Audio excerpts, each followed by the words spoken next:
Jimmy daripada bahagian belakang mendekat-dekat pemain lawan. Step 9, mereka dari atas, ada lagi Dab berjaya untuk dapat satu. Sekarang ini sudah dapat satu, mencari lagi dua. One team really surpass their limit, surpass their own limit. Definite winner dekat sini. Satu kemenangan untuk Geek Fam yang tak dapat dinafikan langsung. Week 1, Week 2, Week 3, semua dia orang tapau. Memang tak tahulah manager diorang bagi makan apa. Power.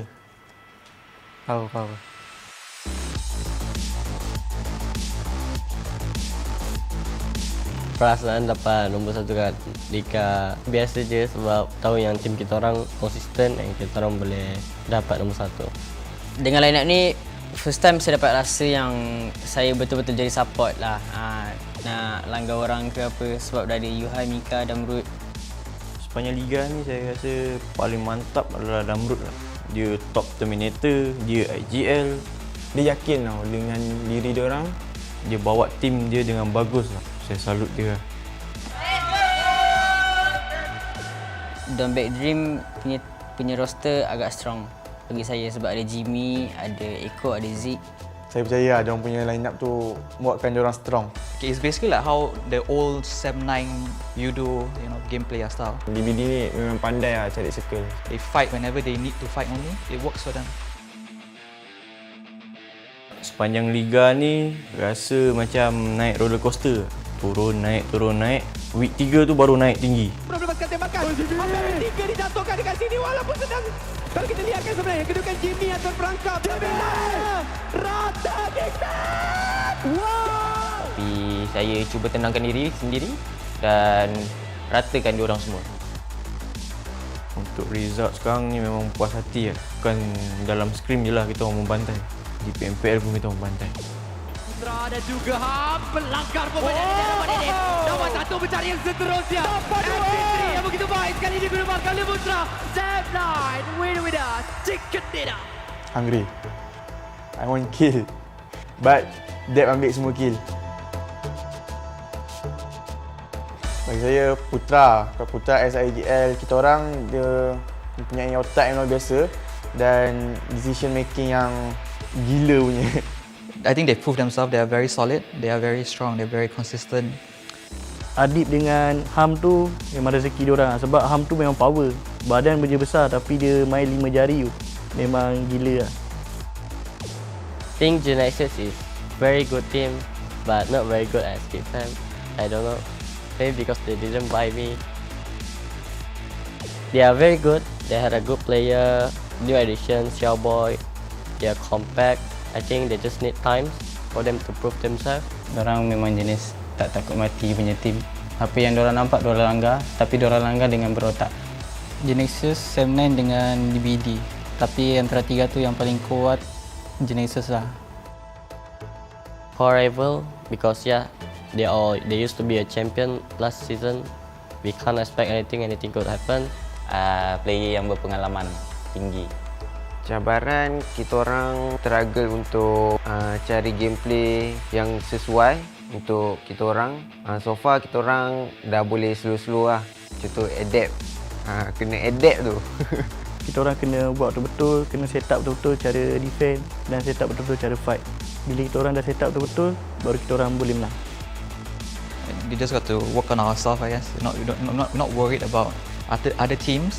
We just have our own problems that we need to focus on. Kita orang cuma perlukan masa sikit lagi untuk kita orang, saya dan Aizin, untuk dapatkan chemistry and kesesuaian lagi lah.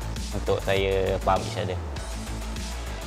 Chemistry kita orang semakin kurang. Takut and tak yakin pada diri sendiri. Overthinking juga. Untuk grand final nanti saya yakin sebab kita orang adalah tim yang kalau dapat momentum kita orang akan perform. Dengan baki 2 minggu ni, sebelum grand final kita orang dapat momentum, kita orang balik, dan grand final kita orang akan perform. Cabaran kita orang adalah kita orang sendiri sebab kita orang kena catch up banyak benda untuk overcome tim lain punya performance. I wanted to aim more. I wanted to go to PMBC. I don't want to just stop at C. I wanted to go PMBC and I still do. Time week 3 tu semua mental dah boleh kata semua mental dah barai. So kita kita orang tak boleh nak keluar dari position mental tu, so kita orang just go down. Kita akan training total dalam 2 minggu ni before country finals. Sebab kita orang memang nak masuk C lagi sekali, dan kita orang nak buktikan yang kita orang bukan bot C. Untuk grand final nanti, kita orang akan aim untuk top 3, dapat slot ke C lah. Kalau boleh champion, terus secure nombor 1 kan. Kita orang semua percaya yang kita orang boleh buat dengan lebih baik berbanding dengan tim lain. Our target is just want to become the champion lah. We become the champion and yeah, NPMGC. We are ready.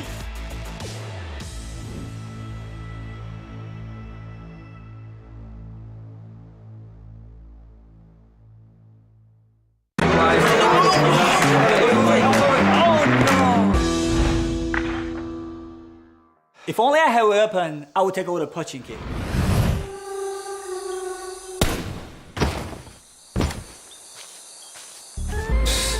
That's nothing. I clearly took down the enemy. If we were to keep the score, we'll definitely be higher than this.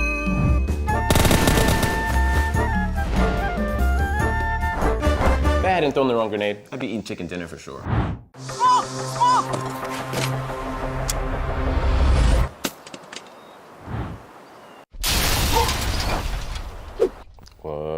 What's wrong, guys? If you don't agree, listen to Ultimate Arena.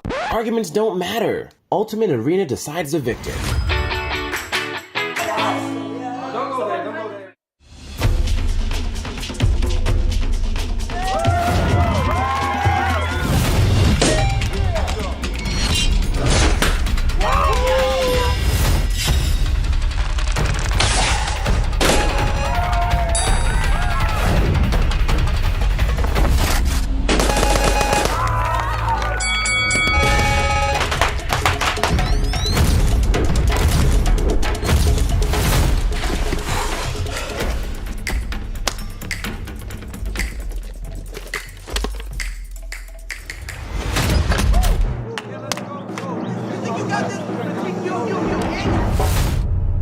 Stalemate? No problem. Ultimate Arena decides the victor.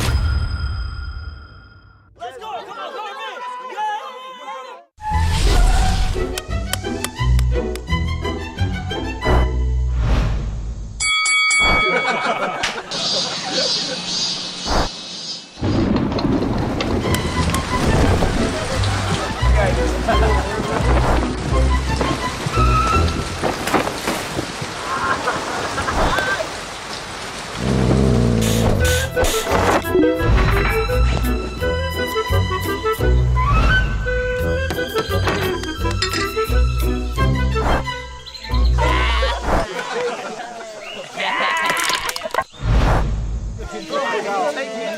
Stalemate? No problem. Ultimate Arena decides the victor.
Hey there everyone!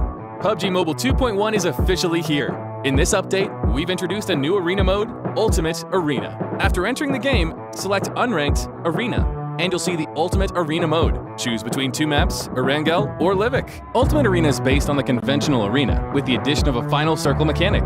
Players from both sides will undergo 7 rounds back-to-back within a limited area, and the first team to win 4 rounds will be the ultimate winner. During the match, players can use their shop tokens to purchase weapons and equipment they require within a time limit at the beginning of each round. At the same time, random maps and weathers will rotate every round, and player movements will be restricted to certain areas within the map. For all participating players, this will be a new battle mode filled with excitement and challenge. In Ultimate Arena, familiarizing yourself with the Battlegrounds environment will greatly affect the outcome of a match. In Erangel, when you encounter a map with loads of houses, you can use the complex terrain as cover to approach opponents and catch them by surprise. Meanwhile, on a map with no cover and lots of hills, you'll need to make the most of the terrain height difference to avoid taking damage. As Livik has a relatively more hilly terrain, it's easy to get ambushed by the enemy when fighting alone. So work with your teammates and use cover such as trees to avoid taking damage. Weather is also an important factor that will affect the outcome of a match. The sound of rain and rainy weather will mask the enemy's footsteps as they move, making it hard for you to detect their movements accurately. Therefore, you'll always need to remain aware of your surroundings, stay vigilant, and make use of cover as much as possible. Of course, you can take advantage of rainy days to attack with throwables. As enemies are also hampered by the weather, they're less likely to be able to avoid sudden incoming throwables. In foggy conditions, the low visibility makes it hard for both sides to observe their opponent's movement accurately. So you can set up cover with your teammates to avoid being blindsided when you lose sight of the enemy. At the same time, you can also seize the opportunity to strike the enemy with a fatal blow together. Although twilight and cloudy conditions have little impact on players, it's no time to be careless, and a certain degree of vigilance is still needed. In Ultimate Arena, shop tokens are the most important resource for players. At the end of each round, the system will award players shop tokens based on 3 aspects: the current round, round outcome, and elimination results. The amount of shop tokens obtained from rounds is fixed, but differs depending on the current round, from round 1 to 6. Regardless of the round outcome, players will obtain 900, 1800, 1950, 2100, 2250, and 2400 shop tokens respectively. Shop tokens obtained from the round outcome will vary depending on if the player won or lost the round. In each round, winners get a fixed 450 shop tokens, while defeated players get 300 shop tokens. However, when defeated players are on a losing streak, the losing streak reward mechanic will be triggered. A 2-round losing streak grants 900 shop tokens, while a 3-round losing streak grants 1500 shop tokens. Losing 4 rounds means losing the entire match. If the player wins a round and breaks the losing streak shop token reward will no longer be in effect. If the player's team loses again in the subsequent round, then the previous losing streak does not continue. Players that lost the round will only get 300 shop tokens as a reward. Elimination results also impact the number of shop tokens players earn at the end of a round, with 100 shop tokens for every enemy eliminated. If a player gets the first elimination, they'll also get a bonus of 50 shop tokens. According to this rule, if a player enters a 2-round losing streak in round 3, eliminates 2 players and manages to get the first elimination, they'll obtain a total of 3,400 shop tokens at the end of the round. Meanwhile, a winning player who has eliminated 2 opponents will obtain a total of 2,600 shop tokens at the end of the round. According to Ultimate Arena shop token mechanic, players can calculate the amount of shop tokens they'll potentially earn to better prepare for the rounds ahead. As it can be difficult for players to gain a shop token advantage from winning and losing rounds, how shop tokens are spent can mean a huge difference. At the start of a match, players are given a level 2 helmet, a level 2 armor, a P92, and 750 shop tokens. If you're confident in your own abilities, you can use a pistol to eliminate players and use the earned shop tokens to purchase a level 3 helmet and level 3 armor to improve your survivability. As for weapons, you can loot the equipment from your enemies to strengthen yourself. If you don't have enough shop tokens to purchase a weapon, you can also ask your teammates for help and pool your resources to create a super combat unit. You can also choose to spend all your shop tokens on weapons at the start. All weapons purchased in the match come with their own attachments. You can use your weapon's firepower to suppress the enemy and gain additional shop tokens from eliminations and wins to gradually fill the holes in your defense. Other than a variety of classic weapons, you can also purchase riot shields to provide cover for your team. When your team is on a map with less cover, riot shields can be extremely useful. In addition to knowing when to spend your shop tokens, choosing the right firearms is paramount as well. When your team is situated on a flat terrain with relatively little cover, the open terrain prevents both parties from acting rashly. When this happens, a sniper rifle with high damage at long range will come in real handy. In maps with many houses and complex terrain, you can choose to use an SMG with a high rate of fire and stable recoil in tighter combat areas to gain the upper hand in head-on confrontations and ultimately attain victory. That's all for this video. If you wish to know more about Ultimate Arena, don't forget to follow the official PUBG mobile community. See you next time!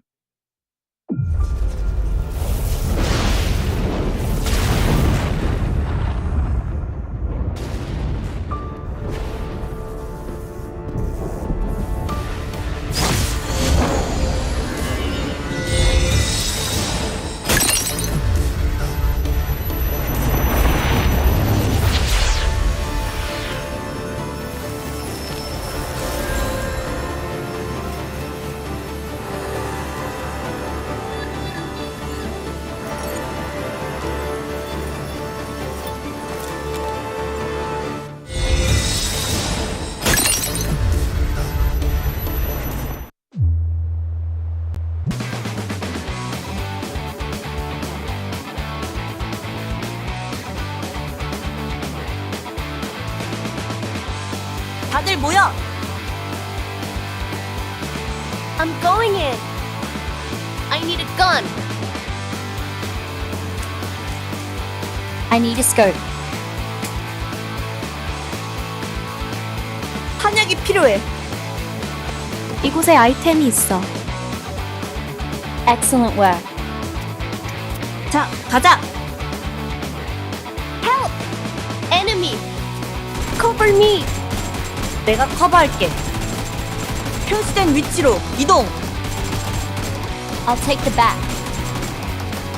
퇴각. Get in a row.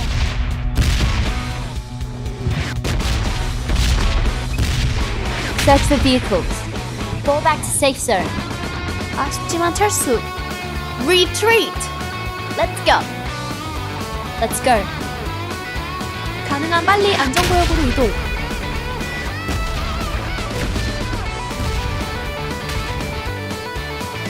Excellent work.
PUBG Mobile 2.1 White Paper Full Overview. Hello there, PUBG Mobile players. PUBG Mobile 2.1 is now available. After several months of hard work, we've added more fun and interesting content to the existing gameplay. At the same time, Ancient Secret Arise, which everyone has been looking forward to, has returned. Are you ready? In this video, we will be introducing the exciting new contents of this version. We hope you like them. Themed gameplay, Ancient Secret Arise. In this new version, Ancient Secret Arise has returned with improvements. It'll be launching in Erangel, Miramar, and Livik. Players can choose any of these maps in ranked mode to experience its varied content and unique performances. On Spawn Island, players will be greeted with a spectacular sense of swirling golden sand, as well as a mysterious and breathtaking sand apparition. After the match starts, the Sandstorm Zone will appear at a random place on the map. In the Sandstorm Zone, players will be able to pick up lots of supplies and the mysterious Scarab Charm. Any player who has a Scarab Charm will be able to return to the battleground after getting defeated for a set period of time. However, please note that a Recall Tower attempt will be used after activating a Scarab Charm to return to the battleground, and each player can only pick up one Scarab Charm in each match. Players can also pass through the Quicksand Path to enter the Emperor Temple. Compared to the previous Nimbus Islands of various modes, the Emperor Temple has more supplies and a much larger area. At the same time, the Sand Giant will move around the battlefield with the Ancient Secret on its back, which creates more possibilities on the battleground. Remember to watch the route on the minimap carefully so that you can jump back into the play zone if the Sand Giant leaves the play zone. The Pharaoh has prepared many trials in the depths of the Emperor Temple. Pass these trials and you will receive extra spoils. Remember, before activating the Pharaoh, it is possible for players to move freely between the Ancient Secret and the map. However, once the Pharaoh has been activated, players will no longer be able to hop onto the Ancient Secret. Other than the Emperor Temple, there are several Scarab Ruins and Jackal Ruins spread throughout the battleground. Players can go to these ruins and solve their puzzles to get crate rewards. One thing to be aware of, there are also Mummy Warriors and Guardian Beasts lurking in these ruins, so be careful at all times. Other than regular weapons and equipment, players also have a chance to get a new item called Primordial Water, which can recover all your health and energy. Lots of Scorpion crates have been added to this themed mode. Defeat the Golden Scorpions guarding the crates, and you will be able to get the valuable supplies hidden within. The new Desert Merchant is also a good place to get supplies. Save up shop tokens to buy combat supplies from the merchant, and there's even the chance of getting random discounts on items. Basic experience improvements. Besides the new mode, we've also made firearm improvements. We've slightly reduced the damage drop-off of the Uzi and Vector, slightly increased the hipfire spread of the UMP-45, and slightly nerfed the effects of the laser sight attachment. We also raised the base damage of the Thompson SMG. At the same time, we've slightly increased its bullet speed. As for the PP-19 Bison, we've slightly increased its rate of fire to improve weapon efficiency. In the case of assault rifles, we raised the limb damage of the AKM and slightly improved its aim assist. We've also reduced the recoil of the Scar L and slightly increased the base damage and damage drop-off at longer distance of other weapons. This version also introduced the AMR, a powerful sniper rifle that can deal damage to enemies through vehicles and deal massive damage to vehicles. It takes exclusive 50 caliber rounds that are capable of striking players in vehicles. Season updates. Cycle 3 will officially start after the major version update. The C3S7 set, C3S7 parachute, and other legendary outfits will be added to the Season Rewards pack. In the new season, we've also added a season bonus point card and rating protection card that can only be used during the season to help everyone climb the ranks even faster. Individual training grounds, sound location training. In the new version, we've added a sound location training system to the training grounds. Players can use this to train their ability to locate enemies by listening to gunshot sounds and footstep sounds, which will help players become more aware of their surroundings during a match. Other updates. Other than the updates mentioned above, the PUBG Mobile x Blackpink collaboration has prepared a virtual concert for everyone. Let's all have lots of fun in the game this summer. That's all for this video. We hope that version 2.1 will give everyone a better gaming experience. For more details, feel free to follow the official PUBG Mobile community. See you next time.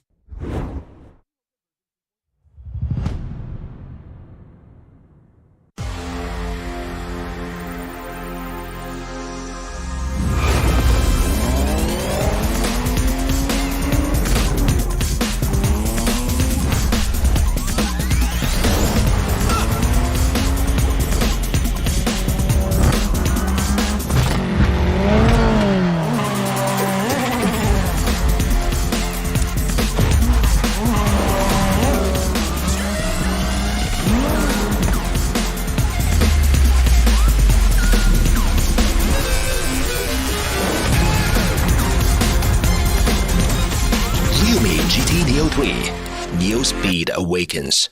Ryumi, dare to leap.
다들 모여! I'm going in. I need a gun. I need a scope. 탄약이 필요해. 이곳에 아이템이 있어. Excellent work. 자, 가자. Help! Enemy! Cover me! 내가 커버할게. 표시된 위치로 이동. I'll take the back. 퇴각. Get in a row.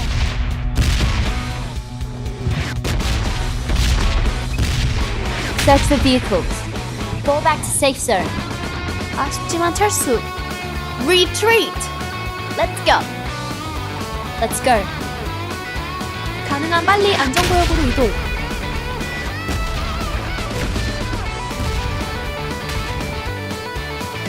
Excellent work.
Neo 3.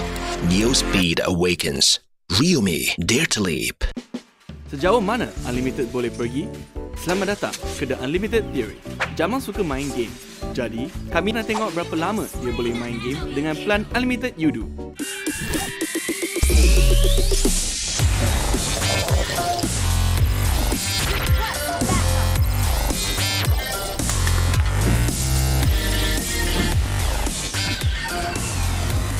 Weh, satu game lagi? Bila nak habis? Yoodo Unlimited. Ubah soal segalanya, tiada batasan.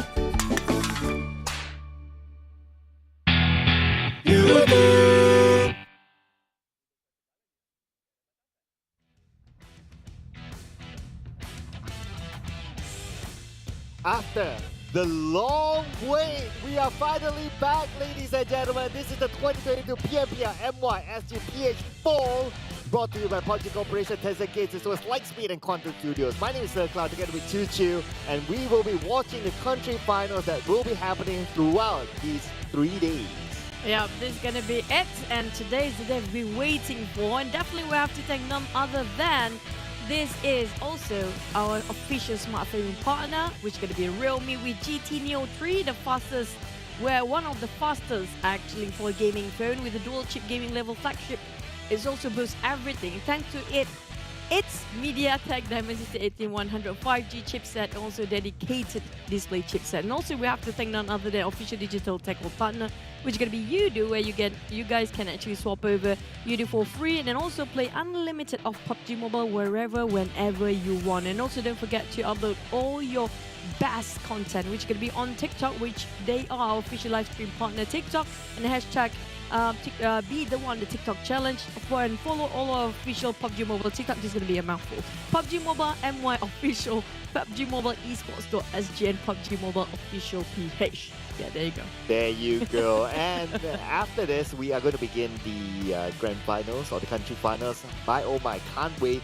The top 16 teams within the MYSGPH region will battle it out for... There are a lot of things to play for, right? There's the C slot, there's the PMGC slot, there is the C play-in slot, there's also the regional clash slot as well. So, I mean, a lot's on stake here. That's true, that's true. Everything's on the table here today. And also, speaking of, I mean, like, the best solution, it would be getting yourself in a PMGC slot. That is the first one. If you can't get in, I'm like, at least C. Nobody wants to play play-ins because there's going to be a lot of struggling grind all the way. But you mentioned about a regional clash later on, which is going to be interesting, and also a lot of experience they can gain just from that tournament as well. I know, right? Southeast Asia teams against the Chinese teams, but of course, that will be later. We will be giving focus onto all that what Chu has mentioned, and based on previous record as well, because last season it was the first time we saw the play-ins for the first time. Yeah. No one from MYSGPH went through from the play-ins.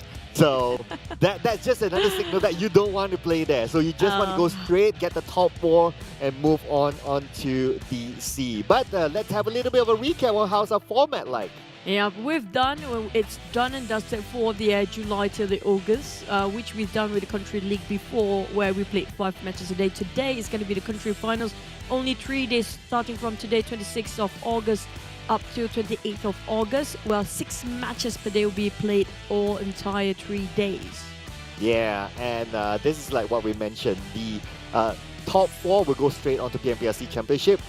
5th to 7th place, which is the top 3 after that, will be playing the PMPLC play-ins, the one that nobody wants to play. But of course, if you don't get into the PMPLC Championship, of course you want to you'll get it into the play-ins at least. So at the end of the day, just do your best and let's see. May the best team move forward. I agree. I mean, like, play-ins pretty much like if you're stuck there, you're never going to move forward anyways. But haircuts and point system is the same thing all over again. With the first place, definitely with the chicken dinner taking away 15 points, while second 12, we have 10 points. 4th place is all just placement rankings, 8 points. 5th place, 6 points. 6th and 7th, 4 and 2 points respectively. 8 to 12 with 1 point, while 13 to 16, they have to get themselves elimination or they might end up with 0 point there. Well, elimination points, as usual, nothing extraordinary, 1 point each. Yeah, but this is maybe a little bit different in case you just join us for the past few 1 or 2 seasons, I'd say. So we have the weekly bonus points, we have the league bonus points, we have the total bonus points, and we have the initial bonus points, which is going to be the start of the finals that's going to happen today. So as you can see on the right side of the screen, it's from 20 points to 1 point. It's quite straightforward. Now, of course, we kind of do know that who's like 1 to 16 that will have those precious starting points for today, but I believe we'll do a little bit of a recap on that later on. Yeah, but I think, I mean, like, everybody kind of witnessed that for the past few months, the fact that Geek Fam getting themselves 80 points, just to remind you. So. I mean, like, everybody knows they got themselves at first place, they got themselves the most points, so we can now ignore the weekly bonus or the league bonus, but right now the initial points really plays a big part. Yep, and here are your top 16 teams from the MYSGPH Fall. This is Geek Fam, Sem9, DBD, NC. We have Bosskurr, Genexus, Team Secret, Dingoz. We have 4 rivals, RSG, Axis, redONE, Team Hawk, Crit VIP, Yoodo Alliance, MAB Esports, as well as Team SMG. Now, drop your predictions right away. We have no clue who's winning. Well, sometimes, we call it a jinx, where if you win almost entirely for the league, when it comes to playoff, you won't be consistent anymore. Yeah, we have seen that before multiple times. I still remember season 1. But before we talk about that a little bit more, there's also individual awards that's going to be awarded at the end of this season for the PMPL MYSGPH. So we have the Gunslinger Award, Survivor, Filmatic, Eagle Eye, as well as the Grenade Master. So all these awards combined will bring a $3,000 US worth of money. It's 600 each then. Yeah. Oh, there you go. There you go. That sums up everything. That's a quick math. Yeah. Well, it times by 5. There's 5 roles in here. Even though we have only 4 players in the team, so everybody get the shot here. Yeah. More than a +1. So there's high possibility we're going to see another name pop up twice. definitely. There's a chance there. So he got himself like 1,002. But back to the team summary so far. This is a first place team and also the second place. Geek Fam got themselves in #1 spot in the entire league, while Sem9 placed themselves second, closely behind. But if you compare back to back like this, average elimination, definitely Geek Fam is more aggressive if you compare with the Sem9 side, where Sem9 play a bit more safer, not the safest, but definitely they know that when is the best time for them to start engaging. Yeah, they know their timing, definitely. So I really like the comparison here between Geek Fam as well as Sem9, but we'll talk about that a little bit later on. Now, this is the overall rankings, and this is based out of whatever happened during the league, and this is their total bonus points. As of now, just look at Geek Fam and Sem9, #1, #2. Geek Fam, of course, I mean, by now, we'll talk too much about them. But for Sem9, they're kind of like, they're like doing this comeback story this season. Past few seasons wasn't really, they didn't really perform, and now they're up there. So fans of Sem9, they're definitely happy with this current performance. But on the other end, we have SMG, MAB, Yoodo Alliance, which is also a surprise to be at the one of the bottom spots. I mean, like the Yoodo Alliance we know back then was actually 4 rivals, and 4 rivals not performing as well as we thought they're gonna be. But here comes our teams to focus under the radar here. We have Axis, Geek Fam, SMG, and Bosskurr. Now we do know all these teams, they have their own limelight before. Like suddenly they emerge out of nowhere, happens to be back-to-back chicken dinner, and these are the team that we should be focused on because of why they can do that again within these 3 days. Yeah, well, we'll always remember Axis for the Rift clutch in Sanhok. That was amazing. All these teams had their own moments, right? Geek Fam as well. Let's skip Geek Fam. I mean, we won't talk too much about them. But SMG, first two weeks didn't really work out. But the third week, they managed to get 13 points, bonus points, and that saved their campaign for a week. And we have Bosskurr, of course, with MAB Esports in effect. Here comes our 1, 2, and 3, which we're going to be 1 Sanhok, 2 Miromas, and 3 Erangels. 6 matches for today. So definitely you want to master Erangel. All these players definitely put a lot of effort when it comes to scrims and Erangel, but they have to think that even though the wildcard, like even Sanhok, the smallest map that is in this entire schedule we have starting off in a few more minutes later, it's going to be one of the maps that's really going to help them push forward and get that momentum as they start here, since Sanhok is the first map to start for Grand Finals. Oh, but Sanhok is going to be like the healing game map, you know. I mean, we know some teams so are going to far, do that. So far, it's so rare for us to see Sanhok healing game, you know, the teams that actually played a lot of healing game to win. Yeah. And a lot of them actually winning with a lot of, you know, aggressive and very proactive throughout the entire map. Yeah, normally those teams who would get the chicken dinner would play regularly, except for that one time, the Olio one. Do you have to remember? Yeah, I mean, secret, by the way. Yeah, we have to do a little bit of recap, right? But speaking about recap, we'll recap on our promotions as well. The Rabu Padu is in fact still active for you guys. Yep, in case you guys missed all the Wednesday, today is definitely not a Wednesday, it's a Friday. Happy Friday, everybody, everyone. But for Wednesday, I think it's going to be a second phase here of Rabu Padu. Wednesday, I don't know how to translate it. So the second phase has begun. You guys can actually hashtag away with Rabu Padu Menang Selalu and share yourself whatever you get during the Wednesday. Just log in. You got yourself a lot of prizes to get just by logging during Wednesdays. Yeah, every Wednesday. This is of course the phase 2. But here we have the Lightning Nebula set. So this is new, of course, and you probably saw it during the advertisement period prior to the show starting. So the ultimate set, Lightning Nebula, is available now, and there's a story behind it. So gotta read this out because it's the first time we're talking about it, right? So when Lightning Nebula comes across threats from the universe, he will first observe and decide whether intervention is necessary. Although most people only know him to be a hermit, little do they know that he has influenced countless happenings in the world. Now you make me kind of miss the Tourney Kingdom, but never mind. We also have a latest Royal Pass M14, not M16 yet, but yeah, M14. So it's going to be the Royal Aurum set. So this is going to be a really luxurious set. It feels like reminding me of the cave when the Prince of the Rings, not the real name, when you know the story of a very short people, the Hobbit. Oh yeah, that one. The cave, right? Yeah. The dwarves' caves. Yeah. And where there's a lot of coins and a lot of you know, gold, and suddenly there's a dragon in there. So maybe this is like based on that. I'm trying to see if there's a ring there, but can't really spot it out. But anyway, for you guys as well, you guys stand a chance to win rewards. And we're talking about winning jerseys here, ladies and gentlemen. Put it in the comment section, hashtag your favorite team based on what you can see on screen here. If you like MAB, it's hashtag bring it on. If you like SMG, it's hashtag Team SMG. If you like Axis, hashtag Kitigana. If you like Crypt VIP, it's hashtag one hit, that's it, and so on and so forth. And spam it all the way in the comment section. You might bring home a jersey of your favorite team. Yep, I wish I get to have a couple of these teams' jersey as well, because I want to pull up my collection. There are some teams already got themselves there. I got their jerseys, but those that I still haven't had my hands on them. If only we can actually get them. I know, right? How many have you got out of the list? Yeah, probably. I think only 2 for me. That you haven't got yet. That I have. I have quite a number there. Wow! I mean, like, I do have SMG, I do have Axis, I do have... Who else again? We have to actually look through the team. If it's SEM9, it's the old one, so it doesn't count. They have to send us a new one. SEM9, definitely the new one. I haven't got it Yeah. yet. 4 Rivals, not yet. Almost a lot of them still haven't got it. I'm like, Yeah. secret? No. Yeah, Hello? we're still waiting for it. But what we're also waiting for is our talent prediction, and it's going to be Team Hawk for me for game number 1. And no spoilers here, but Geek Fam for Choo Choo. I'm gonna go Geek Fam all the way. I'm gonna go for Die Hard Fam this time. I don't care, because right now I'm just gonna go Geek Fam all the way. Once a gig, you're a fam, and I haven't got themselves the jersey yet.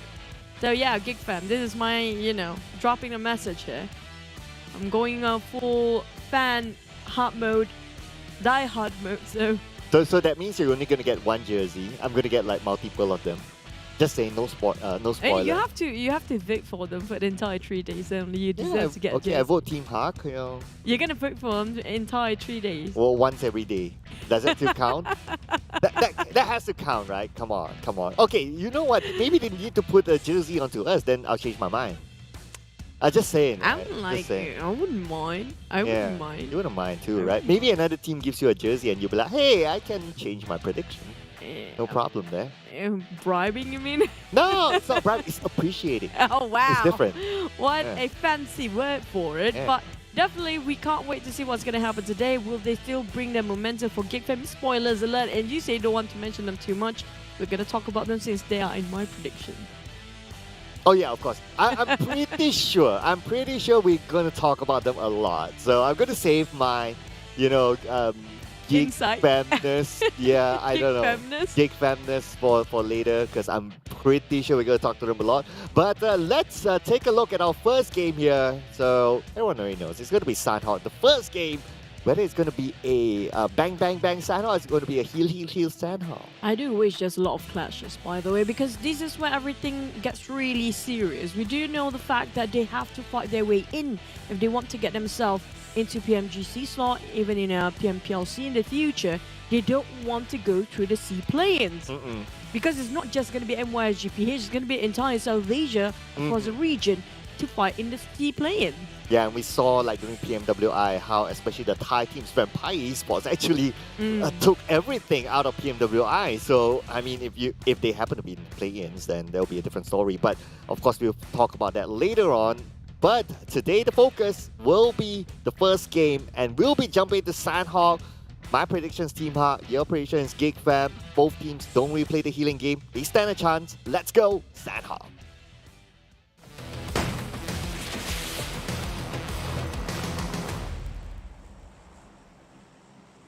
Are you guys ready to rumble as we start our match off for the country finals day number 1, match number 1. This is where everything starts, and look at the flight path.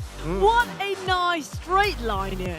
Yeah, except for those who like to drop on the northern side. So that's something to take note of, or maybe even Hatin. What's going to be interesting is that, so we recap a little bit what happened during the league, right? So Hatin, normally SEM9 likes to drop there, and Team Secret likes to drop around Camp Alpha, but they tend to clash. So keep your eye on if that's going to happen in Game 1. I do want to see if there's any clashes quite early on, because right now, who cares about the league anymore? It's all down to finals. If they want to clash and again reclaim territory if they need to, why not? As Team Secret and Sem9, like you mentioned before, they might have a bit of a clashes, including those actually in Sami. I'm not sure if Team are going to go over there, as MAB taking around the docks. So we have VIP scattered around from Kampong all the way to Langkawi. Ooh. Oh. Whoa.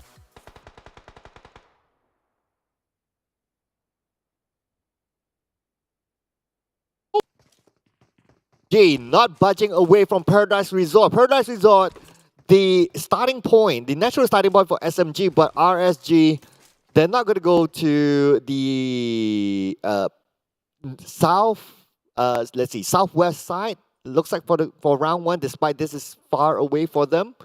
They're going to start on... Tambang, possibly, yeah. Sorry, it's where was that again? It's where Axis normally drops. Suddenly I just blipped out. But yeah, but we'll have a look at the visual later on. Yeah, but just gonna see it right now for the side of RSG. I'm liking this as a start here. We're not done. Rex, he's going really good right now.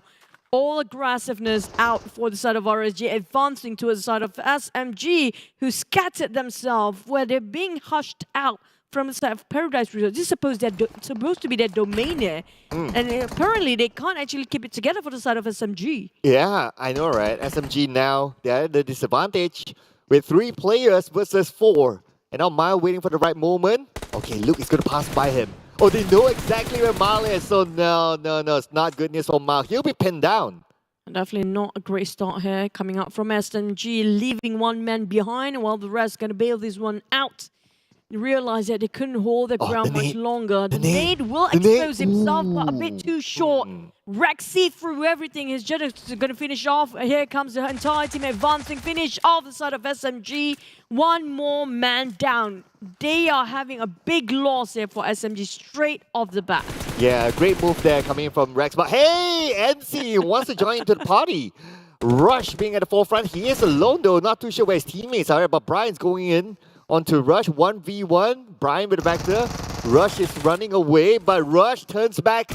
But it's going to be a 2v1. Can Rush do it? No, looks like the DBS from Ranger is going to be the answer to Rush's stay there. And he's not going to stay any longer. It's quite a bold move coming up from Rush.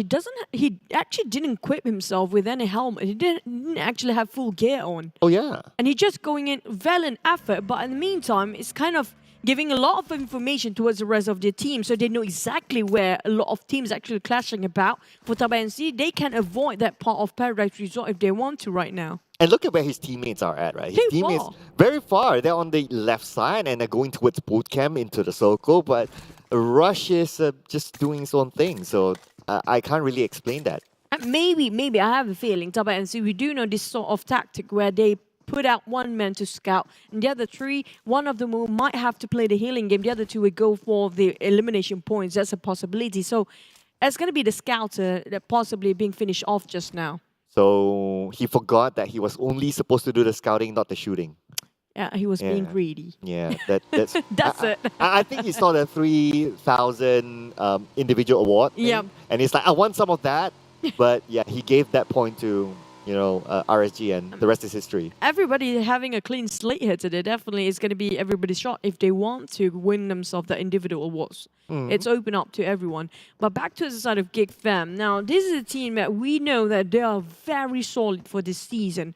What can bring them down on their knees here? It feels like quite hard, especially with additional of you are completing the synergy and dynamics of the entire team. It's just almost impossible to bring them down.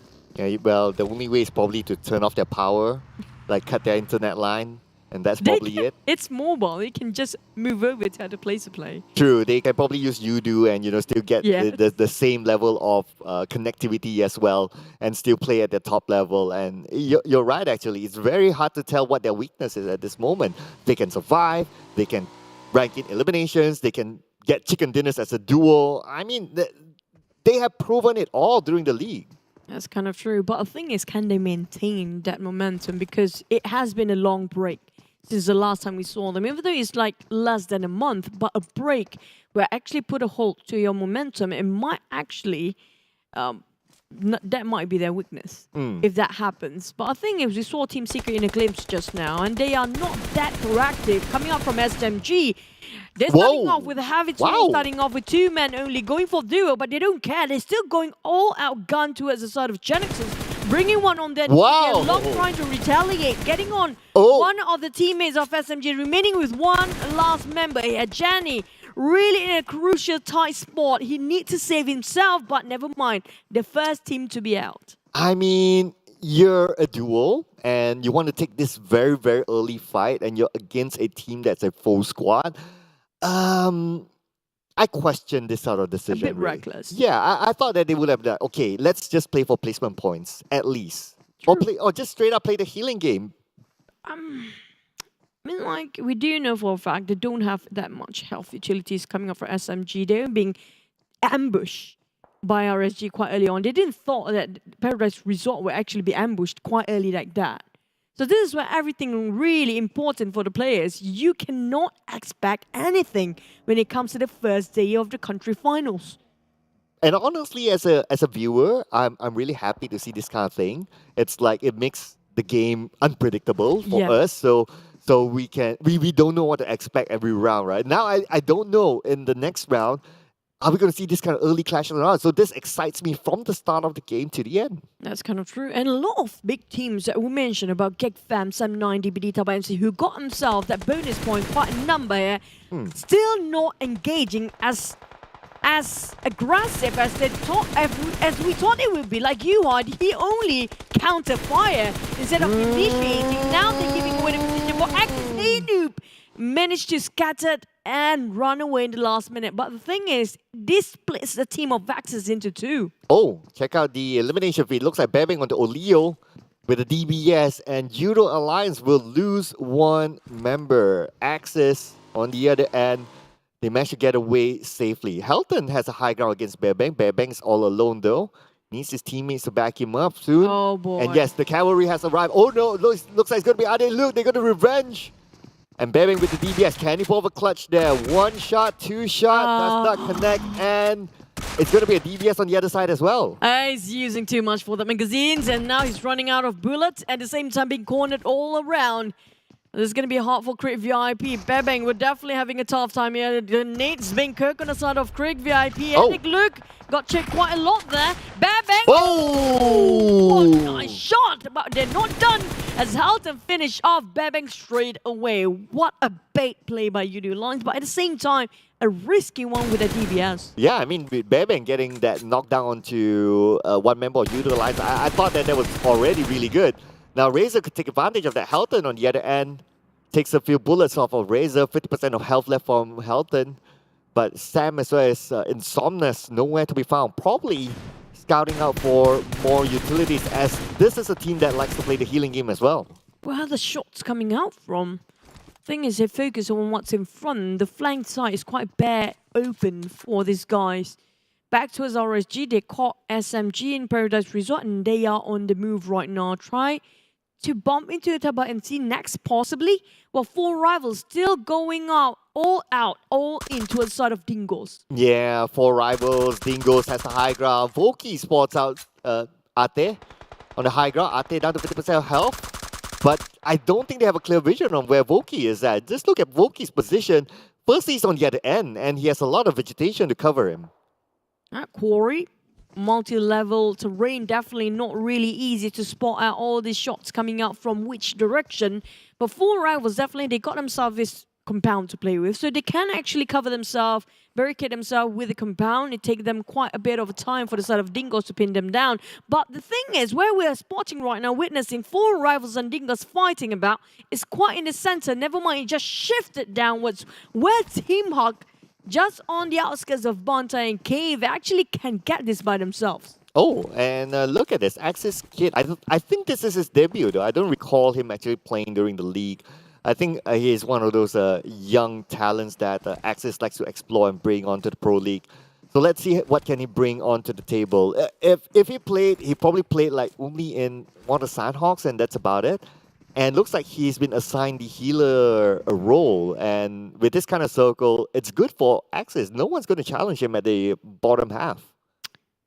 We did saw like it's quite empty on the bottom down there. Yeah. So the team that actually in the center, there are a couple of them. One of them is actually Team Hawk before, but Yoodo Alliance still going against Crave VIP. They're not done yet with the moment they brought down Babbing on his knees. But don't forget to follow all the latest updates, guys, on any platform, and especially this one's going to be IG at PUBG Mobile.esport.my for the latest point, especially. That's so important right now. Back towards the side of RSG versus TABAH NC. Now, this is going to be a bit of a stalemate unless RSG decided to push forward and flush them out. RSG, if they do push forward, they have the advantage because this was NC where Rush had to fight very, very early on alone, and now they are at a disadvantage playing with 3 players. They are still on the outside of the circle though. But speaking on the outside of the circle, so DPD moving in towards Sam, and Sam seems to be alone as well.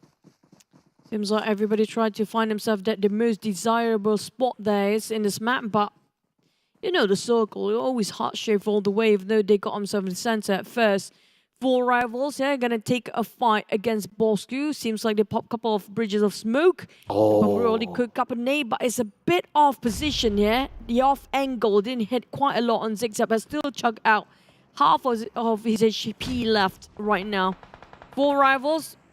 It's going to be a divide and conquer for them, while Bosskurr trying to hide himself well and trying to ambush on the second round here. Yeah, the Starman, our boy Esports, has the high ground advantage against 4 rivals. Appy, okay, Appy's coming in behind. Okay, Appy's going to do it. He's going to do it. Stood up. He's hesitant. Yeah, okay, he doesn't want to make a sound. He wants to make sure that he gets a clear shot. If it takes out our boy, this is big. Our boy has been performing superbly for Bosskurr, and if Appy manages to take him out, it's going to be a big advantage for 4 rivals. Oh, we whiffed it. Appy whiffed it. Just now he opened fire, and our boy still stands. This means this is really crucial for 4 rivals. Why? It's so pivotal to have a boy still standing. Yeah, it's so easy for them to actually change their formation, gain so much information just by a boy stand. They need to take a boy down first, and Zigzag just blindly toss over that hand grenade. It's not going to clip anybody just yet. Nothing seems to connect. 4 rivals seems like they're very hesitant to take this fight head on. On the other end, we can see that Frankie gets knocked down, so RSG has that advantage, and looks like they are moving in on the NC based on the elimination feed.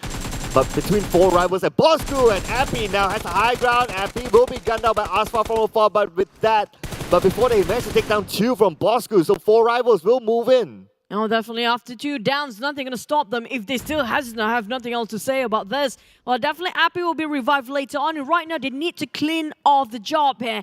Bosskurr, on the other hand, they lost 1 man early on. Ayman really bleeding out. He managed to not save at all, but with the micro Uzi, Zigzag with the torp and swap over to another weapon, another rifle. But the thing is, he's playing River around the Rosie. 4 rivals is just too much for him to handle. Oh, Folky's not done yet. Zigzag seems like he's still alive.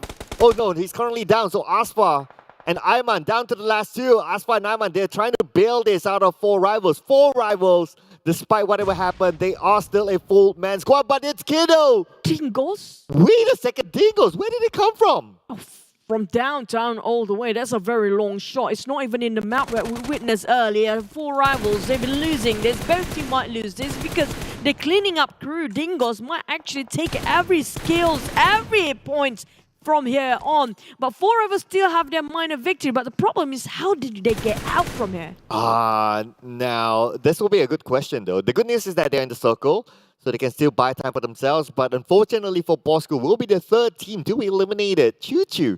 This is a very interesting Sanhawk. This is a very proactive Sanhawk. I know, very loud Sanhawk with a lot of nades being tossed. Again, Crit VIP left with 2 men. A lot of teams being reduced to 2 men only. And now we're hot shift all the way to the west-south of the map here. And definitely Geek Fam will be the center. But here comes another war going on with the CQC of Team Hawk versus Dingoz. Still going on, and that's going to be another team out. It's going to be Dingoz still live. I'm not sure. Yeah, there you go. There you go. That's your answer. 1 elimination point for Dingoz at number 13. That means only 1 point this round. Team Hawk needs to cross the bridge because of the hardship to the bottom left. Team Hawk will be gate capped by Geek Fam on the other side with Yoodo Alliance. Spots out Damn Cutie. Wants to secure that elimination point, but can't see to get the good angle to get Damn Cutie. Damn Cutie one of the, I would say, the underrated transfers of this season. They need to pick him up. But the thing is, Team Hawk quite separated from each other, and now they have to go forward together in unison. But Yoodo Alliance, there's some teams that are playing into the blue zone. This is not going to playing the healing game for Adit. He doesn't have enough to stay in the blue zone as long as possible. The thing is, the one that's stopping him from moving forward is going to be Razor. I think it's a good decision for him to build and take a longer rotation. He's wasting too much resources and time here. Yeah, he's trying to gatekeep Razor. I'm curious to know how many first aids Razor has. But now we move over to MAB, Sam9. Taking one off out of MAB with Moki going down. Iftar currently in the water and looks like he's holding his breath.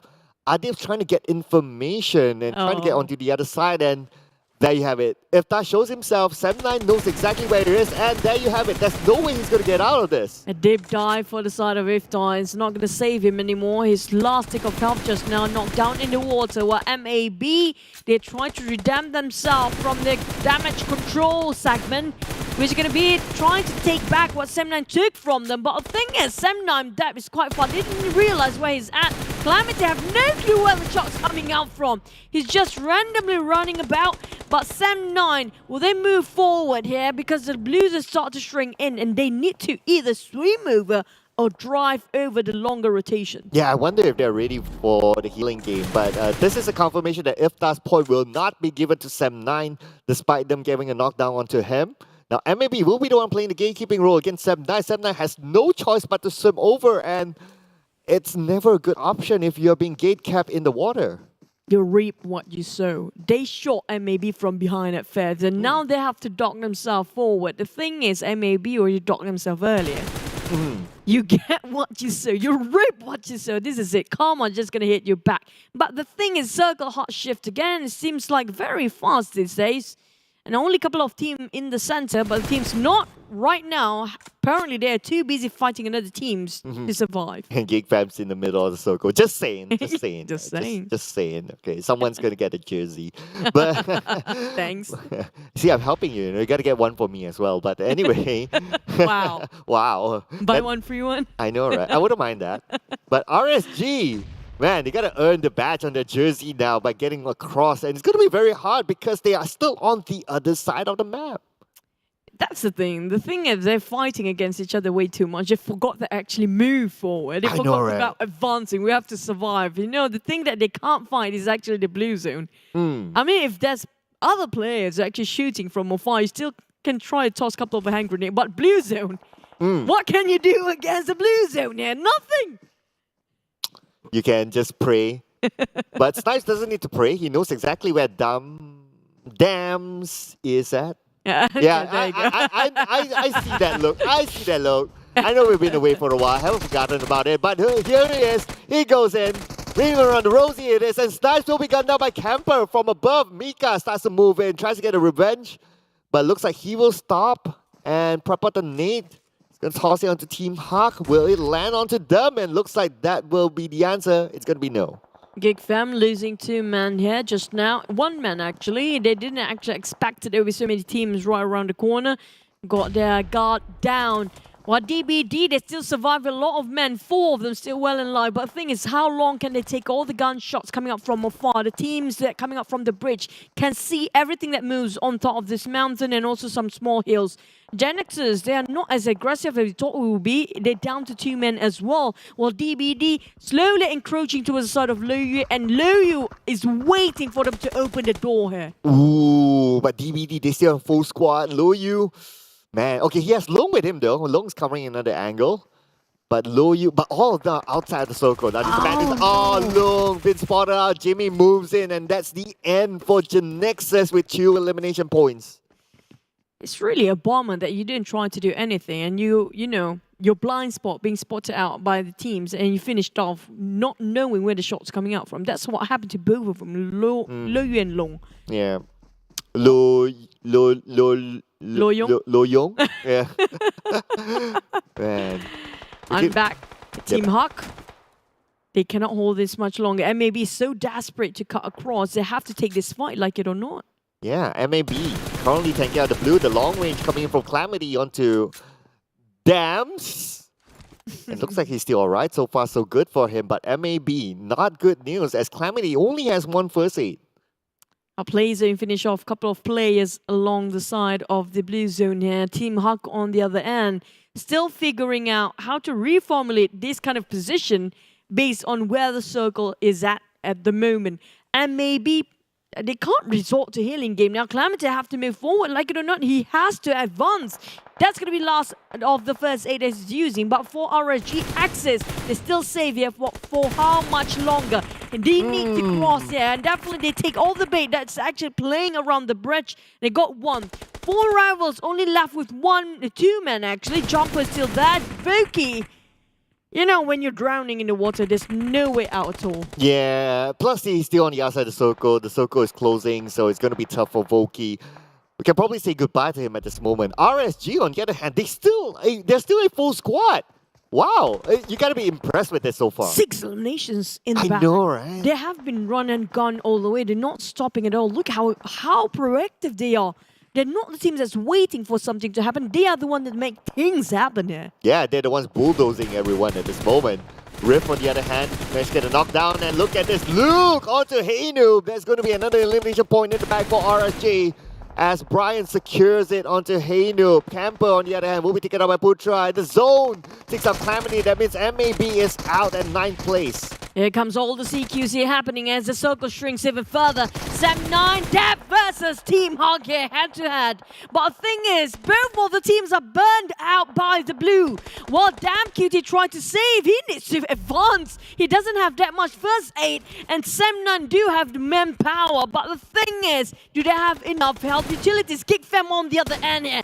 Definitely feels like Team Hog and 7-9 a bit of a sandwich moment. Oh, Dab only has 2 first aids, and he doesn't have the circle. 25 more seconds before the zone closes in. Picks up his teammates immediately. But now we move over to RSG versus Geek Fam. Geek Fam surrounded by RSG. RSG still a full squad and currently in the circle. Dingoz, Geek Fam, not a full squad, working with duos. But the thing is, RSG, if they are too busy focusing about the teams happening around them, they have to focus on how to survive here. Because Team Secret has been very quiet, 0 eliminations, but they're down to 2 men as well. Now, Jumper really on fire. He's been gunblazing all the way here. We saw 2 men left for the side of 4 rivals, but RSG, Brian, don't have anything on him. Nothing. Nothing, and they still managed to survive up to this point. This is crazy coming from RSG. But let's talk about that a little bit later, as now 7-9 will be caught on the outside of the zone. RSG, a full squad in it. RSG beaten the odds to survive this long. This is impressive. I mean, like, they are very, very aggressive. Back to the side of Rax. Don't have that much to work with. Who cares? All he needs to do is just eliminate as much as he can. While the other teams are progressing. Damn Cutie up the nade. Damn Cutie really close enough, hugging around the corners. But RSG, look at Rex. He's just going insane here. He is. Now, despite them losing 2 members, they have the majority of players still alive, and looks like it's looking good for RSG. RSG, no circle, no problem for them. This is how it's done, and they are just showing to everyone that, hey, you know what? We don't even need the circle. We don't even need our regular drop spot, and we're able to secure this chicken dinner. Very likely it's going to be theirs. Oh boy, kid. That's it. He doesn't have anything to work with anymore, and that's going to be 1 more down. Well, RSG still have a duo here. Definitely going to work wonders if this work out like how the plan it would be. And damn it, the last remaining member for Geek Fam while we're waiting for rivals. Will they go down first? Or will it be Geek Fam on the 3rd place? Well, considering that Pamburu is playing the healing game, so I think it's going to be 2nd place for Geek Fam. How much he has? He has like 9 the last we saw. Okay. So I think that will be, that'll be alright for him. But the main thing is that Damru has somewhat of the circle, so he has a lot more room to play with. RSG 1v2, unless Damru can do a clutch. If he can do a riff, that'll be something. That'll be insane. But I mean, like, if 4 rivals members actually dare to butt in, then possibly he can actually do the clutch. But right now, he's the only target for the side of RSG. And that's it. It's so hard to focus on 2 different angles entirely. Well, unless if you can flick 100% accuracy with that bullet, that's going to be a totally different story now. Okay, so the answer is Pamburu's on the side. Oh, wait a second. That's going to be 1v1. But Muru is just going to do the meow dance. And there you go, third place, 1v1. Damroot against, who's on the other side? It's going to be Ranger. Okay. He can actually win this. He was against the odds just now. I was surprised what RSG didn't pick together at one. Yeah, I know, right? I guess they were kind of forced because they didn't have the circle advantage. But speaking about circle advantage, this time it's given towards Ranger. So it's Damroot that needs to move out. So he's starting to go out. Ranger with a couple of shots onto the other side. Damroot 60% health left, and looks like Damroot, he knows it's either first or second place for him. Let's see what's he gonna do about this. Oh no, he walked straight into the grenade just now. Wait, oh. Close one. Oh my god! Close. There you have it. So close. Yep. But hey, you know what? This is actually, if we just put aside the ending, that's kind of like straightforward. RSG did have the circle. They were they dropped into Paradise Resort, where SMG was at. They won that fight and they fought all the way into the circle and got the first chicken dinner of the country finals. This is crazy. Yeah, with the running bulldozers, I call it. They have not stopped bulldozing with 12 elimination points there we're talking about. Plus a chicken dinner. What a great start for the side of RSG. A big one as well. Most teams playing healing games, but ended up the teams just now. I mean, like, put aside for rivals, it's too far off anyway. Yeah. But the last remaining two teams are the teams that actually been playing aggressively. Yeah, I know, right? So, of course, the formula, if you want to get the chicken dinner, is you play aggressively, you stand a better chance of doing that. But let's have a look at the recap of whatever happened earlier on. So, RSG, look at the highlights. It's all theirs. Decapitating SMG quite early on, where we saw they took down two members of SMG. RSG has been run and gun all the way. We haven't seen them camp not even once in this map. That's just how swift when it comes to their movements are. But for rivals, the same goes for them. They have been aggressive, trying to fight everything off. But the thing is, they extended the fight way too long, and that resulting into them playing the healing game inside the blue zone. Yeah, especially the Bosskurr fight. But, well, I mean, the third place finish as the start of the day isn't too shabby, I'd say. It's kind of okay for them. And for Axis, on the other hand, I thought that Axis had a good advantage because Sami was their drop spot. They were somewhere in the circle, but somehow they couldn't defend their area as teams start to come towards them. I don't blame them. It's all the hot shift. You saw how the hot shift happens to be suddenly in the southern part, suddenly right in the corner of the circle itself. It's just so hard to read this kind of pattern these days. Back to the side of RSG, you know, for Damroot, he got himself quite a number of utilities to work with. If you saw his band-aids and his one last first aid. And whilst for the side of RSG, they had nothing. If only Damroot waited out for a bit for the entire magazine of RSG spray out, finish off, he might have a shot there. I think it was kind of tough as well because the circle kind of favored Ranger. So the blue would have closed in onto Damroot first, so he was kind of forced to move anyway. But I know you want to get your first prediction right. I'm starting off with the right foot. I get it. I know. Geek Fam just sent her a jersey. Just do that.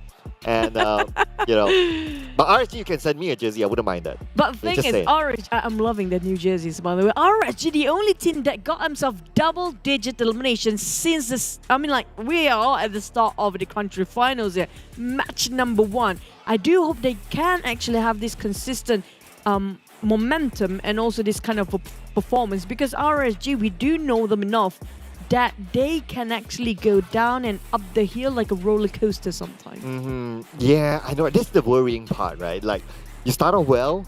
I don't know. Sometimes it's about being overconfident, or you look down on your opponents and then you kind of drop the ball after that. So you got to keep an eye on that as well. But I'm just not going to say the name. No. Damn. Yeah. Thank you. Damn. 2 eliminations, 600 over damage, not the highest, but longest elimination distance, 4 meters. That's like what? That's like you and me right now. Maybe lesser than that. Yeah, maybe lesser than because that. it's in the game. Imagine with a DBS, possibly that was the longest elimination. Is he playing with DBS all the way? Did he?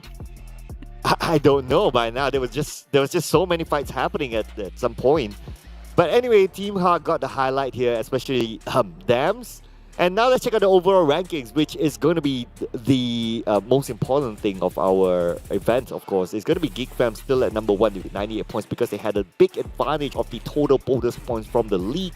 Sem9, 81 points. RSG moving straight up to 3rd place with 70 points. That's true. And they pushed down quite a number of teams down there where DBD and Full Rivals, well, Full Rivals going up, Team Secret going up, but TABAH, NSEA and Genexus to place better before we start over game number 1 here. Definitely have to struggle and strive. We're talking about like the team that we're surprised. Genexus is very quiet today. Like they haven't started off with a bang yet. Well, sometimes, you know, the way to explain that is just, they're just warming up. You know, it's the first game. You know, it's a gamer thing, right? If you don't do well early, you always say that, But we only have 1. 3 days, Cloud. We have how many more games to go? 17 more games to go. Okay, that sounds a bit more better, right? I mean, I'm trying to help Genexus here, you know. But in the meantime, we both got a bit of what we predicted today. You got yourself MVP for Team Hug. I got my last top 2 with Geek Fam in it. Yeah, So I'll take that. our predictions are pretty close enough. Yeah, we just want to, you know, be right for once. But anyway, we're going to check out whatever happened in the previous round. These are the statistics from game 1. So, of course, we have the Chicken Dinner winners, RSG 12 eliminations. Flight path. Interesting. This is this very is new. I'm loving this. Man. This is incredible. Look at, we get to see their drops as well. This is the top very 4. advanced. Paradise Resort. They fought against SMGF first. Our Team Secret. Well, they were fighting against, was it Sem9, Rahatin, right?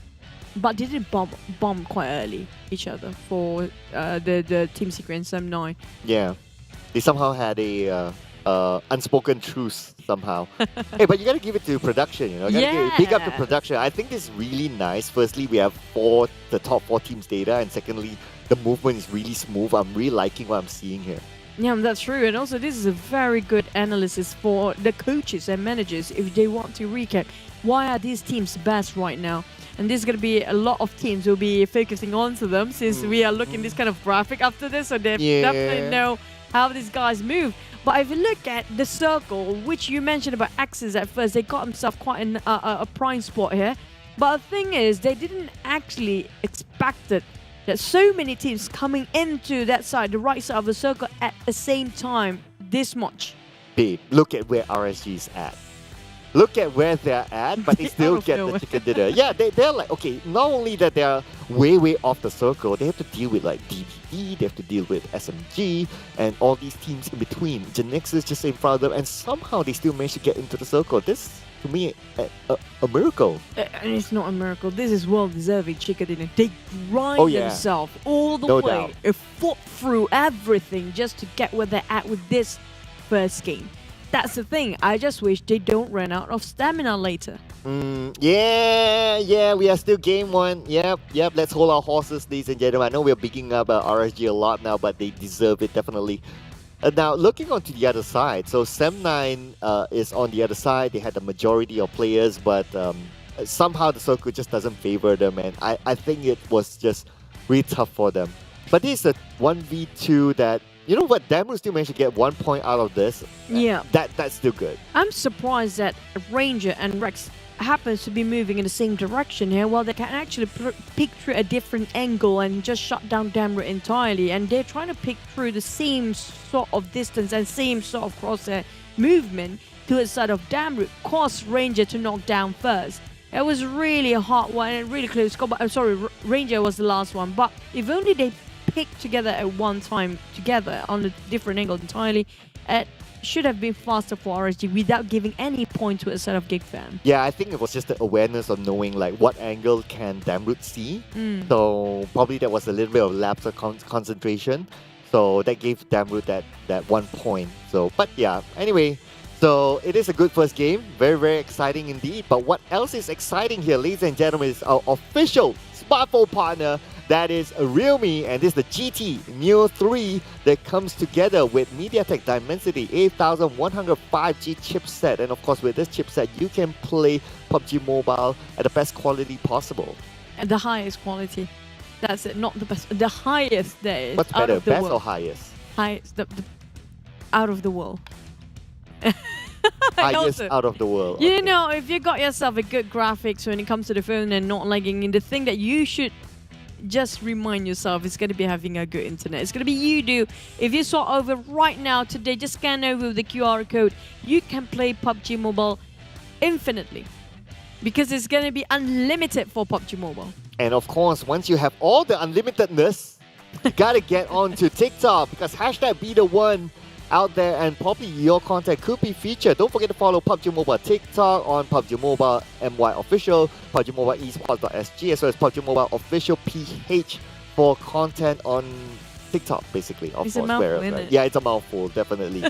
But hey, what a good first round. I mean, I can't wait to see the next round. If the first round, this is how it is, well, I'm sure there's a lot more to look out for in the next round. But before we go into the next round, let's check out the eliminations and damage from game 1. I mean, like, if you want to call luck for these guys coming up from RSG, there's definitely not the word for it. They fought themselves all the way towards the 12th elimination. They have themselves the highest elimination of damage output and numbers. Aside from, you know, there's a lot of 7 and 6 here on the other side, but there are a couple of teams that didn't gain any point at all when it comes to the first round. Yeah, but speaking about luck, they do have a player called Luke. Just saying, right? Probably that lucky charm. But the most rescues, okay, we got the doctors in the house here. So Jumper with 3 rescues, it's Kido with 2, and Brian with 1. I mean, I think a lot of players can get 1, right? There's a lot of 1s here. But a lot of bailing too. A lot of neglection. Oh yeah, like sorry guys, I just want to get the 3,000 prize At least pool he got award for himself myself. 1, so he's not that selfish at all. He's the type of person, like a family person, that's actually trying to help his mate. Wow.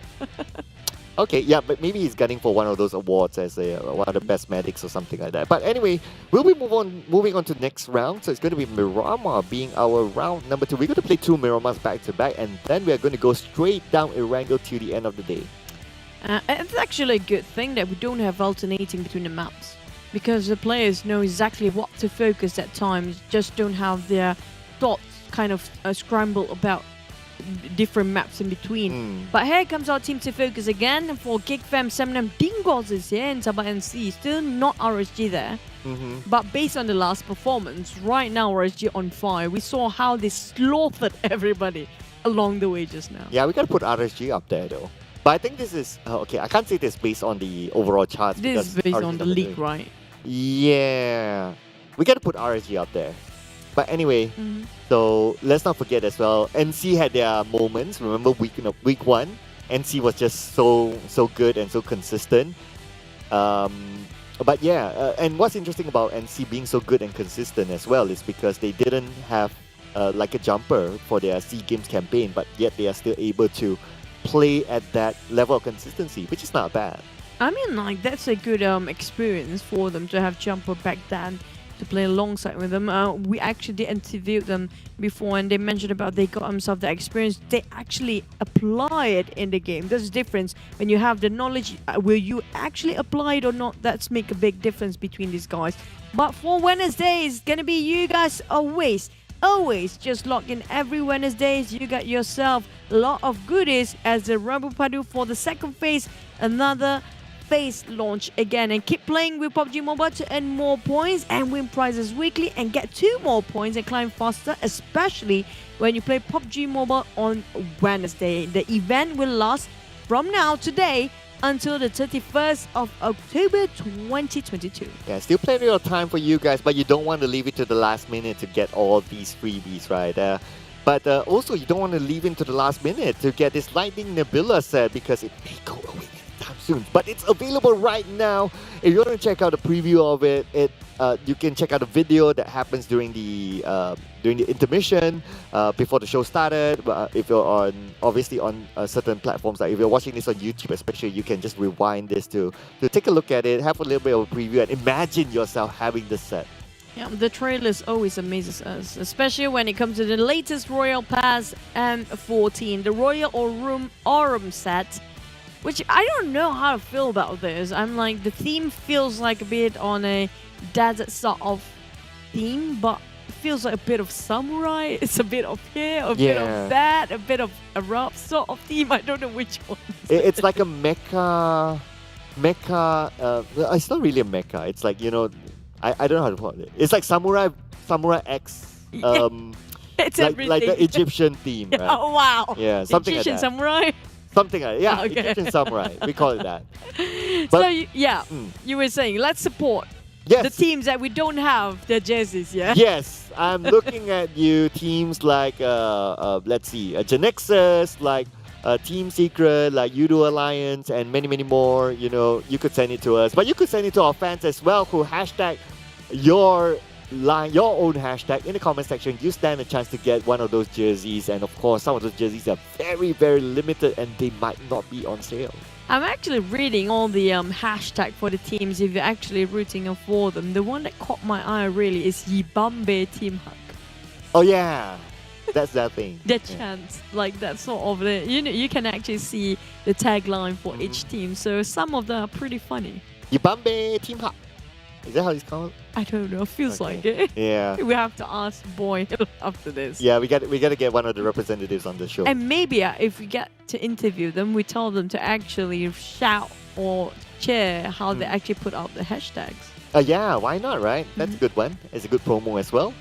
But next up, why am I going to be surprised with Choo Choo's prediction? Oh, it's going to wow. go all the way there. Yeah. Yeah. Explain yourself. Because Geek Fam is just so good right now, that's it. Because you just want a jersey. Come on. Yes. Let's be real, That's right? one of Yeah. another reason. It would be great if that happens. Please, thank you. Yeah, but you know one team that will be happy today, at least in all those Miramas, will be Team Hawk. Because they, if you remember during the last few games of Mirama, Mugen was the one that Once upon a time, Mugen. Yeah, once upon a time, Mugen drops into Picado and became a nuisance towards Team Hawk. And this time, at least they don't have that to worry about. But based on the first match just now, the fact that RSG dropped into Paradise Resort, now they should not be comfortable with that because it just shows that some teams might take advantage of this. You mentioned earlier this getting us a bit excited and also a lot of things unpredictable when it comes to the country finals because you cannot assume a team will drop where they usually drop spots are. I think it's going to be very unorthodox here. Yeah, I can't wait to see if anything changes from our regular league week during that time. Yeah, that's a little bit. Yeah, that's a little bit of a tongue twister. But hey, Mirama it is. This is going to be the first Mirama of the country finals, and my oh my, it's going to be super unpredictable. I mean, just looking at whatever happened in Sandhawk and what might happen in Mirama, it's just going to be crazy, insane. So for you guys at home, make sure you stay tuned because anything can happen from the start. I do want to see clashes. I do want to see the flight path. And I love the post-game, the analytics, the recap of the graphics. You get so many things to see. It's just not one team. You get to see the flight path and everything. But the thing is it going to be Power Grid Circle again? Oh yeah, like every Mirama is a Power Grid Circle. So hopefully we get something unusual like Oasis or like a prison, something that we don't usually see. But let's see if that happens.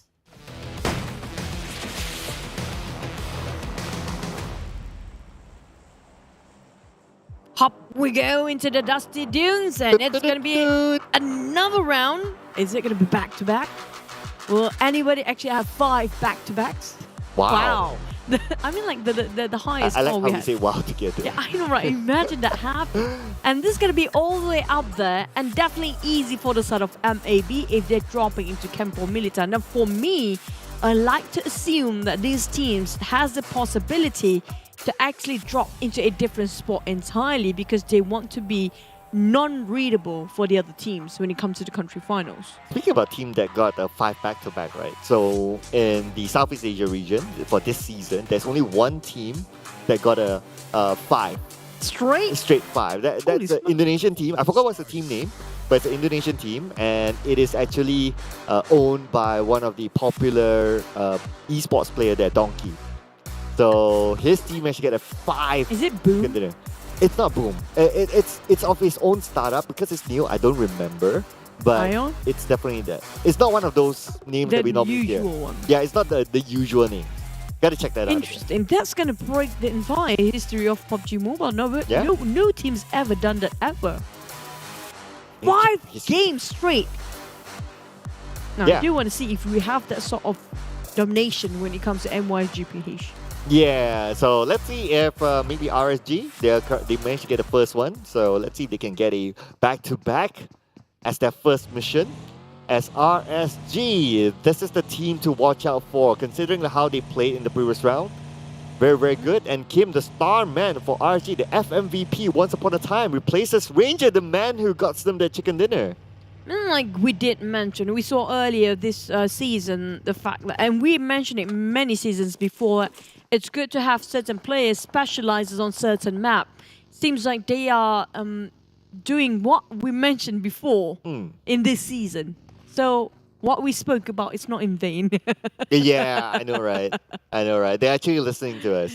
I'm so glad. We got to hashtag done claim that. Yeah, if they actually really listen to us, we can have a couple of jerseys. We wouldn't mind that. Just saying, Genexus jersey isn't sold, so the only way for us to get it, it's not sold. The only way for us to get it is for them to send it to us. Or steal it from the players, so we can do that and just drop by. I'm sure you're going to steal it from Biu. I know. I'm very happy to see it from Boy, you know. But, yeah, that's possible too. I probably can't fit, but yeah, never mind. What do you mean? You can wear it during bedtime. Wow, yeah, that's not a bad idea. Yeah, that's true. Yeah, thanks for that. Speaking of Genexus, they had a bad start. Not really bad, just unfortunate start previous round. Seems like they're doing the same thing here. I'm not sure what they have in mind for the side of Genexus, because the Genexus we know back then is the team that really sort of moving in unison when it comes to unfolding the mysteries in front of them. They like to move, they like to be proactive, but this time, today, what we're witnessing coming up from Genexus mostly is just one person came out in a different spot, the others in a different corner, and just sitting out quietly waiting for something to happen. As the great words of every gamer, warming up. Yeah, still need a few games in the back, you know. This is just 3 days. What do you mean of warming up? They had the entire league to warm up. Well, to be fair, it was like almost a month. That's true. Yeah, to be fair. But anyway, speaking about Genexus, right? They have always been that team that you need some time for them to like get up to speed, and of course that can sometimes be a bad thing, considering that we only have 3 days, like what you mentioned. If you remember during the league, right? Week one wasn't. They didn't do well. Second week? Yeah, but second week they went all the way. That was the Genexus that we know and Keith love of. Keith. Yeah. Keith just head over heels for them that time. Right? I think if he sees Biu, he'll go like, he'll go ape over Biu or something. Beyond ape. Yeah. Like, oh, wow, Biu, oh, wow. Yeah, we do have to highlight some teams, including DBD in this case, because they are the teams that back then nobody knows, nobody cares. They're always the last place when they were R2K, and then they R2K Survival or something, and then now they're DBD. It just keeps getting better for them, and they are more consistent even this season. Yeah, I know, right? It always reminds me of like the R2K formula. Yeah. Back then, it's always like, okay, week one, they're like, warming up as well. But when it comes to week two, then they just go all the way. But one thing about the R2K-ish philosophy, or somehow they just perform that way, the country finals, they always slightly miss out. It's been like multiple seasons that the country finals just isn't their thing. Feels like they need a therapist to calm their nerves down when it comes to the big games, Probably. Maybe their nerves are really kicking it up and cause them really having a lot of pressure. That's extremely not great if you can't have the composure, which in this case, Sam9 actually way better than the previous one. What is happening for Sam9 right now? It's only a robust team that seems like way flashier, way better, even though the legends are not playing in there anymore. Yeah, I guess sometimes, you got to make way to newer talent. So people like Adibs, Harm, giving a lot of value onto Sam9. I think that those changes definitely work out. Now, of course, Manparang has its own value as well, but maybe it's just time to make way for the newer talent. But speaking about making way, RSG not making way for Dingoz, as its kiddo will be taken out. First blood to look again. If you want to mention that Sunhawk is the map where they have their brilliance radiating the best, RSG, they are doing it again in Murama, but the thing is, will they choke themselves here when they're giving too much of their positions? They open fires against all the team that actually move. Create VIP, try to actually get themselves in a different compound entirely. They want to be out from this, but Team Hawk, can they escape the wrath of Drax? Oh, and wait, they pop it, they're gone. What a big accident here! What? And the ones winning is actually those on the high mountain of RSG. Oh no, okay, it's a disaster for Insomnus, but what is VIP going to do about it? Are they going to move in? Looks like Sam is going to move in. Team Hawk, 2 of them down. Sam could secure 2 elimination points. Thank you very much. He's going to put that into the pocket. But Insomnus, finish off by damn cutie. RSG trying to take advantage of that. Quite too far with that mini 14 from Rex, but Zully, there's going to be a lot of pressure for Crit VIP. Left, right, center, you name it. Everywhere there's somebody shooting onto them. And Crit VIP, they do have compounds. Samsy have to take cover. Insomnus is not savable. Already been there, done that. But you know what? They have to salvage the situation for Crit VIP. What an unfortunate timing for that accident. It's not between the teammates, it's between the opponents. I know, right? And there are like, what, 2 other teams there in that area, one on the high ground and one just in the same compound as they were traveling. It was just unfortunate that clash had to happen between Insomnus. If that clash didn't happen, they would still be alright. But, you know, now that also resulted in Sam being called out, with RSG having the high ground over Sam. So I guess the only thing I can say is that good luck to Crit VIP at this moment. Yeah, I'm not sure how they're going to exit out and disengage, because they definitely have the hot eyes watching coming up from these guys. 2 teams at the same time. 4 rivals, they're bailing and taking a longer rotation. A lot of accidents happening in this map right now, including MAB, who try to migrate themselves into the circle, while Voki will be chased by the side of MAB. His tail's being followed quite behind. But SMG, on the other hand, they didn't fight against RSG earlier, but they got themselves quite a number of upgrade of loot with a lot of level 3 and also in an MR. Yeah, they seem to be quite stocked up, so at least a decent start for SMG this time.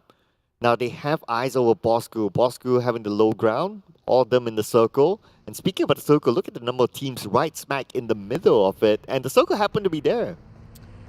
And Power Grid still in it. But it's been a while that we actually see the circle centralizing towards Chumasera. I'm not sure it's going to hard shift towards the southern part or not. TABAH NC definitely having the clear path the entire way between the valleys, because there's nobody on the southern side going to take this away from them. But Geek Fam coming in very late. But the concentrated center is where everything that's happening right now. I'm not sure even RSG in the middle that can actually survive that long, because we're talking about 360 degrees, you're being surrounded in the center. But you know what? The advantage for RSG is that they have the high ground. So they'll be able to get information of people moving around them, and they'll be able to shoot first. So if any team that happens to be in their crosshair or in their line of sight, they could take them out. Just like what happened to Team Hawk as well as Crit VIP earlier on. So I think that they're in a really sweet spot at the moment in the middle. That could probably last them like another 2 circles at least. Provided the case that they don't overuse their resources there, because when you're on top of a mountain, we do know to just replenish your resources is quite hard up there. There's not much to work with. Yeah, that's the disadvantage, right? Because like also what you mentioned, because they're up there, they spray everyone down, so they would lose ammunition earlier. And also grenades if they try to push it. Correct. So that would mean that towards the end, they might have lesser ammunition as compared to whoever their opponent is going to be at. So that's something of a consideration for them. They need to conserve their ammunition enough. But Izane, he needs to prepare his ammunition as Actis moves in. They're stopping here, and he was hoping for them to keep on driving, and Izane climbed out into the balcony area up to the roof. But the thing is, the roof is not in his favor. Keep on slipping down there. Izane, couple of footsteps, found it out with the DBFs, and it's going to be sprayed towards the side of Axis. While Izane trying to playing around the corners, hoping for Team Secret to just join him in this battle. But the thing is, they're too far off. taking him quite a bit of time to reunite with Aizen, who being knocked down on his knees right now. And there you have it. Aizen being knocked down by Dell with the nade, but looks like something came on the other side. Kid is knocked down as well. No, Axis self-grenade their own teammate just now. Oh, yeah. Okay, I mean, one of those moments, right? I mean, we've seen multiple times this kind of thing happen throughout the league. But at the same time, we can see that Ade Luke taken out by Bosskurr. And Aizen is crawling towards Kid. Probably can be picked up, but Long has high ground advantage. Going to be Genexus and Geek Fam. Oh, seems like not really advantage being used to full potential. Geek Fam playing and abusing the terrain. Slipping down the hill while Team Secret finish off Axis just now, and they arrive and they rushed in. Here comes the cavalry, but the thing is, can the cavalry withstand as Axis try to retaliate here? Noob with the UMP is a swap over to Scar L, and Kit trying to with an XLR finish off everything, but it's just too much for him. Being knocked down, but I shot from afar. This is what he's been waiting for the longest time. We're looking at one more person for Secret, Fredo coming in to finish off and wiping everything clean. I mean, Aizen and Kid can still be picked up, so let's see what's going to happen here as Fredo iShots moves in. Dell 1v2. Can he pull off a clutch here? But at the same time, we can see that iShot's super low. He's picking up his teammate. Everyone's resetting. Dell as well, super low too. Now Dell against the world, and Team Secret will lose one player. But now we move back over to Geek Fam and Genexus. Looks like Genexus has the upper hand. Still 30 seconds for the next circle, but definitely that's going to be an easy, clean one to seal off the deal coming up from the side of Genexus. Finish of one members of Geek Fam, down to only two of them. Yuhai bleeding out, and definitely Damru have to play this solo. Now back to Team Secret and Axis. Axis recovering themselves as Kid will be picked up. Dell managed to reset, but the volley! What? Oh my goodness, that was hot. It was really close. Here comes iShot, cooking up the nade. Don't cook it way too long. We've seen an accident happen like that before. A perfect one. Finish off Dell on his knees. This is going to be it. They will rush in here. Really low coming up from Maxis. Things happen to be unfolding for the side of Team Secret. And that's a total what? Okay. That's coming up from Kid before he went down. Yeah, that was his last suicide mission, right? He's like, okay, if I were to go out, I'll try to take out someone, but yeah, I mean, at most you'll probably get is a knock. But hey, good attempt coming from Kid as well. There are two kids there, by the way. That's the thing. Yeah, it's getting a little bit confusing. But I think as well he's trying to deny the point, but yeah, it just didn't blow up at the right timing. It was a bit too late. At the moment the actor rushed in, that's where he pulled the pen coming up from the grenade. Aside for the teams that are actually in the center, there are some teams coming in very late, including 4 rivals here, taking their own sweet time to get into the circle. They don't want to waste their resources. It's okay, they don't get elimination points, but it's really matter a big time for them if they got themselves a number of good position rankings. That's what really they're playing at right now. Yeah, at this point, they'll be happy definitely with placement points. But what's not going to be happy is SMG. They may lose Mile. 4 rivals is moving in with that man advantage onto SMG. And this is what they're good at. They're good at just running at their opponents with that sort of advantage. They knock one person down straight, going in for the rush. Here come everything just happened to be going good at first, but didn't expect the Drax to be there. Shinzi next to be down. Pamburu last tick of health, but still managed to survive. Where's Drax, the last member of SMG? And Voki didn't actually spot him from the high ground. Oh, it's not only Drax that they need to be worried about. It's going to be Bosskurr as well as they pass by. Bosskurr heard everything. They could take advantage of this. Our boy at the forefront, Drax the last man standing. He'll be playing for placement points. As the zone doesn't favor Bosskurr, they need to move forward, but 4 rivals will be the gatekeepers as the 4th circle shows itself. And Drax took the advantage the moment they start their cars and engines for Bosskurr. That's where Drax bailing out things and just like, you know what, 4 rivals, you're going to deal this amongst yourself. I'm not going to be part of it. It doesn't want to be part of it at all. Same goes for Damru. A lot of solo players actually being left out on the outer side of the circle, while the teams that actually have 4 men full will try to solidify themselves in the center, including here Team Secret is actually gatekeeping this edge of the circle, even though they have 3 men. Sem9, like it or not, they have to face them now. Oh, high ground advantage for 4 rivals onto Bosskurr. This is Bosskurr 4 rivals round 2 as Iman tries to get revenge for his teammate Asfar, but now they do not have the circle. 14 more seconds on the clock as 4 rivals. They need to close this up quickly as well. Ayman moves in and Volky goes down to Ayman. Burr happens to be on the lower ground here, spotted out our boy, but he whiffed it quite a lot, a number of bullets, but force up for RSG. They're still running gun all the way. They still have 4 men well alive, but look, being knocked down here. He's going in for the front line. Crit VIP Razor almost being obliterated entirely. This is going to be really tough as Bebeng tosses out the nade. He will bail out from the exit in the back. While RFG Rex trying to push forward. He's trying to spot anybody. It's going to be a clean one again. RSG bulldozing Crit VIP from the back. Who let the RSG out? Oh, wow. And look at that. They're not stopping yet.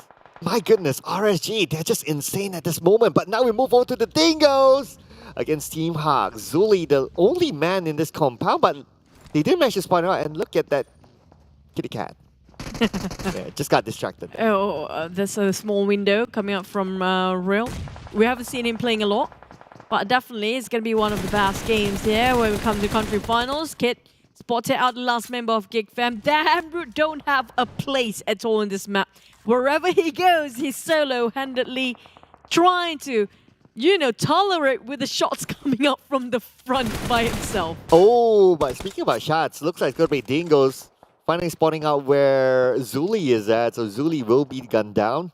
No one's going to be able to pick him up from there. Damroot, as usual, he will be the survivor for Geek Fam. The last man standing, in fact, but he's caught on the outside. And Lung knows where Damroot is at. 3 eliminations and 2 of them coming up from Lung himself only. Going well for Miramov with the side of Genexus. Team Hawk, on the other hand, I'm not sure what happened to the other 3. Definitely only left with Dams. Stop it. Dams in the center. But the thing is, he got himself quite an elevation of the ground, so he's quite safe as long as nobody tried to climb up here. Yeah, I think he has a little bit of an advantage from that, at least from an information standpoint. But now, we're looking at teams that we haven't seen yet in this round. MAB now has eyes on the RSG, both of them somewhat in the circle. But at the same time, they need to be aware of another team just behind them, MAB. They are splitting up as well. Probably trying to take an advantage over RSG on the other side. But Team Secret, playing as a trio, they have the high ground against MAB. You can feel the desire coming from MAB to advance. But the problem is, the moment they get out from where they stand, it will be an open field for everybody to spot them out. MAB, they managed to knock one down the side of RSG, but it's just too far. He can't leave his post for Iftar. The moment they step out from this, look at how many teams there is surrounding them, because DBD getting the center. Team Hawk is not too far, but the rest of MAB have to go through Team Hawk. Damned last member still up there waiting for any heads to pop out. My goodness, DBD's compound is perfect. They have the circle in the middle of it with the compound, and they have a road right in front of them. That means teams will need to cross that road. They can gatekeep easily, so they're in a prime position with this kind of circle. But now let's move over to Sem9 against Genexus on the other side. Sem9 currently on the outside of the circle. 5 more seconds on the clock, and Genexus will play the gatekeeping role against Sem9. The thing is, there's also Team Secret down there. That's high elevation of grounds definitely plays into advantage of Genexus' hand. Sem9 on the other hand, they got themselves not quite a hill to work with. They got a huge compound to take covers from, barricading themselves inside of the building, while Genexus playing it openly. They don't care. They just want to get through, and they will take anybody down in case that's what they need to do. Oh yeah, Genexus, we know that they're capable of doing that. They have the high ground against Team Secret. The nade from Biu. But we toss out, he would love to get revenge against his old teammates. And Biu knocks out his old teammate, eye shots. But he's not going to stay to secure that elimination point because Yoodo Alliance has eyes onto them. They need to move forward. And Yoodo Alliance taking their own sweet time. They don't want to move forward yet because it's going to be a feast for them. There you go. Comes the clash between Genexus and Secret. And Kid trying to do damage control with the DBS. But he's got 3 debuffs. Well, he took down Lung. But Bill finished off 5 hits. Within that smoke, how did he actually pin down? Tracking coming out from Team Secret. That was incredible. What just happened there? Genexus, they had the advantage, but then again, they lost to Team Secret that only has like, what, 2 players alive at the moment. Somehow Team Secret managed to turn the tides against Genexus. Wow, that was something. But now we move on to NSEA. Managed to get one more elimination point in the bag. RSG unfortunately will be eliminated. Same goes for 4 rivals. RSG got quite a number of eliminations already. It's not really a bad thing for them. Sam9 kind of cornered the side of Team Secret, who's saved by Yoodo Alliance on the higher grounds. Didn't spot out Team Secret. They only can see Sam9 here, who are trying to put down Team Secret as far and as much as they can. But Yoodo Alliance making such a hindrance for the side of Sam9. Now Lord Harm definitely spotted out. Well, all the teams surrounding with it SL are trying to pin them down from afar. MAB will have to stay put for a bit as Harm is really trying to take everybody down. Oh, Adik Lu, Yoodo Alliance doesn't have the circle. They need to get past NC. NC doesn't have the circle as well, so both of them need to move at pretty much the same time. But look who's in the circle. It's still DBD with that compound that we mentioned earlier. Just dares to take it, unless it hard shift all the way. I mean, like the last minute shift, we definitely will have to, hurt them quite a bit. DBD, Echo, and the rest of DBD just having a great time. This is just Thanksgiving for them, walking, all the feast walking straight into their door here. All they need to do is just shoot from the windows. They have all 4 walls to cover them. Yeah, and that's why I mentioned the road will be their advantage with this kind of circle, because whoever wants to cross the road, they need to get through DBD, and roads, we all know, is an open area, and that's how they will take advantage of that. Yoodo Alliance, one of those teams currently on the outside, and the blue is starting to close in onto them. On DBD, all they need to do is just wait like a boss. On the side of Sam9, the teams are actually not inside of circle. They have to pierce through this barricade. They have to pierce through this fort, which has been so strong, held by the side of DBD. This is a castle for them. Here we go. TABAH trying to actually go for the flank side. They spot out DBD's loophole, but the Alliance spot out them first. They can't even challenge DBD yet, but they breach in. They managed to breach in. Oh, yeah, that's a good start there for NC. But then again, DBD is making this that fortress. Rush now, the last man standing. They managed to defend this so far, so good. But Sam9 became their unwanted neighbors on the right. At the same time, we can see the Team Secret eliminated from afar. It's going to be Yoodo Alliance taking them out.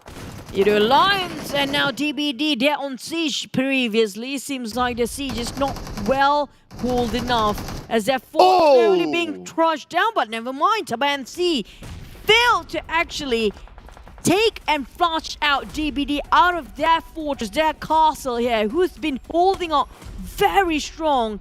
One by one team desiring DBD's fortress. Definitely so hard to take it from their hands. Yeah, it's definitely tough here. DBD now holding this on strongly, but it's going to be Adik Luke onto Echo. Echo nailed down by Repo Boy. It's going to be Yoodo Alliance having the advantage, but Dingoz is not going to be making it easy for them. The long range coming from Ate. Dingoz playing as a duo, fighting for lives. But MAB, they still have the high ground advantage. Cha'id needs to pick up his teammate, but Dingoz, the moment Cha'id moves, Dingoz will know that MAB is behind them. So Iftar needs to crawl towards Cha'id.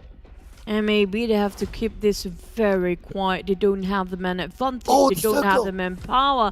And they don't even have a circle. 40 seconds to decide which way to go.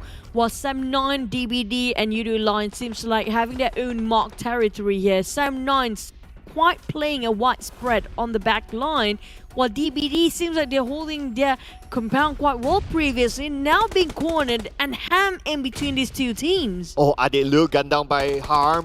Looks like Sam9, they're starting to move in as well. Harm together with Deb, the duo from Sam9 is going to move in. DBD squashed in between two teams. Dingoz has MAB to deal with.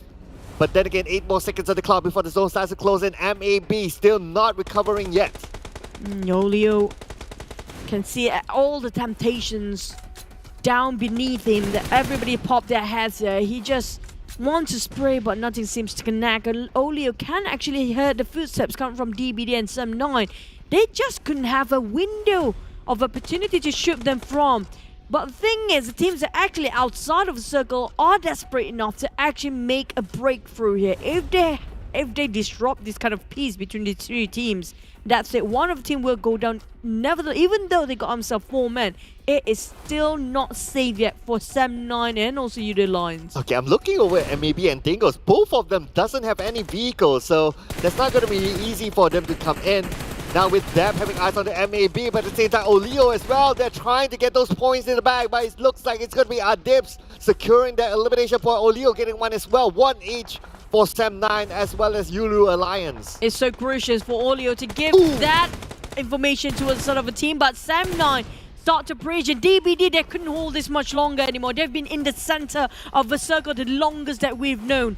But the thing is, both teams coming up from different angles entirely. How can Six and Yen from DBD try to take two teams full force against only the two members of DBD? Yeah, it's going to be almost impossible for DBD because they're currently squashed in between two full squads. Yoodo Alliance as well as Sam9, they still maintain all four of their teammates. But the Navar, they look at the depth. That's going to be an advantage for Yoodo Alliance. But can they move in without DBD butting in?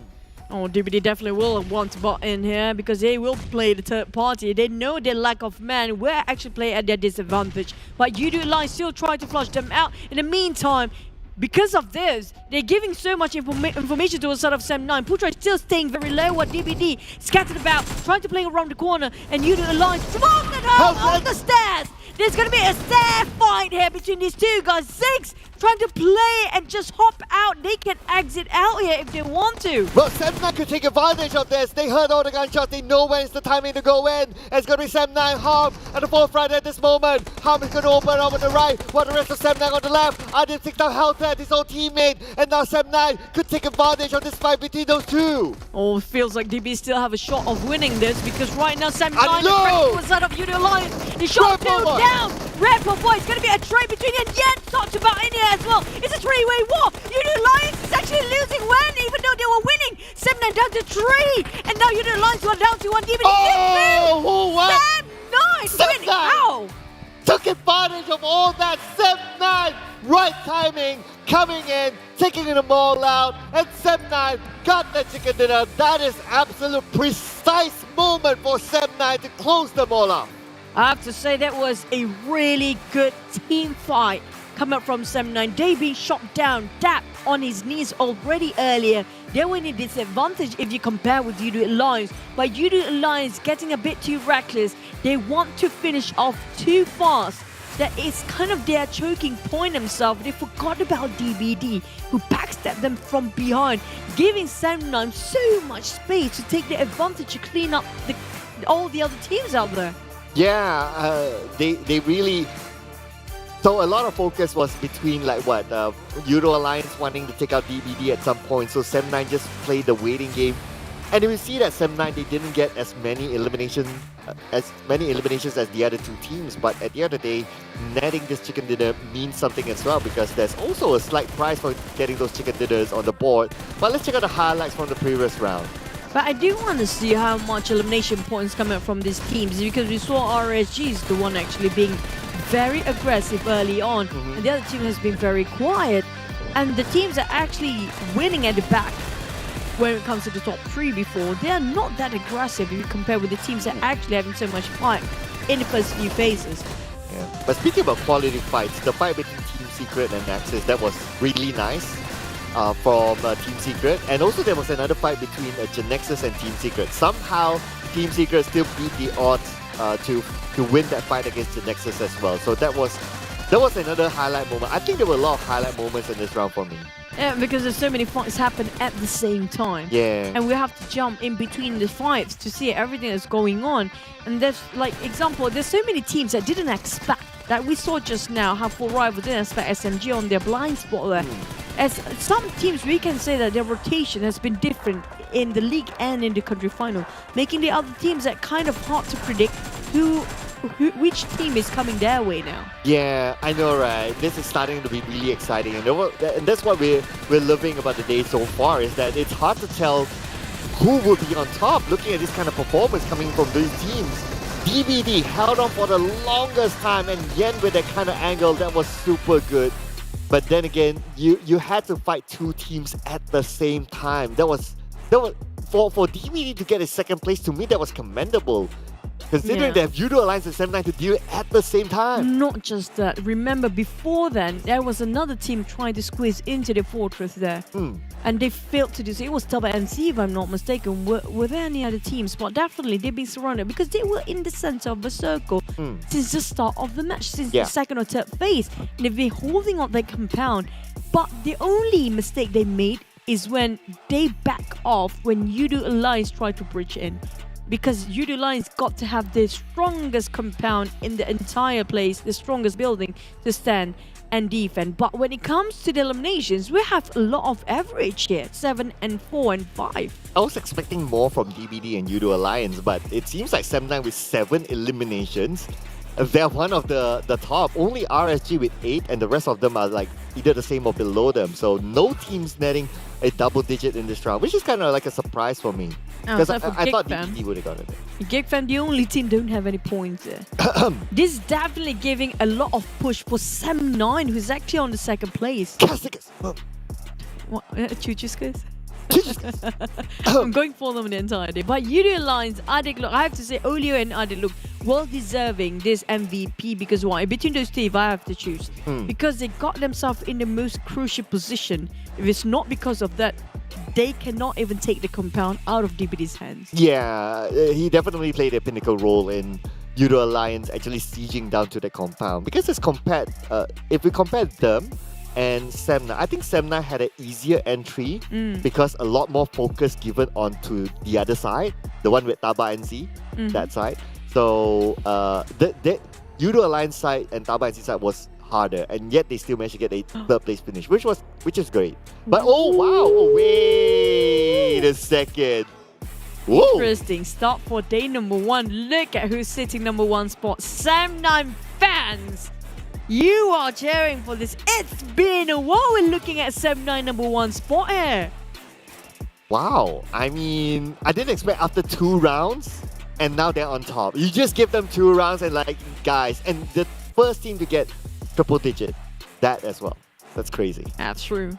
Breaking. And then like they're starting off with 71 points. That's 9 points away from 7-9. I know, right? Sorry, Geek Fam. And the thing is, it's been a while. 7-9 is always at the second pace for last seasons. I know, right? They're always a team that because they have a big fan base, right? So a lot of fans naturally will express their, frustration or their feelings, right? But this time around, like I was talking yesterday on my own thingy, right? My own podcast thing. I was saying that, 7-9 is like this their comeback season. It feels like this football club that never walks alone back in the day, that they were like superb, and then they have a big long gap of not winning anything, and now they're starting to win again. This is the feeling that I get from 7-9 right now. Yeah, it feels they really needed it. I can tell you that. Yeah. They used to be one of the best in MY, SG, or even C region. They have been C champions. And then they just disappeared. Yeah. And then we can see the frustration from the teams and the fans, but this is a good time for them. Hopefully they can actually maintain this. That's the thing. Yeah, and speaking about good times, I mean, this is a good graphic here. We gotta give it to our production team. I'm loving this. I love this so much. It is so smooth how the graphic goes. Yeah, look at that. Oh, yeah, so you can feel the air. You know, right? Pulling over the chute and then just gonna drop over.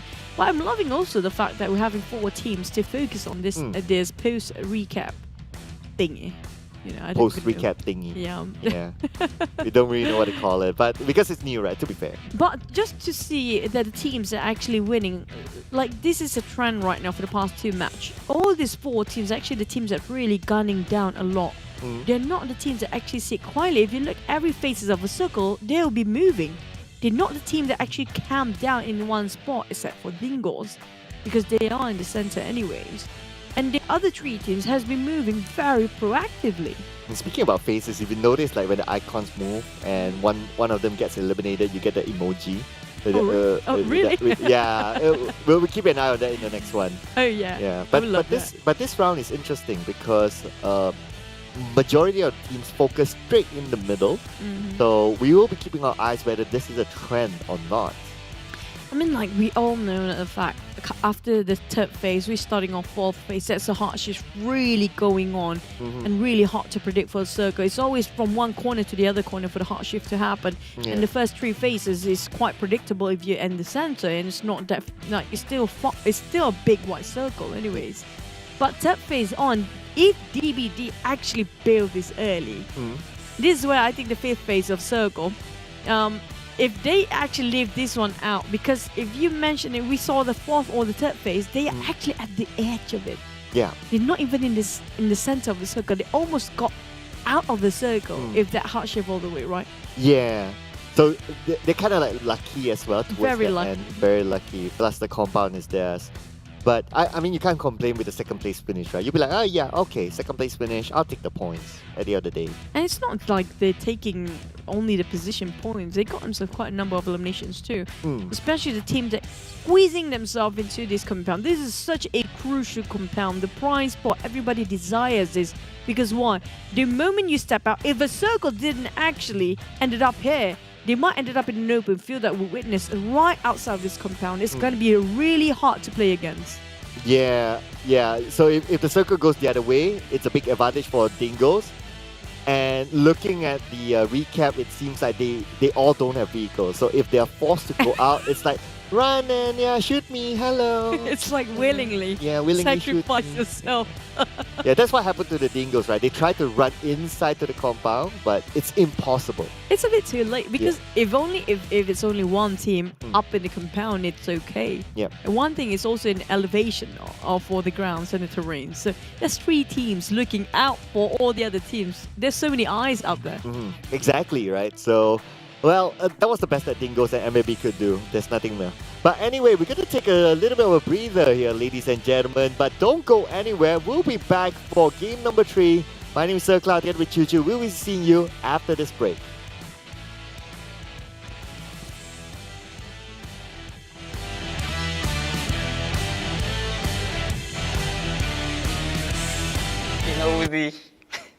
King of shotgun ni bos.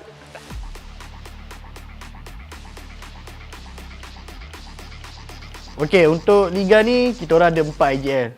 Tapi saya lah IGL. Untuk Grand Final nanti, kita orang akan gunakan 4 IGL sekali untuk split besar. 1 IGL, 1 tempat. Pada Forever, season lepas korang champion, season ni kita orang akan rampas korang punya champion tu. Easy. Geek Fam. Kita orang tak takut lah. Kita orang ada Jimmy OP. Jimmy seorang pun dah cukup lah. Apa lagi 3 orang.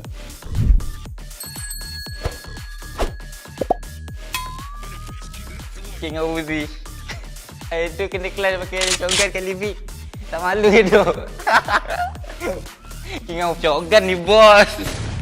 Wanna trash talk adik Luke lah. I don't know why. What happened? You suddenly flopped. Real hard this season. What happened to you? Like, what happened to all your sunte, all your amazing close combat skills? Suddenly you flop. I don't even see any of your highlights. Kata nak kalahkan Yuhai tapi dah main macam ni macam mana dek? Tolong ah. Bangkit. Aku nak tengok. Korang tunggu lah kita orang dapatkan balik gameplay kita orang. Jangan bagi kita orang dapat momentum, nanti korang yang pisang ni. Aizen Dia kata apa tadi? Dia kata nak bantai aku. Come on Aizen. Terminator KS ni buat apa? Kan? Dah Aizen turu dek. Boleh tak main Aizen? To Genexus, for Biu, good luck on your PMPL country final because we're going to get number 1 and you guys are going to get number 2. So all the best, may the best teammates.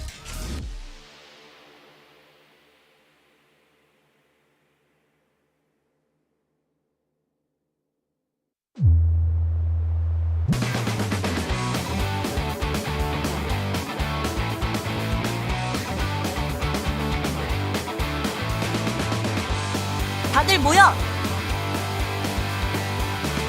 I'm going in. I need a gun. I need a scope. 탄약이 필요해. 이곳에 아이템이 있어. Excellent work. 자, 가자. Enemy! Cover me! 내가 커버할게. 표시된 위치로 이동. I'll take the back. 퇴각! Get in a row!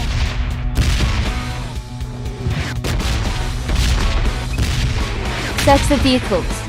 Go back to safe zone. 아쉽지만 철수. Retreat! Let's go! Let's go. 가능한 빨리 안전구역으로 이동.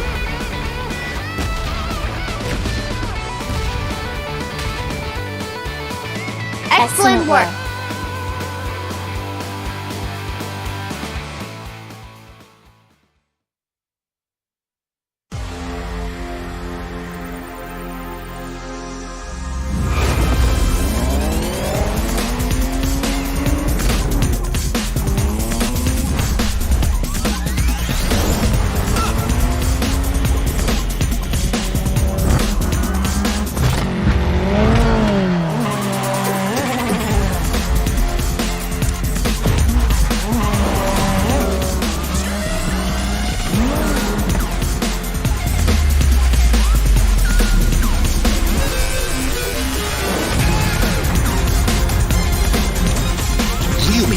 Neo 3.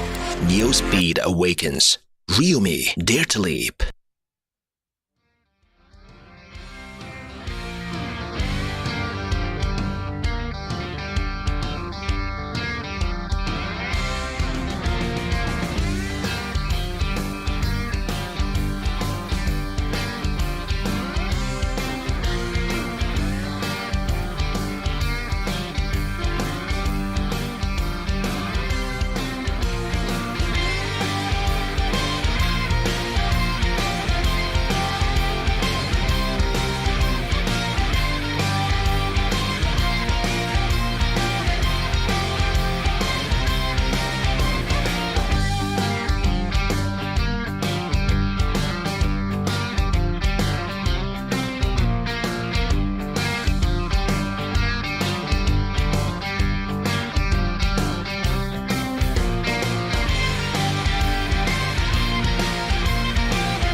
Welcome back, ladies and gents, to the 2022 PMPL MYSGPH Fall Country Final, which is brought to you by Tencent Games, PUBG Corporation, Lightspeed, and Quantum Studios. I'm Chu, and this is going to be the handsome Sir Cloud. Look at his outfit today. Wow, I don't get that very often. No, I'm not going to get you a Geek Fam jersey. I don't have one myself. Just buy me a dinner. Okay, but maybe I'll buy you... Okay. But I might buy you an official smartphone partner. Yeah, oh wow. Wow, that is Ryumi. Or maybe Ryumi can send us one. I wouldn't be complaining about that. Thank you so much to Ryumi for being our official smartphone partner, as well as our official digital telco partner, Yoodo, and our official livestream partner, that is TikTok. But let's have a little bit of a recap of whatever happened earlier in Miramar. If you compare with the last match of the Sunhawk, 1006, which were, I think at RSG finished off with 12 elimination, 1009, 7 elimination points. That's a bit unjust, isn't it? Well, I mean, this world isn't fair, right? That's the usual That's code. how you justify this Yeah, for them. the world isn't fair, okay? You don't always get what you want. But hey, we all the players we actually look over for the most damage is the top 3 teams ended up with, you know, the last minute here. I did look, Harm and also Arte. It's just 100 or plus minus difference between the damage output, but it was anybody's game really. Yeah, it was super close between these few teams. But let's check out the next map. So it's going to be Miramar again. So this format is going to be, well, it's kind of like a refresh format for us, right? We're going to play the 2 maps back to back with the same group of teams. Before this was like different groups, so you still get a little bit of a change. But it's going to be same for the groupings. Obviously, there's no grouping. Same 16 teams. Miramar round 2. How are you feeling about this? I mean, like, besides Geek Fam, I'm not feeling that. I'm loving the fact that we're looking over the teams, Sam 9 especially, to get themselves at number 1 spot. After such a long time, Geek Fam has been holding on to its that crown. But right now, we're waiting for a circle and a flight path because just now we saw a bit on the northern side of a flight path, right? Yep. And plus, the circle was really generous when it comes to the center. We haven't seen too wonky of a circle flight path here. Yeah, but what's not wonky? It's the Rabu Padu. This time it's my turn, of course. Rabu Padu is back, and this is the phase 2 of Rabu Padu. So make sure you guys log on every Wednesday to collect those points. And besides that as well, there is a leaderboard that's launched for the Rabu Padu Phase 2. Keep on playing to earn more points and stand a chance to win prizes weekly. And of course, if you play every Wednesday, you will get 2 times more points. So that's going to be a little bit of a different campaign as compared to the first phase of the Rabu Padu campaign. But besides that as well, we have a new set. And this is my turn now. Yeah, there you The go. Lightning Nebula set, which is also available for you guys. I'm loving it. That's like sort of a sacred tree if you look at the back, where the Lightning Nebula come across as threat in the universe. Something sort of a superhero thing again. It's like more what in the universe. And he will first observe and decide whether intervention is necessary. I feel like that tree, possibly, if like the narration of the story feels like that's the being of the the soul of life, the start of life, The possibly. universe. Yeah, the universe is a tree now, Yeah, maybe. and possibly. Yeah. But we'll uncover that. We have a lot of time to repeat the storyline, so don't worry about it. But hey, so this is the Royal Pass M14, which is the latest Royal Pass. Of course, the Royal Aurum set is currently available in game. So what better time to spend your UCs on than the Royal Pass set? Oh yeah, it's not just the set that you can activate. This is the ultimate prize for the Royal Pass. There's so many prizes in between as well. Yeah. I'm wondering if I like get into like this treasure place, would I like react like that? I'll just like, take home the money, like, not We're being too gonna take home the emotional about jersey. it. Yeah, but we want to take home the jersey too. Yeah, but okay, just to recap, my production crew just now, they actually mentioned that Yibambe, I do know this is going to be Yibambe, from that what movie it is, yeah. I don't know how you say Yibambe, Yeah, it's from the... Wokondo? Wokondo. Oh yeah, the Wokondo land. Yibambe! Yeah. Wokondo forever? Wokondo forever, Yibambe! We don't do that here. Yeah, thank you so much to the meme. But anyway, that is it. Don't forget to send us the jerseys as well. Not only to the fans, we could use some love as well. Just saying, teams out there, because we selected you as our prediction. Of course, Choo now, she's gonna go for that one. But I'm trying to get a jersey that hard. Okay. Yeah. To be fair, Axis, thank you for that jersey. So yeah. Thank you, Axis. Thank you. Thank you. Because I got the jersey, now I'm gonna pop over to Geek Fam. We gotta say want the thank you. jersey. I'm trying really hard, but you guys watching at home, don't forget to like and share. Definitely drop us your prediction as well. And whatever platform you're watching right now, we want to know who do you think will take away the #1 for this season, and which team will qualify straight into PMGC slot, PMPLC, or whoever have to struggle to fight in the play-ins. Or even the regional clash as well. Fighting up against teams, Southeast Asia teams going up against Chinese teams. Yeah. I mean, that is just The wow. PL teams. Yeah, the PL teams. That is just something to look forward to. I can't wait for that. I'm super excited for it. We saw how PMWI was. It was amazing. With 4 rivals playing there, they did fairly well despite them not moving on to that showdown. But it's okay. Anyway, it was good entertainment that time. Speaking about entertainment, it's going to be Miramar round 2. Yep. In previous round, the circle was really one of the common circles that we've seen a lot. Yeah. It's really common. We haven't seen, and we never get ourselves the Impala circle still. We want to see if the players being pushed to take up the challenge. How much will they take? Is the sky the limit, or they are limitless? Where are they at right now? Yeah, we have enough of middle circles inside of Miramar. If only we can actually control the circle. Yeah. If we control the circle, I'll pick that island on outside of Impala. I mean, I'll pick that one. I thought you wanted a oasis. I'll take that too. You're a bit greedy, aren't you? Yeah, I am. If you give me the power of just, having that pen to draw the circle, that's it. I'll draw like first circle is ruins, the final circle is Porto Paraiso. That's why we're sitting here, because right now we can't wait to witness our last Miramar of the day.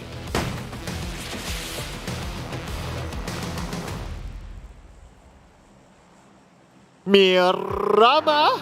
And this is, of course, match number 3, the overall country finals, day number 1.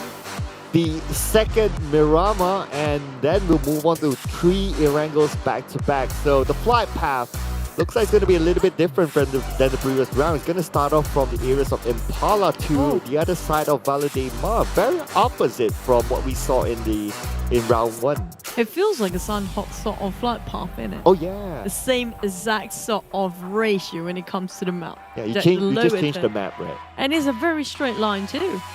Yeah, so you just change the map. You just replace the green with the brown. Yes. And that's the same template. That's funny. But Campo Militar is a bit unreachable for the teams that actually want to draw on the northern part, which is going to be MAB, especially in this case. So I have a feeling if the circle pops like very soon, and then we might see a very credit Los Leones here straight off the bat. Yeah, so I can't wait to see the circle. But I do see a new player that's been swapped in. So Heiko is going to be playing. No information yet who's he swapping in for, but I think it's going to be... Can you actually see that? Yeah, I'm stretching my eyes. Okay, he's swapping for Damn. Yeah. I'm surprised they actually let him dance rest there. But it feels like this is going to be a hard one because why? Previous circle, we saw how it hard shift to the southern part of it seems like the center was Picado at first. And it hard shift down to the southern part of Chumacero. Now we have a Chumacero circle as a start. So how further will it go when it comes to the hard shift? You mentioned about Heiko just swapping in and out in dams. I'm not sure if there's anybody else who's going to do the swap there. Boyka could play, but nah. I think he's enjoying himself up on the hills right now. Yeah. Let's not talk about that.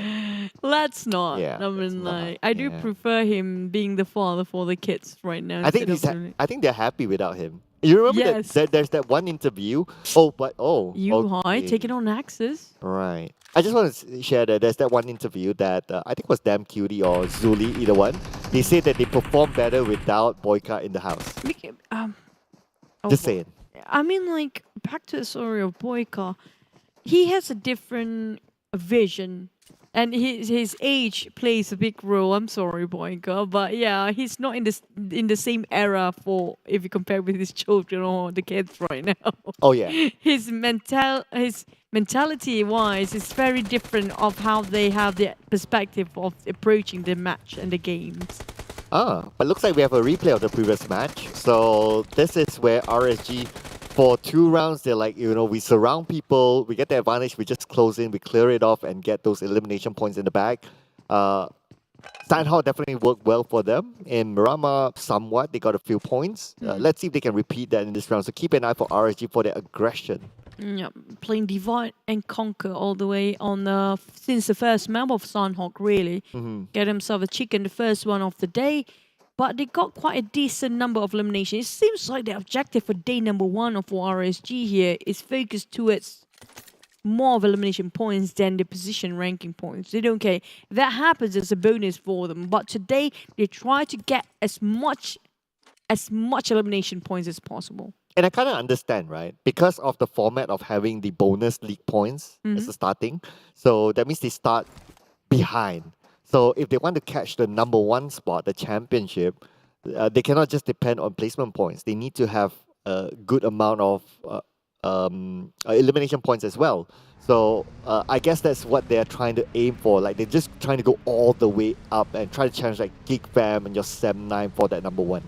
I agree, because if you're too comfortable and complacent when it comes to getting yourself, as long as you got 50 of this, 50 of that, you need to have 100% for both eliminations and position rankings. If they need to fix right now, which is only 3 days of very short sprint when it comes to the country finals, they have to focus on getting the elimination first. Once you get used to the eliminations, then only, it comes as bonus if you get yourself that chicken dinner. Yeah, but you know what? You guys can get yourself a Yoodo as well. Yeah, win stylish in-game items from Yoodo. I like how the copywriting is like win stylish in-games. It's like it's stylo. So scan it away, ladies and gentlemen, and switch over to Yoodo. Be a fashionista in the game with Yoodo. There you go. Odd in-game? Sorry? Odd Odd in-game? in-game. Yeah, odd in-game. But like for our international viewers, you guys know what odd means, right? Outfit of the day. Oh, outfit of the day, yeah. You know the odd, you don't even know why the acronym is sounded that way. I'm that old. Yeah. You can say with Boy Gunner. He's older. Really? Actually not, but I just want to put him up there. Like, yeah, he's the old man. I'm the young boy. Yeah. Everybody seems like a boy when you sit in front of Boyka. Oh yeah, because he's that old. Again, we're It's emphasizing ancient. that. I'm sorry, boy. I'm like, jokes. It's all jokes and fun, always. Oh, Team Secret. I'm surprised at how Team Secret approached this country finals this time. Usually we get to see the past few games now and then day number 1. You can see the Izane and I think Kid. Usually it's always Izane first. I spotted out there. He will camp down on certain compound by himself. I'm not sure what they're trying to achieve there for the side of Team Secret, but right now definitely this is not working. Yeah. I would say that it's kind of okay. I guess they had some highlight moments. So they were like what in Sanhao they were like number 4. They played the healing game. So I was like, okay, you played the healing game number 4, okay. And in the previous round in Miramar, they won like what 2 big fights. So I guess that was kind of okay. So they're like, okay. But of course, okay is not going to be enough to get that number 1 spot, especially with this kind of format. But speaking about the team that tried to take out Team Secret, Genexus with Team Hawk clashing. And just looking at the minimap, there's like 3 teams, despite this being a big map. That's like, I think that a lot of teams, based on that theory, I think a lot of teams are trying to get straight into the middle again. I mean, like, we saw this sort of a trend these days. Being the center of a circle, if you can defend it, great, works well. But sometimes late rotation did actually play a big role as well. I talked about this regarding, based on the last few, just in the country finals, okay, the last few matches. You saw that the teams are actually at the edge of circle ended up in the center of the last few circle. That's where the center of the circle really important. Not getting the center of the circle early, the first 3 phases, it's okay. As long as you get yourself in the center when it comes to the 4th, 5th, and 6th phase. Yeah, definitely. But then again, I guess it's about managing that sort of a thing, right? Like if you don't have the circle, what you gonna do? But if you don't have shots onto your opponent, what are you going to do as well? I mean, that boy, he was, we can see the crosshair. Yeah, he wants onto it. But the thing is, the ground is a bit elevation in front of him. So it's like he's hitting the ground more than it's supposed to be further away down there. He's like, yummy. But he's been shooting ground all the way. Yeah, we haven't seen much of Cellboy so far today. Oh, I mean, like, I think he's a bit too aggressive, being the front line, possibly. So RSG, they're always starting off like 3 men, even though they start off with 3 men, but usually Xiaobo help to secure the first few elimination points for the side of RSG. I mean, like, that's not RSG, right? I'm sorry. I forgot about I mean, Genexus. They call this Back to the Future, I mean, like, it's embedded in my brain. Yeah, I mean, the RSG outfit. To be fair, they're both blue in color as well. That's true. Yeah, to be fair, but sometimes like if they want to like make us remember them, they can always send us their jersey and we'll like remember them all the way for sure. Just saying, and we're trying hard here. Sorry, Xiaoboy, just saying. I mean, like, but the thing is, Xiaoboy getting to the team is with blue color again. So yeah, he just don't want to separate with the blue zone, possibly. Which 4 rivals and Nexus playing this very slow. This is what I fear for most of the teams. That when you get into the center of a circle, a lot of teams thinking the same thing. Look at how saturated is the pool in the center of it. And the teams are actually playing very late. They are getting the biggest advantage ever because they don't have to go through their hurdles. It's going to be the same type of circle again in the middle. And this is our last Miramar today, but we still see the same thing. Come on, Circle. It would be funnier if we ended up in the same place again. Oh, man. Yep. Remember that warehouse? Yeah. That fortress just now. Not again. Yeah. Feels like it. Oh, but looks like feeling it. The one that's feeling is going to be Kiddo and Dingoz. 2 knocks. In fact, onto Team Hawk. Not feeling very incredible now. I'm not sure about this. Camper seems like going for the flank. It definitely spotted out only 2 members of Dingoz. I'm not sure whether the rest of the teams coming out for Dingoz side. They're quite separated here. And it's only Kato and Ate happens to be in the compound. Well, what is alive? Wow. He just passed across, untouched, unharmed. There's not even any shots, warning shots coming out. Yeah, that's like, you can't see me. Yeah, our boy just did the you can't see me from our boy Cena.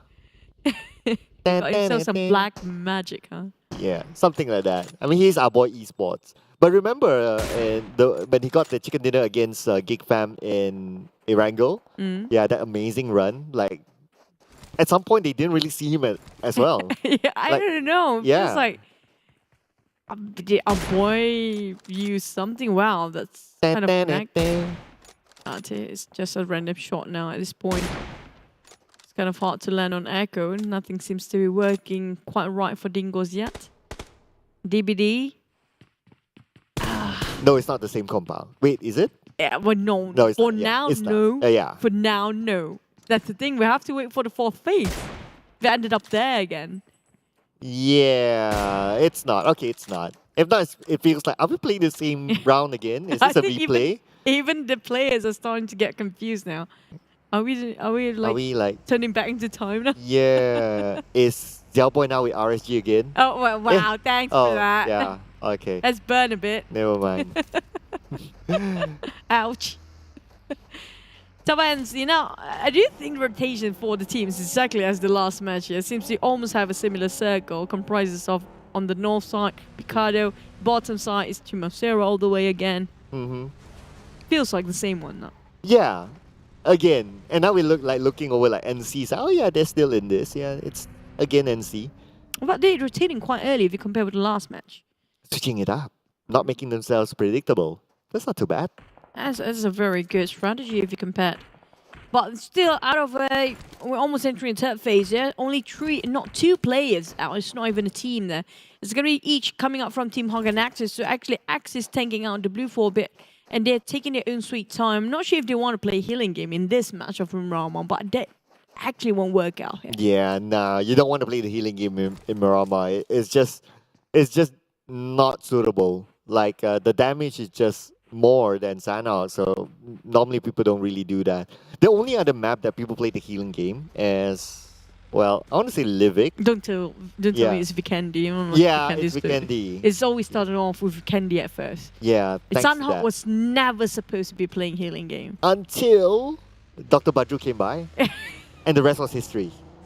Like, now we're turning back time, right? Oh, man. Okay, Tabansi. This is a very, how do I say, cautious rotation from most teams because they had the very similar circle based on the last match.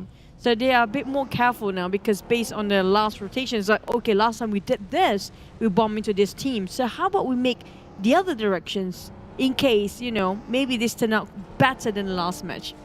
Yeah, I think that's a good point because what I noticed that when the map opened up, Crit VIP this time they played it slower.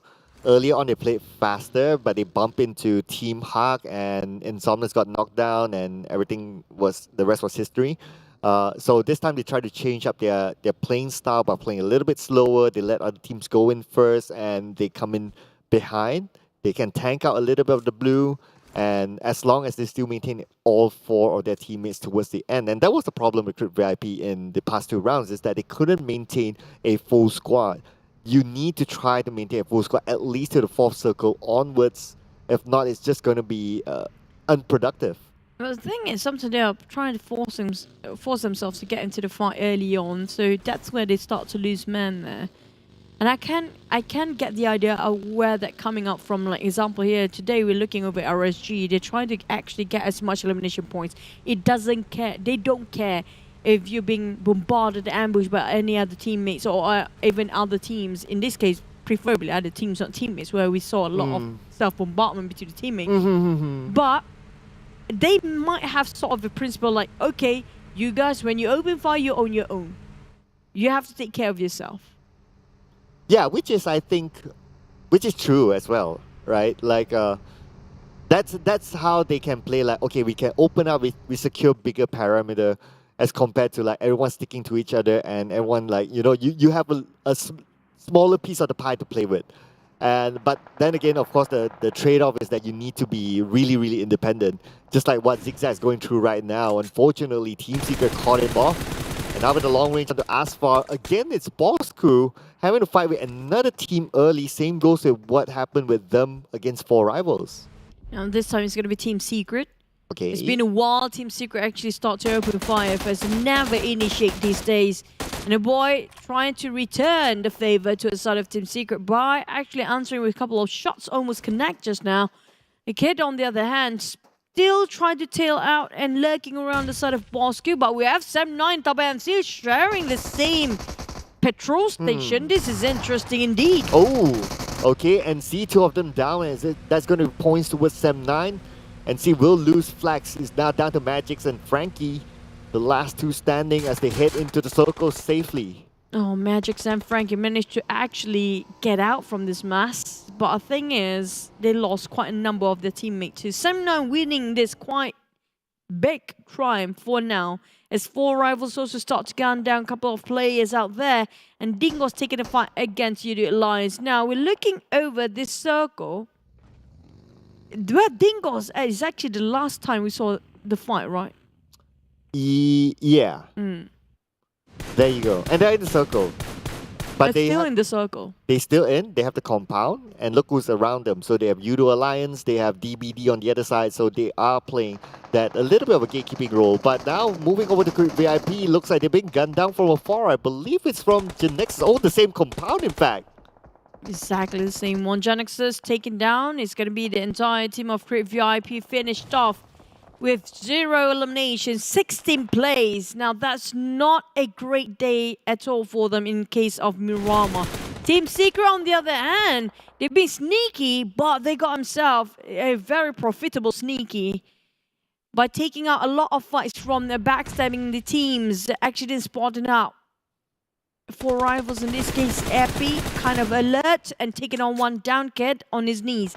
But Abby has nuclear. It's going to be 3 men behind him, but I still finish off by Pamburu just now. I shots and Fredo taking out the blue. Now he has to climb down this high heels there. If not, he won't make it for Fredo. Fredo's companion has a hoodie. The cat has a hoodie. Oh, is it? Yeah, really? I know, right? Can we show Fredo again? No. Oh, no. Oh, okay. I almost got it. I do want to know if they can actually listen to us, but DBD, they're a bit late to get where into Dingoz at right now. They won their compound back just like how the last match is. But the thing is, their movement here will be restricted by so many teams in between. So DBD, things didn't turn out like the way they planned earlier. DBD still on the outside of the circle, has MAB to deal with.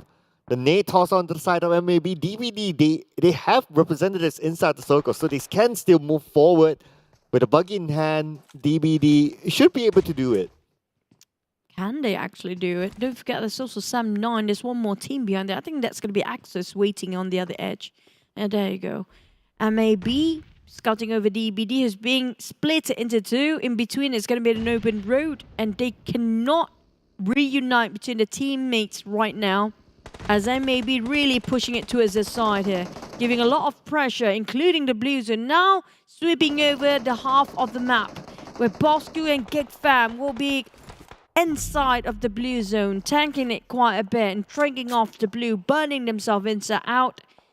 But they have to make it a go. They cannot waste any more time inside of a blue zone here. Oh, it's bad news for Ayman as his vehicle has been exploded and now he's taking out the blue. I don't think he can survive this. It's going to be tough as the circle moves toward the 5th phase. And now Damroot managed to get one onto Volky. Volky been taken out, but Appy with the long range tapping it away.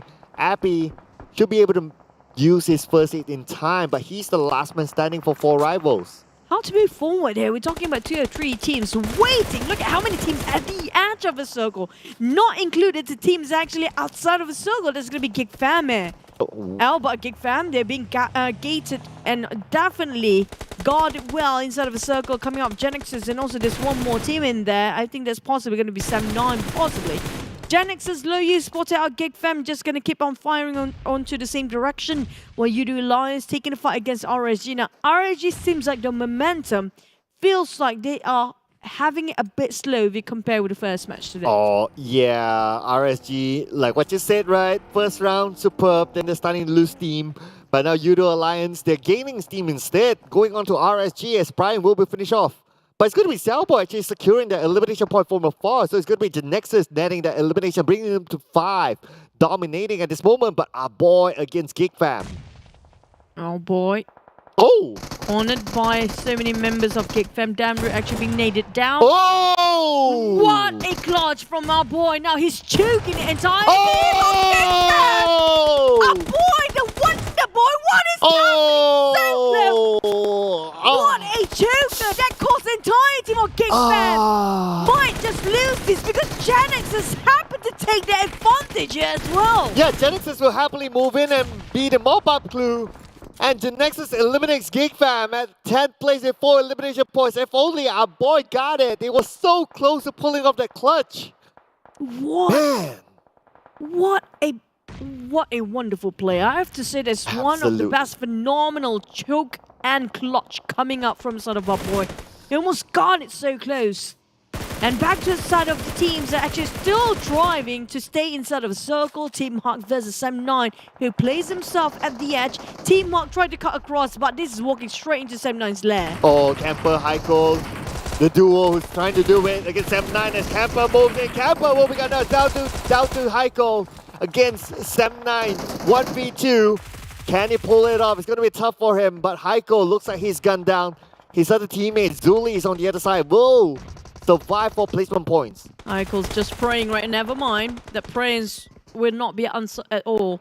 Zoli punching and moving forward, trying to not making any sounds there, but definitely will kind of hard one to fight against entirety. But we're gonna stand corrected. We're gonna stand corrected because our boy just shows us 1v4 is not impossible anymore. Oh, but look at this Zuli managed to nade down 2 from Sam9. Looks like it's happening for him. He's starting to move in, but he has 2 more to deal with. With the AK in hand, he's going to go in for this fight. The circle does favor him. If only he can win this, but looks like it's going to be Adams winning that fight against Zuli. Number 6 for Team Hawk with 1 elimination point. Now, a bit time for Sam9 to recuperate themselves and reset about what's happening, and they got only a couple of seconds to do so as we're talking about Sam9 inside of a circle, but there's still 4 teams remaining surrounding them. MAB managed to survive here. In the meantime, one of them being knocked down. DBD is still standing, taking the fight, even though they are a bit in the valleys, a bit in the pit zone. But MAB, the elevation will not help them as much because Yoodo Alliance can spot them straight from downtown. And not only that as well, we can see that Yoodo Alliance will be gatekeeping Genexus as Low will be taken out, but Jimmy from the other side will eliminate MAB at 5th place. No elimination points for them in this round. Yoodo Alliance, they need to move in. They're playing by the edge of the circle, but at the same time, Genexus needs to be taken out. MAB seems like they have this in the back for now. Yoodo Alliance still 4 men. DBD down to 2. Never mind, MAB already down. We're down to 4. Sam9 still survived. Nobody actually gives any attention to Sam9. Nobody actually knows where they're at. Exactly, Sam9 plus they have the compound, they're the circle, they have the best chance of securing the chicken dinner, but then again it's still early. We may see the same top 3 teams again. Sam9, DBD and Yoodo Alliance has the best chance, and it's going to be round 2 for them.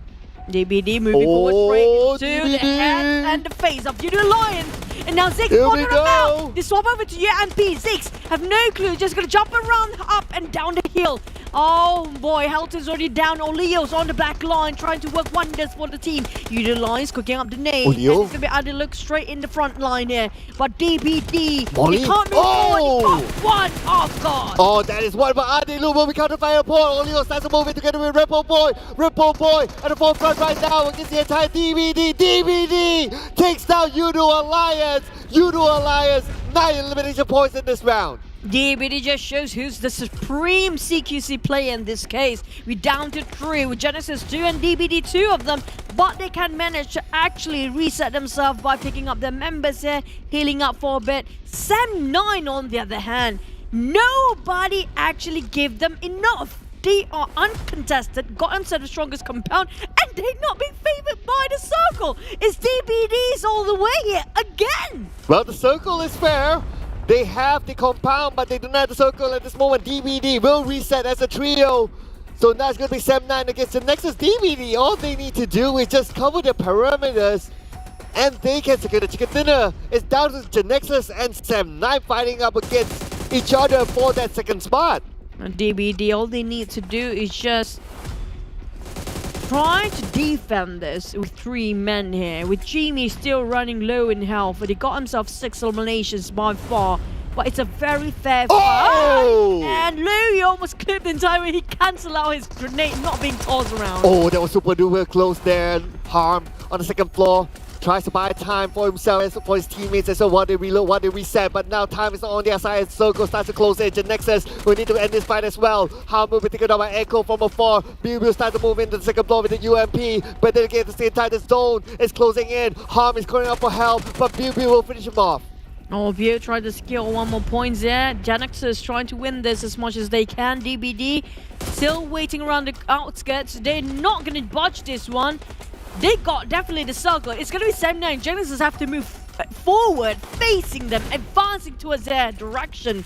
And I'm not sure how they can keep it going because Sam9 and Genexus just going to leave DBD for now. I feel like this is definitely DBD's chicken in the bag. Oh, yeah, definitely. But let's see who will get that second place. Genexus versus Sam9. Now the zone is starting to put pressure on the Sam9 as well. At the same time, we can see that Deb gets 1 and Deb will finish on Bilbu. The zone is starting to close in. Will he be able to heal himself up in time? Looks like the answer will be yes. It's going to be Loyu at the other end. But Jimmy needed down our dips. Loyu may give himself to the blue, not giving points onto his opponents. DBD is starting to close in to finish up this round. Oh, he spotted out Sam9 and this is going to be like a pace for Genexus.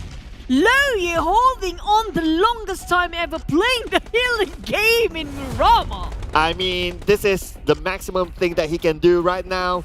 Giving himself to the blue, not giving points to his opponents, especially his DBD, who's currently above them. And with that, it's going to be DBD netting himself chicken dinner, round number 3. He didn't got shot just now. He was peeking over. No. I was worried being shot down, giving off the points again. But DBD, finally the second time, they got themselves in the center of the circle in the last minute. They got quite a long time in the center of the circle last match.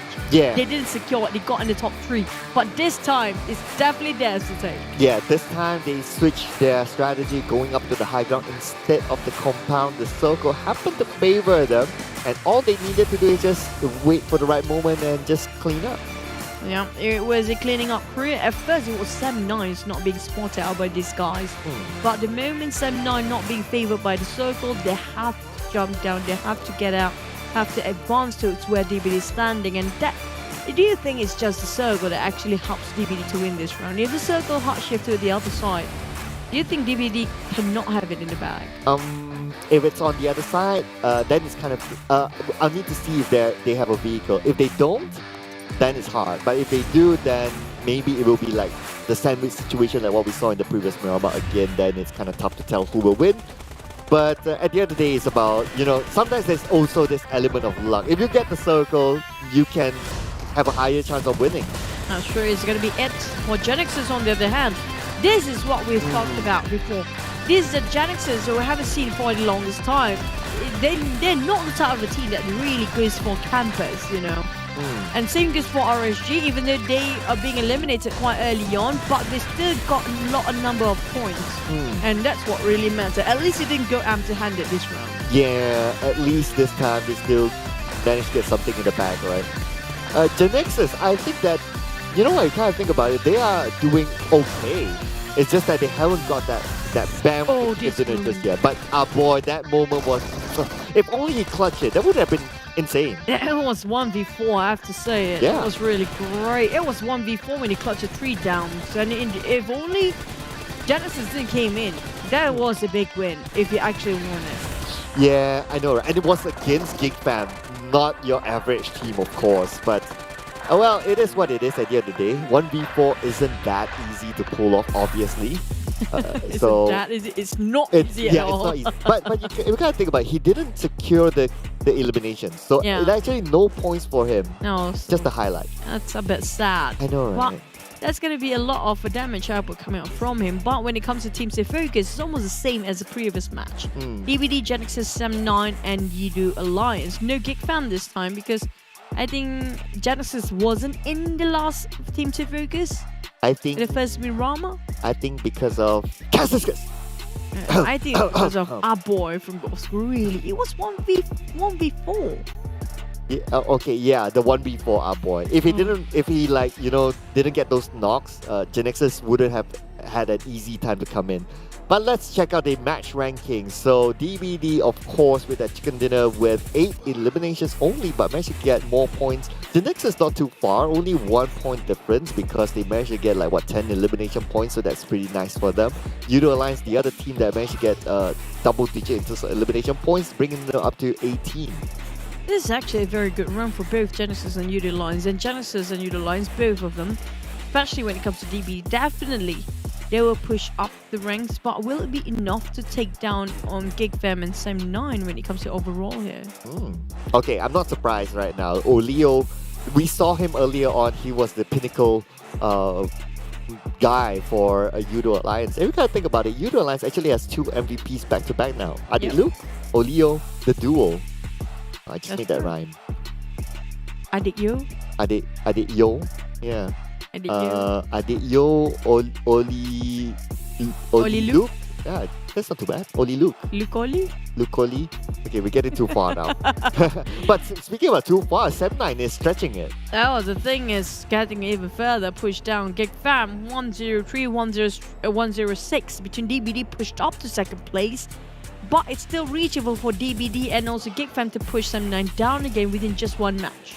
But look at RSG, they maintain up to 5th place. Genexus push up to 84 points, which is going to be at 5th place. Team Secret, 4 of us Yoodo Alliance is still reachable up to 9th place with our NC71 points. The rest in the 60s and the 40s and the 50s is a bit of a hard, huge gap in between, but it's not impossible. They have to have 2 matches for the 70s. But for 5th place forwards and now 5th place up to 2nd place here, it's still doable for them just within 1 match to turn things around. Yeah, it is. It is still close enough for that to happen. Even not only for the top few teams, but even behind as well. Let's keep in mind the minimum to get to next stage, whatever stage it is top 7. Right? So even on page 2, play-ins. Including the play-ins. At least there's something for the next stage, right? Instead of having an extended holiday. SMG about 30-ish points, still can catch up. I mean, there's still a lot of games to play, so still keep an eye on those teams behind as well. It's just 3 days left. And just don't forget that the other teams up there is adding more points too. Of course, yeah. That's why I say top 7. If I only aim for number 1, SMG would have been, packing their bags now. That's true. Yeah, so that's why Makes top sense, 7. So keep your eye on the top 7 for fans of SMG or whoever who's on the second page. There's still an opportunity for that. Hope is still there. Yeah, hope is still there. It's still day number 1, even though it's a bit cliche to say that. But the thing is, time is ticking. And as well as we're down to how many more games left? We're down to 3. We're done for 3. So we have another 3 more. So it's going to be 15 games. So today, 15 games more. You are counting now the games now. Yeah, so I know, right? So it's going to be crazy. But I believe after this is going to be an extended break because it's about that time. So ladies and gentlemen, after this, when we come back from the break, we will be heading into Erangel. So totally different feel in Erangel. A very balanced map. You have some elevation, you have water, you have bridges. We love bridges. And the thing is, it's going to be not just 1, not just 2. It's going to be 3 straight of Erangel. Yeah, we never got a 3 before. Yes, that's going to change a lot of stuff here because, some teams will think like, okay, this team will think they have to have a variety of strategy to actually approach a match now, because if they keep doing the same thing, everybody can actually read it out because it's going to be straight 3 games. Yeah, but before that, ladies and gentlemen, let's have a chat with a representative from DBD. Let's go interview.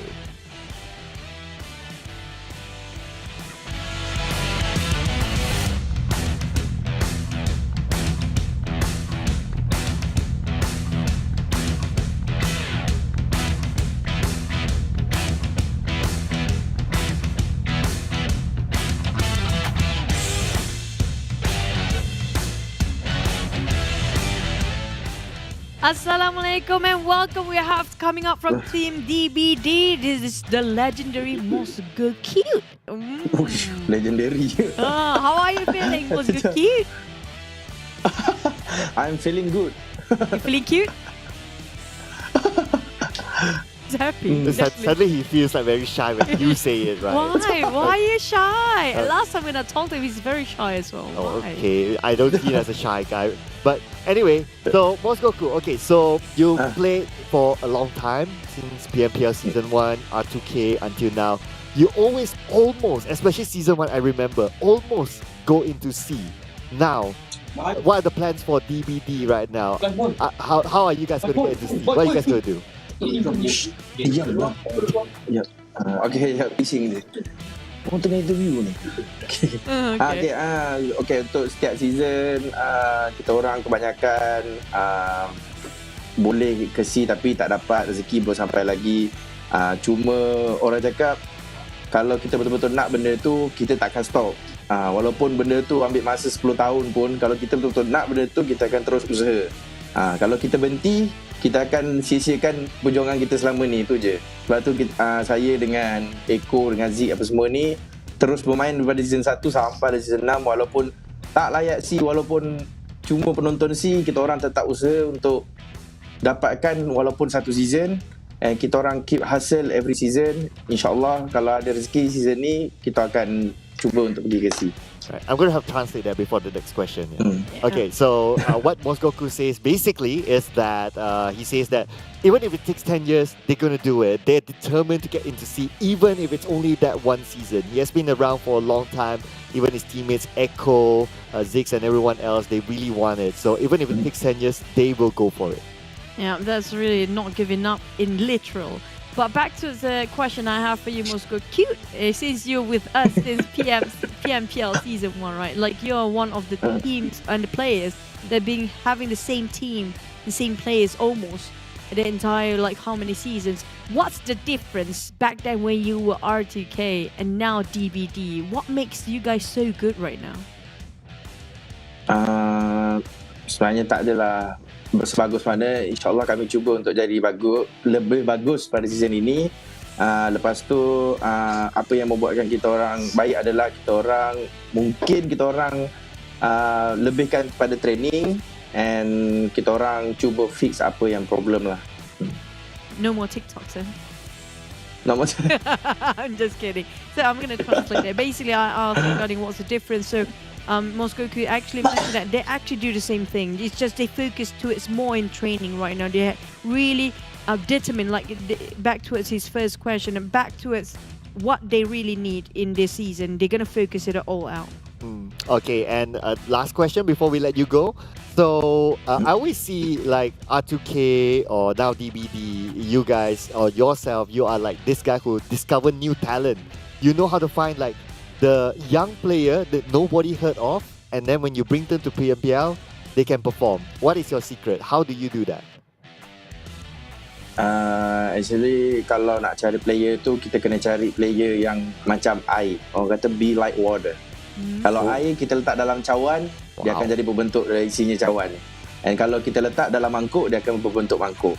Jadi kalau kita didik dengan yang betul, kita cuba untuk build dia to someone and dia willing to learn, insyaAllah boleh. Like macam dulu Aizin, kita try untuk build someone from nothing to something. Right, okay, and I'll translate that for the benefit of our international audience. So he's basically quoting Bruce Lee. Be like water, you know, people, he finds players who are like adaptable, willing to learn and willing to be developed, and from then on, as long as you're willing to learn, then you can be successful. That's basically what he says. Yeah, before we run out, I would just want to see one of your posts of Bosskurr Cute, since you call yourself cute. Can we see one post before we say goodbye? One post of Bosskurr Cute, please. Come on, 1, 2, 3. Aww, mew mew. Thank you so much, Bosskurr Cute, and good luck to Don't Break Dreams. Don't break your team's dreams. It's okay to break the other team's dreams. Good luck, all the best. Hopefully we see you in the sea. Determination, that's really all they need actually. If you listen to how he interpret everything. I mean, like, we look them as a very fun teams, but inside, it's just really struggled all the way. Yeah, I know, right? It's really not easy. Plus, he has been playing since Season 1. He really wanted it, but hey, you know, this could be his moment. But let's do a little bit of a recap and enjoy this graphic from our production. Amazing stuff indeed. just gonna really take it in for a bit now. Yeah. We're always in awe when it comes to the parachute and just where they dropped. But it's very sort of similar last match where you saw these 4 teams. And also, I think it's just a few teams different if you compare. Genexus wasn't in this kind of fray before. They have been in the center of the circle. Like, I have to take back what I said before, where you can play the outer circle better than the one that actually saturated in the middle. But all 4 teams are actually playing in the center since the start here. I really like how DBD like cross paths with Sem9, but both of them survive, like based on that path. And just look at this, like Sem9 and DBD, they're like following each other. They're like, hey, you go there. Oh, that sounds like a nice place. You know, you got the chicken dinner. Let me try to do something like that. Not too bad. I think the rule of survival for these teams that all of them, like each quadrant of the circle has been dominated by them. So the other teams don't stand a chance there, and definitely they are a bit too busy to fight against other teams, even though they're sort of going on the same path before. But because of the previous match, this is what I worry for Erangel, because we have 3 matches of Erangel. Because of the last match, they learn the mistakes, where to go and where not to go, because of the previous match, they bumped into each other quite early. Yeah, I know, right? So less bumping into each other this time as compared to the one before. So I guess teams just really adapt really quickly. And that's kind of scary, you know, for all the other teams out there. They're like, oh, okay, we thought that this would counter, but then again, teams adapt, so things just get really haywire for them. And now that they're moving into a newer map, at least, not really a newer map, but at least a different map for today, that will also mean that, you know, things need to change again. They have to change every single map. Like we talked about this. So this Miramar, if you compare with the last one, this one is a bit, how do I say, it's not quiet, it's not slow, it's just a bit more careful. You can see the from the players, they already read out from just within one match of Miramar, and the second one is very different, even though it's a similar circle. So imagine if we straight going into 3 Erangel. We never had ever have 3 Erangel straight. No. This is going to be the first time in any of the major tournaments. But then again, what's going to be major as well is, of course, our official smartphone partner, that is Realme. And what you're looking right here is the GT Neo 3 that comes together with a MediaTek Dimensity 8100 5G chipset. And of course, with this chipset, it gives you beautiful graphics, and it is very important to have those smooth graphics inside PUBG Mobile to play your best game. And also make sure you have the best internet out there, which is going to be coming up from our official digital telco, which is going to be from Yoodo. Yoodo Best. Customize yourself and also play unlimited PUBG Mobile if you swap over here today. Just scan the QR code and it will guide you. And it's a very easy process. And don't forget to also upload all your content shooting from the GT Neo 3, coming up with the line of Yoodo, which is going to be the TikTok challenge, hashtag Be The One. Yeah, Be The One. Don't forget to follow our official PUBG Mobile TikTok as well, at PUBG Mobile My Official, PUBG Mobile Esports.sg, as well as PUBG Mobile Official PH. And don't forget the hashtag, and you could be featured on any of these official TikTok channels too. Have you been featured before? Not that I remember. Don't forget. Yeah. Remember that. You know what? We're gonna head into a break for now. Hopefully everybody start to reset, because it's gonna be a long Erangel 3 games after this. See you guys in a bit.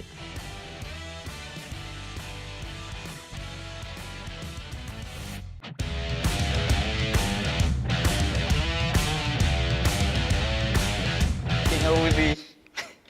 King Audi jogan ni bos.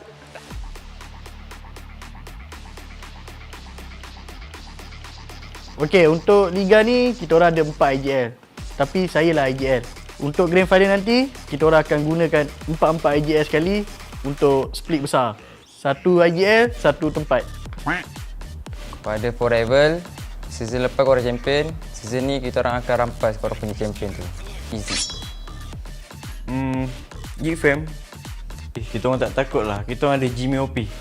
Jimmy seorang pun dah cukup lah. Apa lagi 3 orang.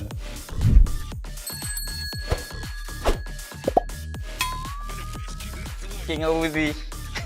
Hari tu kena clan pakai shotgun kali big. Tak malu ke tu? King of shotgun ni bos. Wanna trash talk adik Luke? I don't know why. What happened? You suddenly flopped real hard this season. What happened to you? Like, what happened to all your sunte, all your amazing close combat skills? Suddenly you flop. I don't even see any of your highlights. Kata nak kalahkan Yuhai tapi dah main macam ni macam mana dek? Tolong ah. Bangkit. Aku nak tengok. Korang tunggu lah kita orang dapatkan balik gameplay kita orang. Jangan bagi kita orang dapat momentum, nanti korang yang pisang ni. Aizin Dia kata apa tadi? Dia kata nak bantai aku. Come on Azin. Terminator KS ni buat apa? Kan? Jangan Azin, turu dek. Boleh tak main Azin? To Genexus, for BU, good luck on your PMPL country final because we're going to get number 1 and you guys are going to get number 2. So all the best, may the best teammates.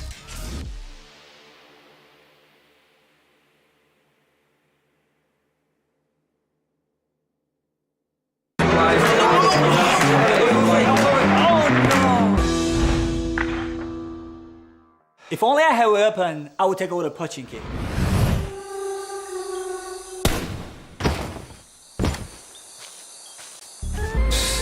That's nothing. I clearly took down the enemy. If we were to keep the score, we'll definitely be higher than me.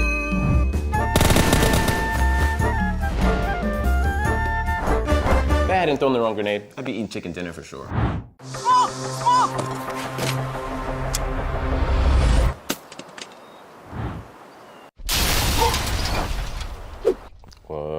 What's wrong, guys? If you don't agree, let's play Ultimate Arena. Arguments don't matter. Ultimate Arena decides the victor.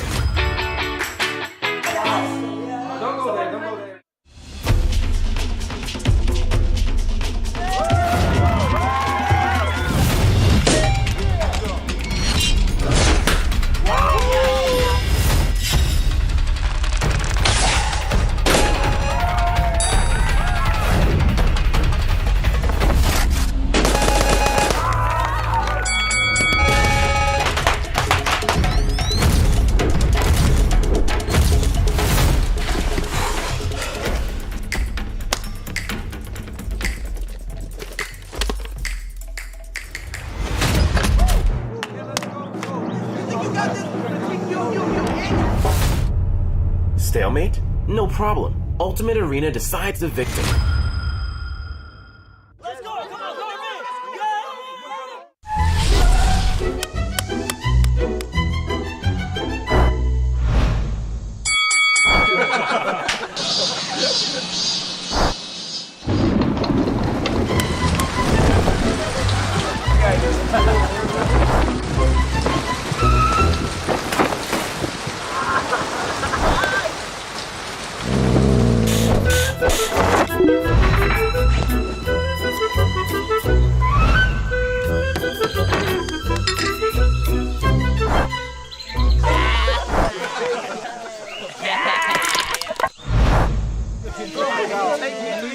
Stalemate? No problem. Ultimate Arena decides the victor.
everyone! PUBG Mobile 2.1 is officially here. In this update, we've introduced a new arena mode, Ultimate Arena. After entering the game, select Unranked Arena, and you'll see the Ultimate Arena mode. Choose between two maps, Erangel or Livik. Ultimate Arena is based on the conventional arena, with the addition of a final circle mechanic. Players from both sides will undergo 7 rounds back-to-back within a limited area, and the first team to win 4 rounds will be the ultimate winner. During the match, players can use their shop tokens to purchase weapons and equipment they require within a time limit at the beginning of each round. At the same time, random maps and weathers will rotate every round, and player movements will be restricted to certain areas within the map. For all participating players, this will be a new battle mode filled with excitement and challenge. In Ultimate Arena, familiarizing yourself with the Battlegrounds environment will greatly affect the outcome of a match. In Erangel, when you encounter a map with loads of houses, you can use the complex terrain as cover to approach opponents and catch them by surprise. Meanwhile, on a map with no cover and lots of hills, you'll need to make the most of the terrain height difference to avoid taking damage. As Livik has a relatively more hilly terrain, it's easy to get ambushed by the enemy when fighting alone. So work with your teammates and use cover such as trees to avoid taking damage. Weather is also an important factor that will affect the outcome of a match. The sound of rain and rainy weather will mask the enemy's footsteps as they move, making it hard for you to detect their movements accurately. Therefore, you'll always need to remain aware of your surroundings, stay vigilant, and make use of cover as much as possible. Of course, you can take advantage of rainy days to attack with throwables. As enemies are also hampered by the weather, they're less likely to be able to avoid sudden incoming throwables. In foggy conditions, the low visibility makes it hard for both sides to observe their opponent's movement accurately. So you can set up cover with your teammates to avoid being blindsided when you lose sight of the enemy. At the same time, you can also seize the opportunity to strike the enemy with a fatal blow together. Although twilight and cloudy conditions have little impact on players, it's no time to be careless, and a certain degree of vigilance is still needed. In Ultimate Arena, shop tokens are the most important resource for players. At the end of each round, the system will award players shop tokens based on 3 aspects: the current round, round outcome, and elimination results. The amount of shop tokens obtained from rounds is fixed, but differs depending on the current round, from round 1 to 6. Regardless of the round outcome, players will obtain 900, 1800, 1950, 2100, 2250, and 2400 shop tokens respectively. Shop tokens obtained from the round outcome will vary depending on if the player won or lost the round. In each round, winners get a fixed 450 shop tokens, while defeated players get 300 shop tokens. However, when defeated players are on a losing streak, the losing streak reward mechanic will be triggered. A 2-round losing streak grants 900 shop tokens, while a 3-round losing streak grants 1500 shop tokens. Losing 4 rounds means losing the entire match. If the player wins a round and breaks the losing streak shop token reward will no longer be in effect. If the player's team loses again in the subsequent round, then the previous losing streak does not continue. Players that lost the round will only get 300 shop tokens as a reward. Elimination results also impact the number of shop tokens players earn at the end of a round, with 100 shop tokens for every enemy eliminated. If a player gets the first elimination, they'll also get a bonus of 50 shop tokens. According to this rule, if a player enters a 2-round losing streak in round 3, eliminates 2 players and manages to get the first elimination, they'll obtain a total of 3,400 shop tokens at the end of the round. Meanwhile, a winning player who has eliminated 2 opponents will obtain a total of 2,600 shop tokens at the end of the round. According to Ultimate Arena shop token mechanic, players can calculate the amount of shop tokens they'll potentially earn to better prepare for the rounds ahead. As it can be difficult for players to gain a shop token advantage from winning and losing rounds, how shop tokens are spent can mean a huge difference. At the start of a match, players are given a level 2 helmet, a level 2 armor, a P92, and 750 shop tokens. If you're confident in your own abilities, you can use a pistol to eliminate players and use the earned shop tokens to purchase a level 3 helmet and level 3 armor to improve your survivability. As for weapons, you can loot the equipment from your enemies to strengthen yourself. If you don't have enough shop tokens to purchase a weapon, you can also ask your teammates for help and pool your resources to create a super combat unit. You can also choose to spend all your shop tokens on weapons at the start. All weapons purchased in the match come with their own attachments. You can use your weapon's firepower to suppress the enemy and gain additional shop tokens from eliminations and wins to gradually fill the holes in your defense. Other than a variety of classic weapons, you can also purchase riot shields to provide cover for your team. When your team is on a map with less cover, riot shields can be extremely useful. In addition to knowing when to spend your shop tokens, choosing the right firearms is paramount as well. When your team is situated on a flat terrain with relatively little cover, the open terrain prevents both parties from acting rashly. When this happens, a sniper rifle with high damage at long range will come in real handy. In maps with many houses and complex terrain, you can choose to use an SMG with a high rate of fire and stable recoil in tighter combat areas to gain the upper hand in head-on confrontations, and ultimately attain victory. That's all for this video. If you wish to know more about Ultimate Arena, don't forget to follow the official PUBG mobile community. See you next time!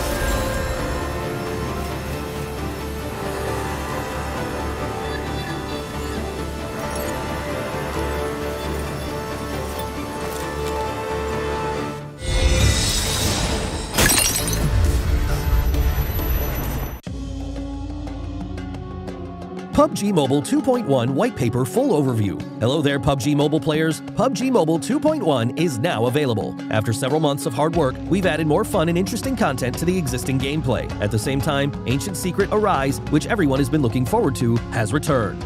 Are you ready? In this video, we will be introducing the exciting new contents of this version. We hope you like them. Themed gameplay, Ancient Secret Arise.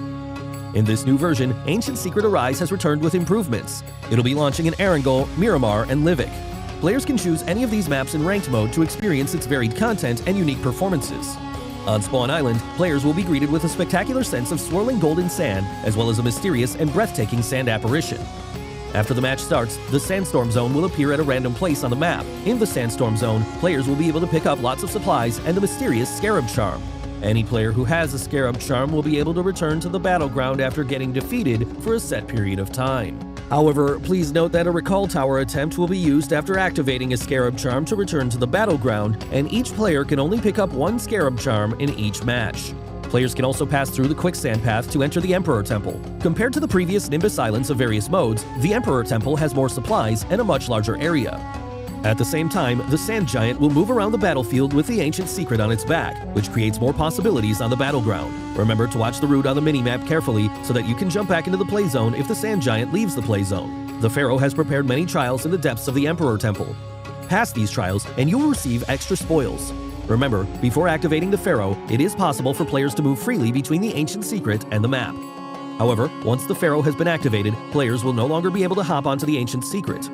Other than the Emperor Temple, there are several Scarab Ruins and Jackal Ruins spread throughout the battleground. Players can go to these ruins and solve their puzzles to get crate rewards.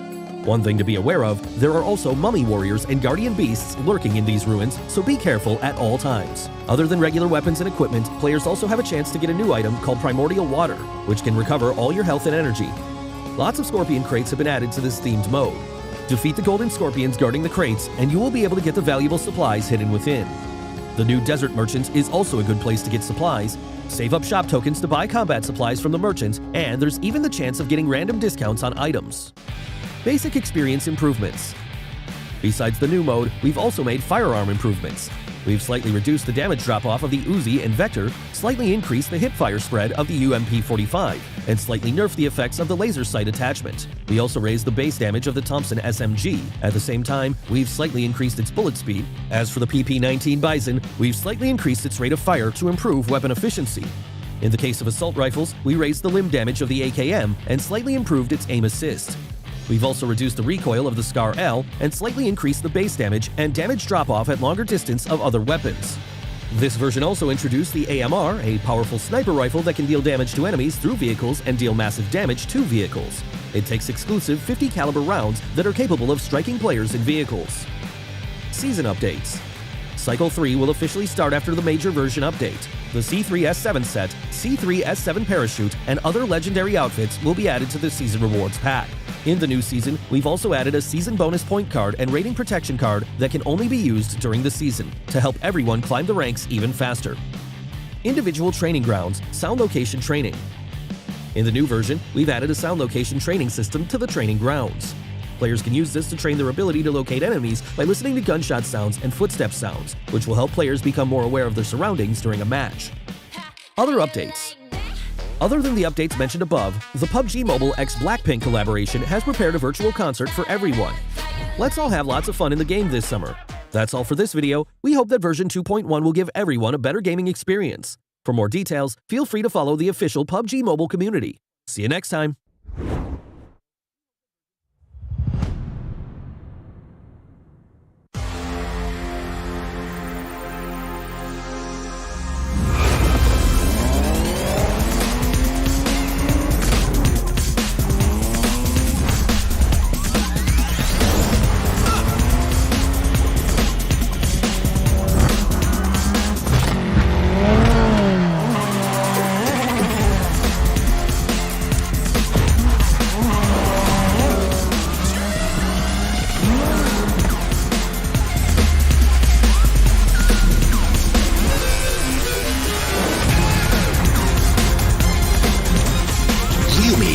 Neo 3. Neo Speed Awakens.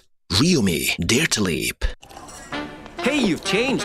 Yesterday you ate nasi lemak sotong. Today you are eating nasi lemak ayam. Who you are today is not the same person 10 years ago or even yesterday. And that's okay. Yoodo is all about change. Stop conforming and go your own direction. Because sometimes you change to set the trend. Embrace the new and do it your way. Like right now, I'm addicted to. Then sometimes change is forced upon you. We say just vibe with it. And if you want to change your plans, you can do it safely. We are fully digital, so you don't even have to queue outside the telco store. Sometimes you change because it just feels right. Forget what other people say because we save contracts. Change your hobby. Congratulations. Change your plans. Change your job. Change your plans. Huh. Change your wedding plans.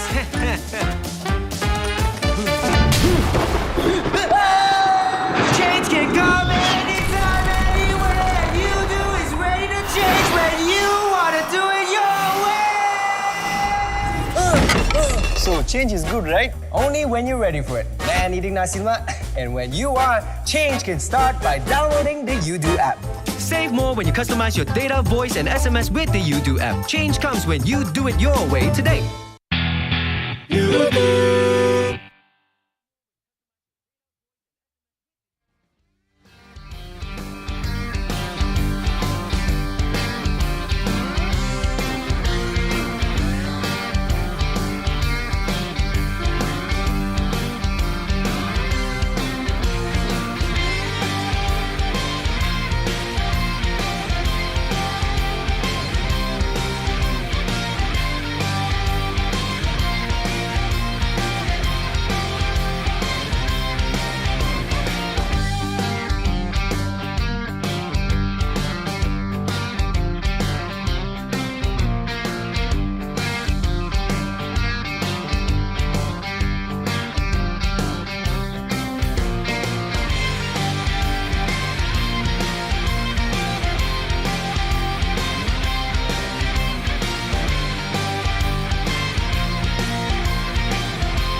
Welcome back after that extended break. This is the 2022 PMPL MYSGPH Fall, brought to you by PUBG Corporation, Tencent Games, as well as Lightspeed and Quantum Studios. We're still here with you. My name is Sir Cloud, together with Choo Choo, and we'd also like to thank our official smartphone partner, Realme. With the GT Neo 3, definitely this is going to be the phone for you guys to focus on to get yourself one of the best performance when you're playing PUBG Mobile because of its chipset of MediaTek 8100 5G. Definitely will bring you into another level of gameplay. And also don't forget to switch over to Yoodo and you can play PUBG Mobile for free infinitely as long as you can customize yourself a plan. But PUBG Mobile definitely is going to be played for free. And also don't forget also to check out on TikToks. It's going to be our official live stream partner. And also you can just challenge yourself up a bit with the hashtag Be The One challenge and put up your content. So we will be entertained. But we're just going to recap a bit what really happened in the last map of Miramar here. Yeah, so Miramar We saw a lot of fights as well. I mean, there's been a lot of fights throughout the day. So Yoodo Alliance with 10 elimination points, and look at the amount of damage dished out by them, 2,332. But Genexus, they are rampaging this. They want fights. They are taking fights with teams. 10 elimination points as well for them. And Yoodo Alliance, I have to say, last time we saw the MVP was Luke and then Leo, and then now they both played themselves as most damaged. Same goes for BB, even though Genexus have quite a number of eliminations, also 10. But if you compare it back to back with Yoodo Alliance, you got 2,000 over. That's the highest damage output for today. But Genexus still managed to squeeze in BB in the third place. It just shows that they use it wisely for the elimination here. Yeah, they definitely know how to be efficient, in other words. But the landscape is going to change after this. We're going to play 3 Erangels back to back. This is going to be the first time we play the same map 3 times in a row. So things will definitely change. So far, we've seen different teams getting the chicken dinner on the board. But right at this moment, Sem9 is still on top. Yep. They starting off at second place with 71 points at the start here today. But they pushed themselves and proved that they actually one of the teams that should be looked out for when it comes to the country finals. Geek Fam is going to be one of the teams to focus again because they have been very consistent when it comes to the league. But when it comes to the country finals, seems like this a bit up and down. Sem9 definitely shooting up high up there. Same goes for DBD. They have been very consistent for DBD for all 3 games here. 4 matches, including this one after this. Genexus, well, they are on a roller coaster ride. Yeah, right. Yeah, they have like their moments and then they have like their superb moments. But this stats is only for Erangel. So far, Geek Fam is showing that they're the kings of Erangel. 169 points collected overall. And this is also taking into consideration the points collected throughout the league too. But today, Geek Fam, not the best day though. Yep. Because I voted for them, I don't know. But what's really important is going to be your Wednesday. It's going to be Rabu Padu coming up from you guys. The second phase has begun. So how many points you actually already get yourself? Because for this second phase of Rabu Padu, it's very different if you compare with the first phase. But the new leaderboard is launched. You keep playing the PUBG Mobile to earn more points and win prizes weekly. You can get 2 more points and climb faster, especially when you play PUBG Mobile on Wednesday. So you can get yourself a #1 spot if you want to. As long as on Wednesday, you can get double up the points. So it's until the 31st of October. And if you saw during the intermission, you would have seen the advertisement. The Lightning Nebula set is currently available. And this is, of course, the ultimate set. And if you just join us, this is the lore behind it. So when Lightning Nebula comes across threats from the universe, he will first observe and decide whether intervention is necessary. Although most people only know him to be a hermit, little do they know that he has influenced countless happenings in the world. So he's like this hero that is just waiting for the right moment to show himself up to save the world, basically. Yeah, he's just observing. Yeah. And we're observing all the jerseys out there. Don't forget to hashtag in the comment section and win yourself the reward, which is going to be jerseys of the team that you're supporting. If you look over, Genexus all the way up, or one hit the seat? One hit, that's it. One hit, that's it. Yeah, like one hit, that's it. One hit, that's it. That was, who was it again? That was Great VIP. Yeah. One hit, that's it. Yep. So that is it. Hashtag away and you might win yourself a jersey from the teams. But I'm not going to say anything for my predictions. I'm not going to change it entire day. I'm just going to see tomorrow. I'll think about it for tomorrow. I mean, yeah, but you today have is time. it. You have time. Yeah. You have time. Team secret, huh? Yeah. Why? To be fair, we made these predictions way before, right? Yeah, but, really? Yeah, I mean, way before the show started. But at least what we see from Team Secret is that, like at least in the previous Miramar, like 2 fights back to back, the Genexus one and the Axis one, they managed to win those fights. So they're kind of okay-ish, but they're not like really booming just yet. So I'm not too sure what do they have in mind. Do they just want to settle for like the top 4 or the top 7? I don't know at this point, Okay. but they definitely need more points. I honestly feels like Team Secret feels like they are in the slump, just like how Sem9 was. Oh yeah. Feels like they're in the same boat, but the difference is Sem9 already got off that boat and got himself a bigger ship. Yeah, they're on the cruise now. Mm. Yeah, Sem9 definitely they're hot. at this moment, the first team to get 3 digits in terms of points collected, and also they are number 1 above Geek Fam. Wow, who would have thought that before this country final started? Everyone would have been like, oh, Geek Fam is just going to go all the way. Is me. Yeah. Thank you for admitting that. Thank you. I'm that everybody. Yeah, we're together in the boat right now. It's okay, believe in your team. But right now we're down to 30 seconds for Erangel, the first Erangel of the day. And the only match they're going to watch the entire day after this. Yeah. I know, right? For us, so this will be important, right? Just to keep your eye on the match 4 out of 6 or 5 out of 6. You know, sometimes people are like, for which match is this? Because it's the same map. So it's going to be 3 in a row. It's going to be 3 in a row. But you guys, are you really ready? All the players ready? Because finally, we're back where the original started off. The dawn of PUBG Mobile, Erangel. Here we go for our first match today of Erangel.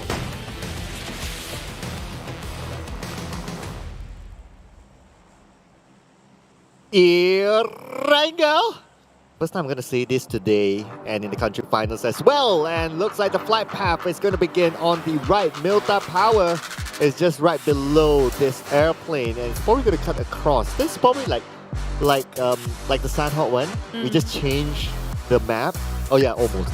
No, not really. Okay, at least we get a different type. At least we get a different type. Yeah. I'm not surprised if we get another straight line just like how Sandhawk was. It's like a compulsory for every single match, especially in the second match. That's what happened in second Miramar, by the way. Yeah, I know, right? We saw that. But we have 3 Erangels, so... We get to see that for the entire day. And the thing about Miramar is sometimes almost similar circle happens many times in the same day. Oh, I'm glad we're done with Miramar, you know. It's like, there again, you know, same circle, different round. Erangel might have the same case here. I wouldn't mind if it's the same case like this military base or bridge circle all the way. No, it's always going to be Gatkar Mountains or Gatkar or even the intersection of Milta. No, I don't want that. But so far, it's nothing unusual yet. Except for the flight path, definitely do it so southern part all the way. But I'm not sure if there's any team that's gonna, the usual drop like Jogo Pool, Hospital, Gatkar. Well, there you go, the same circle. Well, at least what's not same is that Mamparang is playing. Oh! Yeah, so he is replacing Adips. Yeah, there you go. I said it first before the graphic came out. Just say it. Hashtag you're gonna partner with the graphics now? Yeah, I'm the one who instructed the graphic guy. Okay. Yeah. Wow. There you so go. he's in your command. Yes. Graphic guy, show me real. There you go. I think it feels like they want to deny that. But okay. Back to the start of Dingoz, they had a lot of MVP moments, like a lot of damage output, but working as a team, we don't see that happen yet. It's more towards individual strength than the team as a whole. Yeah, it's not like the Dingoz of before, right, of last season. They're like, this time they're like, they have their moments and then they don't really have their moments, so they can't, I don't know. I think it's also because of like, there's a change of their lineup, maybe that kind of affected them. But speaking about changing lineup, Kacang Susu is back. I think he's the Erangel specialist for Axis. Yep. Feels like it. Every single time we're looking over Erangel, he's always be playing. Unless if he's exhausted, then usually they're going to swap over again. Because it happens during the final of the league, during the final week. So we actually saw that he's not playing only 1 or 2. But Chinky, for Team Secret, they're back where they started again. Oh, yeah, because Farm Gorilla isn't playing. So, looks like they decided to take over this place. Wait, someone just parachute themselves down here. Is it on the northern side? Yeah, it's right. On the outskirts of Pachinki, I think. We saw a yellow parachute just now. Oh, okay, maybe just, passing by. One of those starter things. Oh, yeah, there you go. We have visual on it. You just called it, Like, you wanted to see the parachute? Did Kit actually see the parachute? Is he shooting from down below? I'm not sure he has the weapons yet. I think his mission is just to get the vehicle and get back into... If only the cars can fly. Pachinki. Yeah, I know we're in like 2022. They should have made one car that can actually fly. Yeah, like at least 2 years ago. But we're not there yet, for sure. But what's there is Geek Fam and Dingoz. Oh no. Bye. Oh, they know. Bye. Yep. It's not even surprised anymore. You just casually walks up and sprayed it on. It's like, hello, my friend. At least this time they do it differently. You saw how they actually learned from the mistake against Bosskurr in Miramar. When one by one Geek Fam is taken out by a boy. Mm-hmm. And this time they're like, okay, we learned from our mistake. Let's walk up, all 4 men up. Yeah, just go all the way. You know, imagine that everyone's an boy now. Yeah, just imagine that. Like if they know that Camper's around here, then he's done for. But what's not done for is you guys. Because you need to switch over to Yoodo to win stylish in-game items, especially from Yoodo. Stylish? Stylish. Yeah, the odds. Wait, I didn't start. Oh!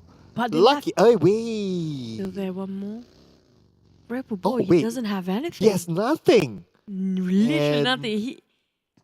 He's really, really far. He's trying to salvage whatever there is left in this building based on the one that being left over by the sort of Geek Fam.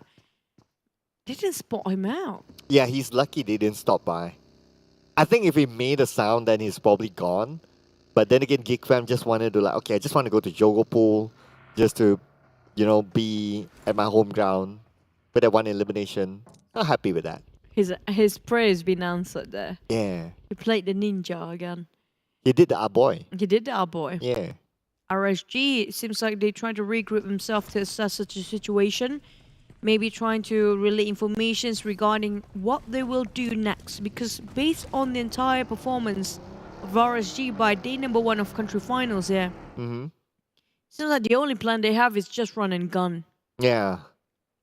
I mean, it worked out for them in Sanhao, so kind of okay. And you kind of think about it, they also went up a few placements in the overall charts. So far they are still in the C slot, and that's where you want to be at the end of the day. Even though it's play-ins, it's all right as long as you got yourself a second chance, right? Yeah, but they're like number 4, so it's like straight ticket for to now, Jakarta. For now. Because they have to close the gap here, because the gap in between the 3rd and 4th place is quite huge. It's 20-ish. 20. Yeah. 19 to be exact, but for now, with the +1 on Geek Fam, it's going to be 20. Yeah, but of course the idea is that okay, if you're able to be in the top 4, that's fine, right? Yeah. Yeah. So I guess if we don't know what's in their minds unless we get an interview for RSG. But I guess if you ask any team, any player, they all say that we want to be at the number 1 spot. Of course, yeah, that's a very cliche answer. But realistically, right now, RSG. Well, they still can catch up. I guess that's why they're playing a little bit more aggressively. So, but one step at a time. Because when you get too time. greedy, sometimes you're making reckless judgment and just calling out the wrong shots. That's what these guys really have the biggest challenge. It's not about the skills here. It's all about back towards the basic and fundamentals. But you're going to be their mental state, the composure, how calm when it comes to making decisions and working as a team. It's just that. That's going to make them different from the other teams. If they can actually really have a strong fundamentals based on those principles, it's quite easy for them to get themselves working in whatever the environment is. Yeah, and that's what you said about Dingoz, right? That's what's lacking with them based on your opinion. So, well, we can see that based on that. I mean, they're at number 10 right now. If you end up with number 10 by the end of day number 3, that means that your campaign has ended. So perhaps based on that theory, they need to fix that as well. Just like what Geek Fam is currently doing. Hopefully they'll be able to fix whatever. But RSG, again, it's Sem 9. Okay. Seems like they've been tailing each other quite a lot in numbers of maps there. And Ham finished off the side of RSG Brian straight away. Not a great start for RSG this time. Like we mentioned before, can RSG get the momentum going up instead of sloping down? So far, so good. RSG is the one that is currently sloping down. We move over to MAB, being a nuisance to all these teams. We saw them against Dingoz and now against NC. Can he get one onto Rush? Rush 50% of health, and Moki has to reload. Even with an extended mag, it's not enough for him to get that elimination point. But they are still moving on to Rush. Maybe. There you go. It's going to be an easy one for them. An open field with no hindrance whatsoever. It's just two teams fighting against each other. Frankie. Iftar almost flipped it entirely. Frankie got himself a cover to work with just to reset himself. What a nice time to get behind those walls there. But Iftar's not happy about this. Definitely he was trying to finish it off. But at the same time, Frankie got himself enough time to reset. They tried to save Russia. Going straight in. And now Frankie, he's kind of surrounded. It's a little bit tough for him. Left to right and center. Frankie super low with about 1 tick of health left, and that is it. Iftar will get a knockdown to Frankie. NC struggling today. Feels like they've been sacrificing one by one and being cornered here entirely, surrounded by the side of MAB. No help being called to the side of TABAH NC. They didn't respond to that help call. Definitely just going to build this one. Magix, instead of trying to help, he tried to help himself first because he knows for the fact if he goes in, he will be knocked down as well. Genexus, on the other hand, fighting quite early on, still in the second phase here. 30 seconds to go for the third phase. Fighting against Yoodo Alliance. And seems like a bit of a trading happening. Oh, that's a fast rotation coming in for Genexus. Straight onto the areas of water down with Repo Boy coming on behind. Taking out Bilbil and Loyu. With the long range coming in from Ade Luke, and that is Genexus out. The first team to be out with 0 points there. Nothing, maybe 1 point, yeah, not nothing. But I'm surprised how they were trying to go aggressive, but things didn't work out quite as they planned when it comes to CQC there. Same 9 happened to cross path with MAB, but MAB, they just gonna respect their territory. Never mind, MAB players, they start to fire against the side of Sam 9 here, who were trying to go for the truce, but it didn't take up that well when it comes to that agreement. MAB still trying to shoot. Shooting range is very vacant. But again, it's the same circle again. Shooting range, nobody wants to be there. A mountain. Yeah, but Ganka Mountain, Geek Fam's favorite spot, so they managed to secure that. It's either them or Dingoz. So looks like Geek Fam, they managed to get up first, and the Dingoz had to settle with being at the bottom. So I guess that's also because they are left with only 2 players left. So Geek Fam has the prime position at this point. For now, we do know when you got yourself that high spot in Ganka Mountain, how long can you actually defend, since there's not many resources for you to replenish the entire team in case they be invested way too much. Really committed for this or not? Dingoz decided they will build this one out, disengage, and not gonna waste their resources even further. TABAH NC, who happens to be on top of Kafil, just kind of cross. They lost 2 men, having a very heavy toll taken on them. Magix and Flax remaining. They fought against who again earlier before? As a Team Secret. No, it was against MAB. Ah, there you go. Yeah, and now it's the one that got them surrounded. Yeah. So Team Secret, we haven't seen them yet until now. I mean, we've seen them just moving around. So no big moves yet from Team Secret, not like they need to. Currently in the circle, I think they're somewhere in the middle as well, so they're kind of okay. No, nothing much happening except for one team. Genexus out quite early. If they got themselves quite a nice run in the last mirror on the map here. That's why we mentioned about them having a bit of a roller coaster ride. Too hot or too cold sometimes. Outside of Bosskurr, Ruins will be scouted over by the set of Create VIP, and Summoners really want to go for it. We can just feel his desire to get into there. Tempted to do so, but is very disciplined going back with the rest of the roster to just relay the message for a bit and trying to reassess the situation to get things better clear about position of the teams that they're scouting about, which is going to be Bosskurr.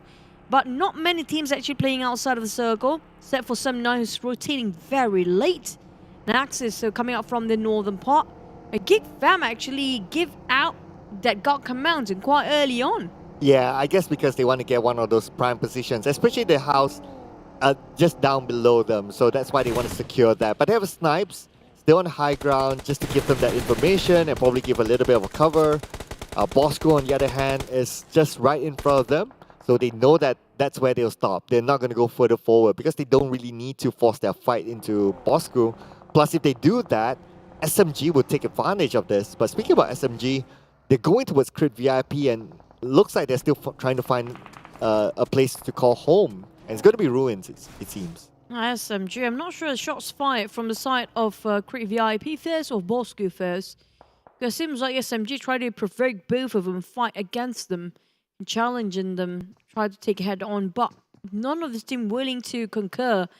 As we look, both team, or maybe 3 teams in total, making it 4 maybe even, because 4 rivals happen to be sharing in the same corner. Or 4 of them seems to be trying to hold it in as long as they can, because they do know it's too early to fight here. Yeah, it is. Considering that we're like 15 teams still, and it's still a third circle, there's still a lot of room to play. When there's a lot of room to play, meaning that there is a possibility of third party, because people will be like, okay, if I bang into that, get those elimination points, they still have time to recover, as compared to like if they're still, if the circle is really, really small. But now we move on to the Dingoz, playing as a duo onto Axis, and that's not going to get them anything. Oh, the commitments coming up from the side of Dingoz, really committed to it. You saw how they try to park themselves and just tank it out the blue for a bit. The third phase is going to be 0.8% of HP deducted every single second, but it's still burial for most of these guys. On side of Axis, seems like they have a partner in crime here, which is going to be the purple team. Who was it? Sem9, was it? Happens to be just moving in a same parallel way as Sem9 is. It happens to be really safe for both teams. I'm surprised how they just peacefully sharing the compound there. Yeah, I guess at this point, they're like, okay, it's not worth to take those fights, because at the end of the day, the way to choose your fights is that you want to get that prime position. It's not just fighting for the sake of fighting, and that's the rule of thumb, unless you choose to do something different. But looking at the current circle, looks like Team Secret has a circle. Again, Sem9 has that circle advantage. And let's not forget, they are currently on top, and Geek Fam needs to move into the circle, but it should be an easy pathway in. And there he got himself inside the circle, parking straight on top of TABAH NC, where Team Secret is trying to take them down. Now TABAH NC is really in a turmoil, because why? They're being hammed between 2 teams here. Team Secret and Geek Fam. And in between is going to be TABAH NC trying to survive as long as they can. Well, we have Team Hawk coming up from Pochinki and going inside of a circle where Gatkar mountains and fields, not really the mountains, the fields mostly inside of it.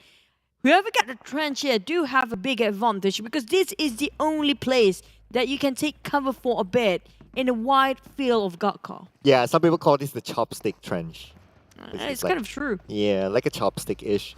So we can see that Geek Fam's currently in it. On the other end, there's Sem9, so it's still shareable because it's big. But what's not shareable seems to be Bosskurr and Team Secret. They're fighting against each other. We saw 2 nades taking down 1 each. They're trading it back off. But they need to be aware that SMG is passing by. Could be the third party. But Zigzag, wait! He naded himself! Some sort of accident might just happen. Maybe it hit the window pane or something. But here comes SMG and Team Hawk. And SMG being decimated just now. But it's going to be them placing themselves at 15. Out of nowhere, Team Hawk just swiftly moved on top of them. SMG again, another early elimination for them, but we move back to Bosskurr versus Team Secret. With Kid currently gunned down, Aizen has high ground. The nade from Asfa maybe tossed out to the roof, and it does land onto Aizen, but not enough to take him down just yet. Bosskurr quite in a corner here. Because of the smoke, thankfully enough, both teams managed to just go back, disengage, and try to regroup for a bit to reassess the situation. Back at the side of DBD versus RSG here. A bit of long loop coming up from the mountains or even the small hills. While some of them getting themselves the compound or the buildings, DBD only 6 inside, and RSG prefer to playing outside. But the thing is, both teams actually not inside of circle yet. And lucky enough, nobody's actually gatekeeping them from the inside of a circle. I know, right? That's a little bit of a good news for them. But the bad news is that the zone is starting to be on top of them. And now we can see that Luke will be fired upon. Luke will be taken down by Jimmy. It's going to be DBD with the advantage to start in the movement. Jimmy tries to get another one. DBD will win this fight against RSG. And RSG, number 14, with only 1 point. RSG definitely showing that they're losing steam. 1 by 1 team being finished off by the pressure of blue zone. Then they only move forward, including Yoodo Alliance in this case. And Geek Fam, nowhere to be seen. But the thing is, DBD is still there to take out the number 1 spot if Sem9 is not being careful. Bosskurr and Team Secret have been sharing this compound the longest time we can actually remember. But put yourself in mind that they have 4 teams around here. If they've been fighting each other the longest time there, Sem9 might be the third party just squeezing in. Well, okay, so it's in the middle of the circle. Let's keep an eye on the next phase of it. As Crit VIP starts to move in, everyone is currently in the circle, but looks like it's going to be Team Secret and Bosskurr in the middle. The circle doesn't favor them, so they need to end this fight. It's going to be Team Hawk touching the rim and the center, and Dingoz actually in center as well, but back to the side of Bosskurr. Finally realize they need to take this fight head on. Like it or not, Team Secret reviving their mate. Artfar's not going to go for it. Yeah. Well, I can understand why, because it's a hallway. If he goes for it, the advantage is towards Team Secret, so he chooses to pick up his teammates, so I can totally understand that. But now we move for the Geek Fam, tossing Nate on the side of 7-9. The former #1 team now against the current #1 team. This is going to be interesting.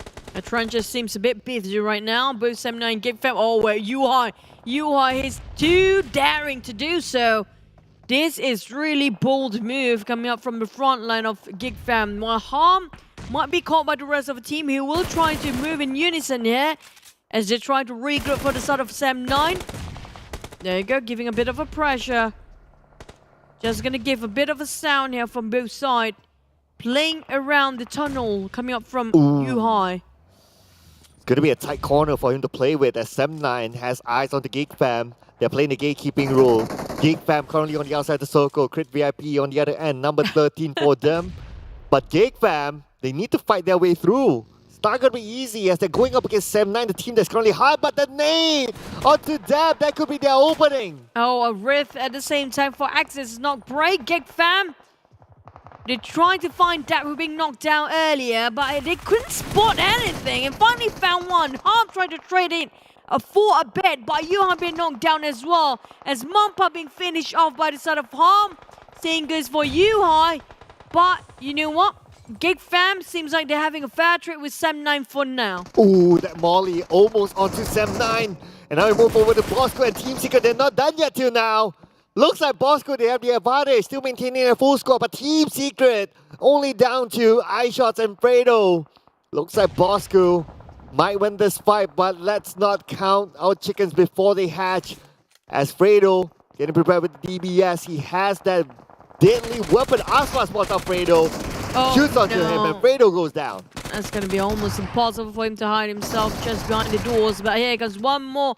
Team Secret decimated in the hands of Bosskurr. Now one more team bowed down. We're down to 8 teams only, with Bosskurr dominating 5 elimination points for now. It's still not finished yet as they need to move and advance forward for Bosskurr as 4 rivals try to gatekeep them from advancing. Oh, 4 rivals. This is their moment here, but let's look at the next circle. The circle favors 4 rivals. They have 2 right smack in the middle of it. Bosskurr needs to move and they know exactly where they are as 4 rivals. Looks like they're trying to stop them, but then again at the same time, Jamie from DBD takes down 1 from Bosskurr. Bosskurr, they kind of sandwich at this moment as Ayman finishes off 2 from Bosskurr. It's going to just push up more than numbers here. I'm not surprised they got themselves a double digit with 7 eliminations by now. Bosskurr seems like they are under the spotlight here with 4 rivals on their right side. Definitely, they're trying to focus on what's in front. They're still inside of a compound, but they need to advance. As MAB on top, Camper of Team Hawk sharing almost a small shack, but Camper has no way out at all. Oh, that was super close. That the nade did not land onto Camper. MAB, another nade for Camper. Okay, this nade is done. And Team Hawk, thanks to the one nade to rule them all. Number 8 for Team Hawk with 4 elimination points. And now MAB will make their way to the circle. And now to the spray coming up from TABAH MC. Trying to spot out Geek Fam with Micah. Down to only 2 members. Yeah, TABAH MC, Flax, OPM, Magics. They built a previous fight, but now they have to face it. We're down to 7 teams here. DBD starts to focus on Boss, who's actually dominating. Trying to take the center of the circle. Zigzag knockdown.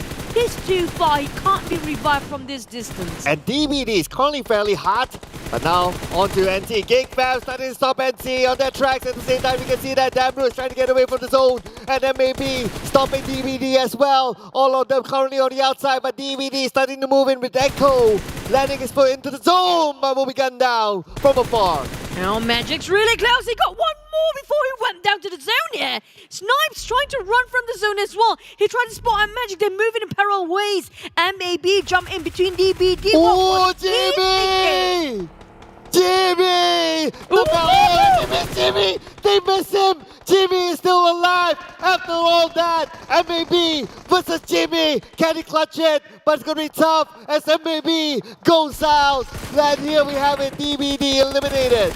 Oh, Yuha is next on the chopping block, and definitely that's going to be last of Geek Fam. We're down to only 5 teams here.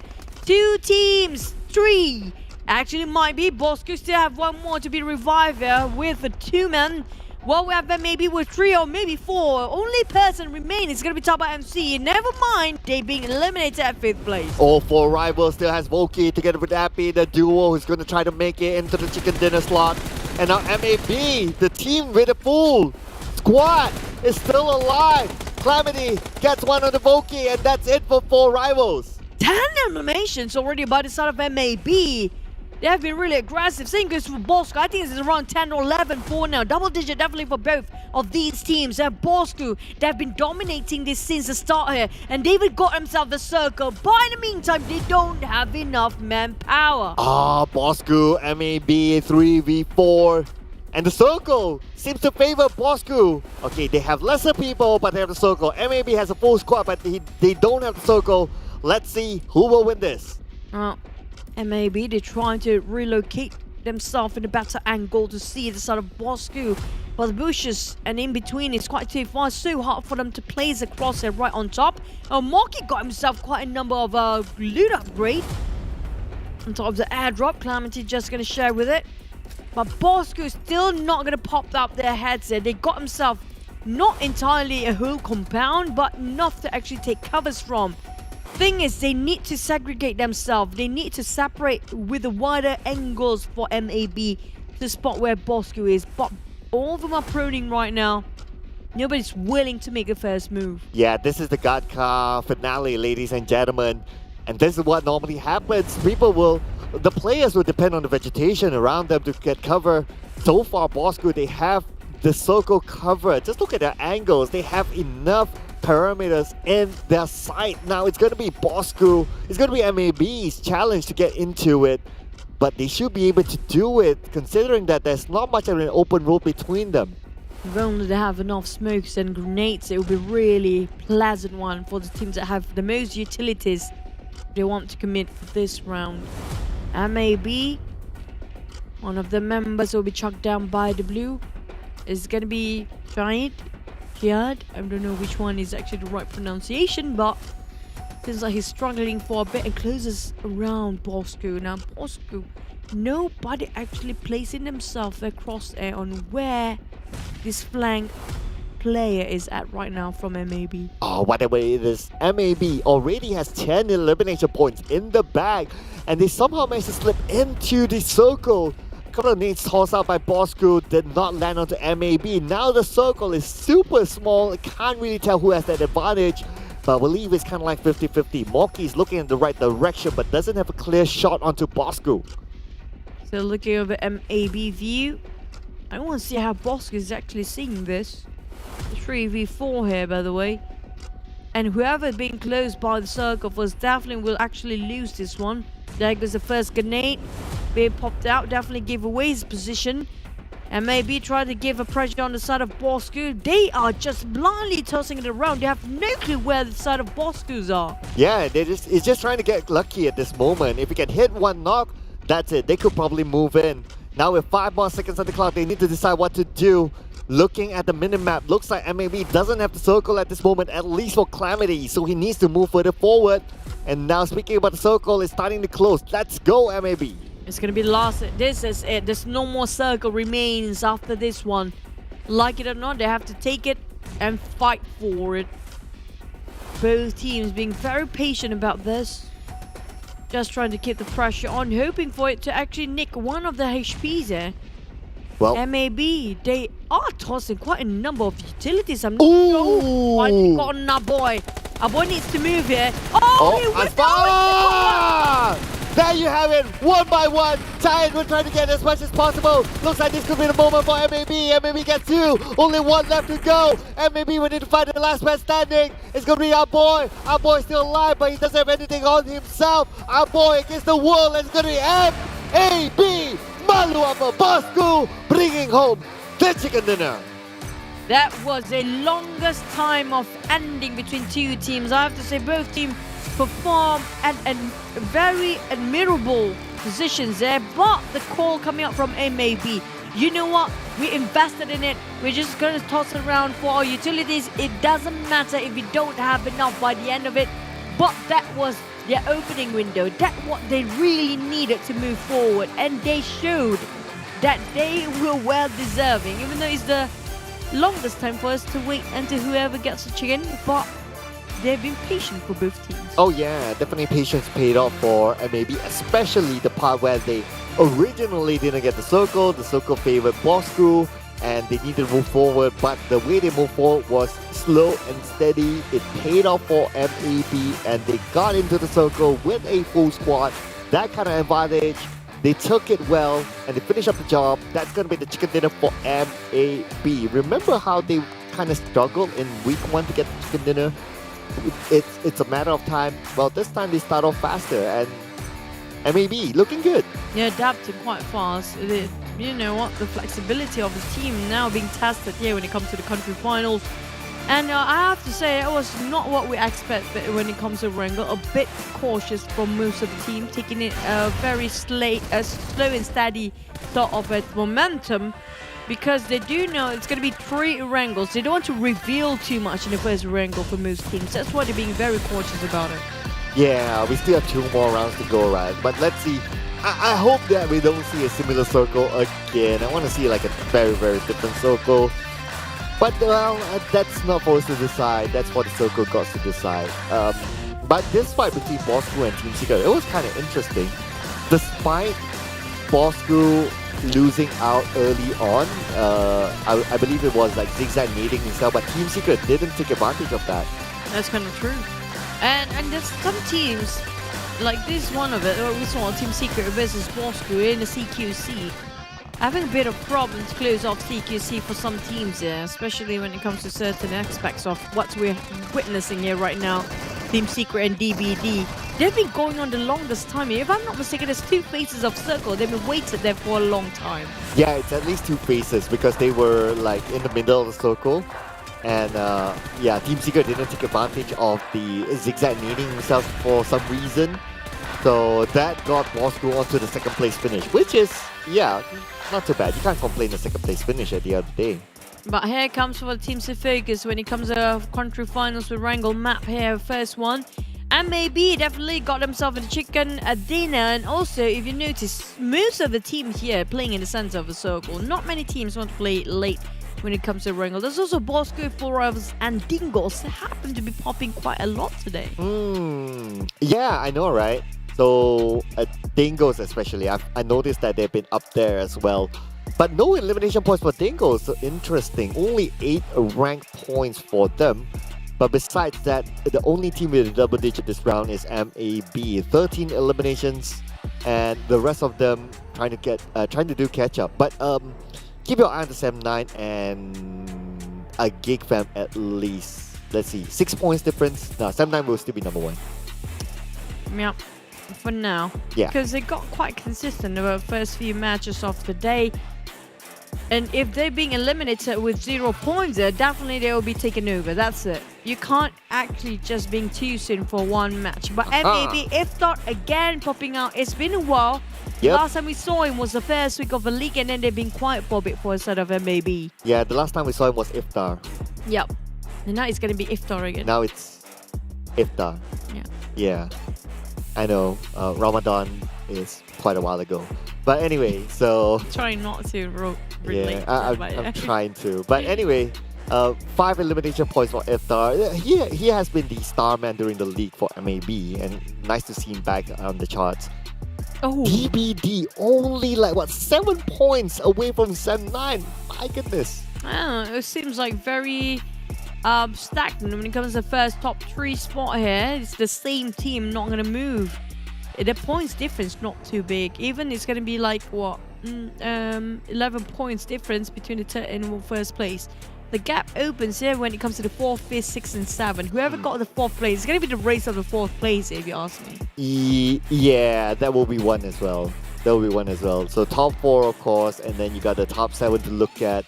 Bosskurr is currently in it. MAB with that chicken dinner, they shoot up number 9. Only like what? 5 points difference that the number 7 spot, at least for now. So it's really still up for grabs with a lot of these teams. So I can say at this point it's still very hard to tell like who can be in what position. So do keep your eye on all those golden spots as we move along with the games. And for now, it seems like a bit consistent when it comes to top 3.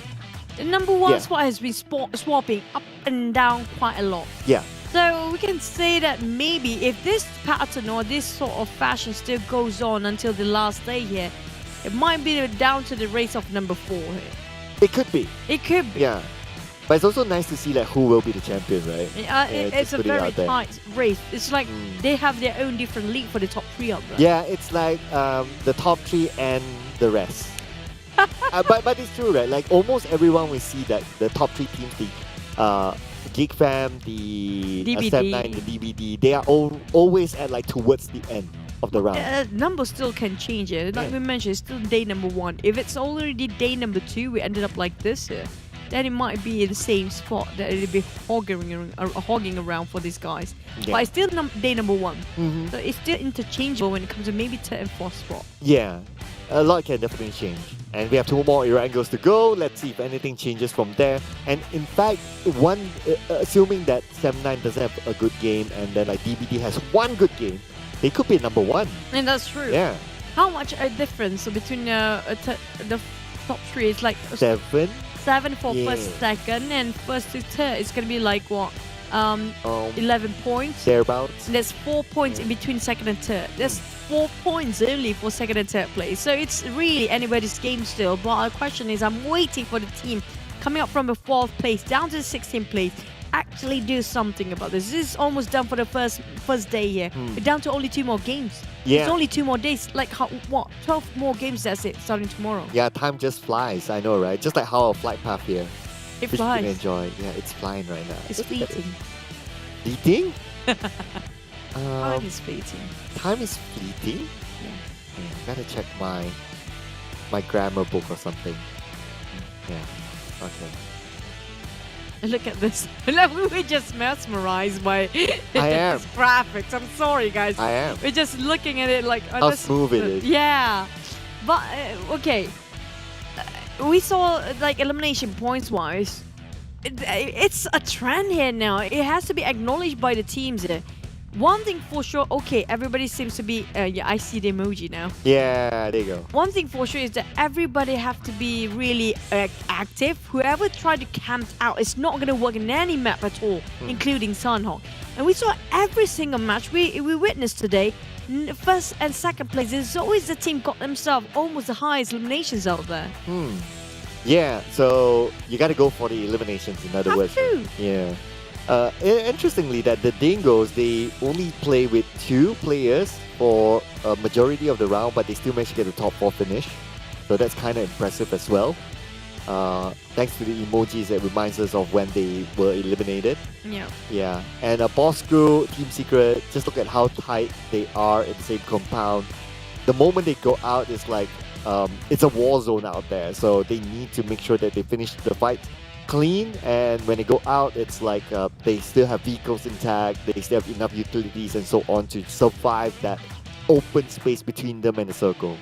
And also the trenches of fight between Geek Fam, SM9 and TABAH MC happens to be there the longest there is.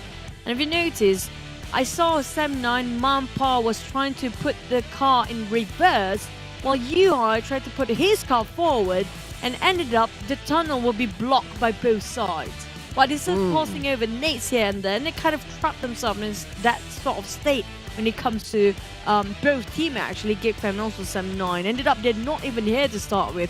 MAB and Bosskurr on the other hand, they have been on the run, they have been gunning down a lot of players, but we saw a couple of accidents in between, including self-nade by Zigzag, I think. Was it Zigzag? Yeah, it was Zigzag. Yeah, not too sure what happened there, but at least after that, Team Secret didn't push. So, yeah, they kind of reset. But again, we have seen multiple times that self-nading happens. Not too sure. Why? It's just unexplainable, right? I guess it's sometimes the nerves, you know, like you're fighting and this the PMPL, and then you'll be like, just let go of those triggers. But what we're going to let go as well is you guys right now to take a break, ladies and gentlemen. So do not go anywhere. We'll be seeing you after this short break.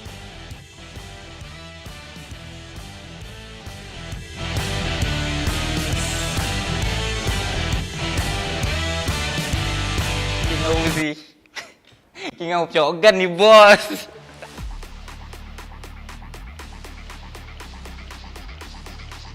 Okey, untuk Liga ni kita orang ada 4 IGL. Tapi saya lah IGL. Untuk Grand Final nanti, kita orang akan gunakan 4 IGL sekali untuk split besar. 1 IGL, 1 tempat. Pada Forever, season lepas korang champion, season ni kita orang akan rampas korang punya champion tu. Easy. Geek Fam. Kita orang tak takut lah. Kita orang ada Jimmy OP. Jimmy seorang pun dah cukup lah. Apa lagi 3 orang.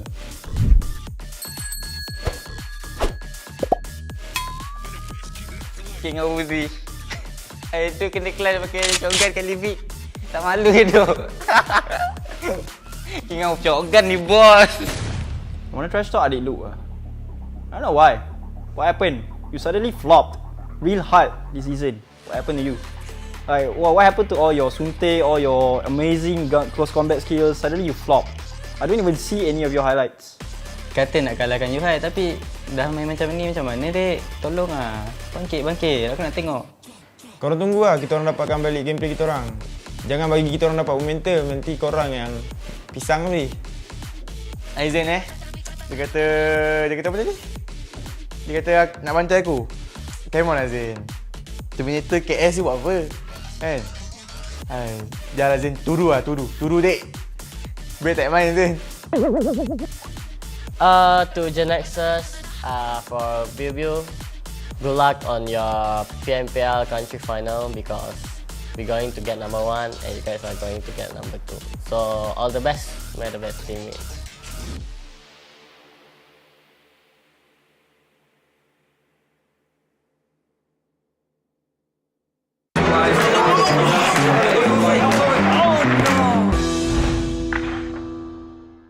If only I had a weapon, I would take over the punching kit.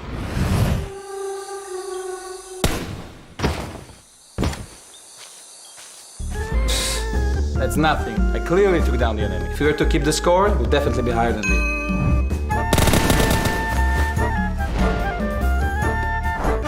If I hadn't thrown the wrong grenade, I'd be eating chicken dinner for sure.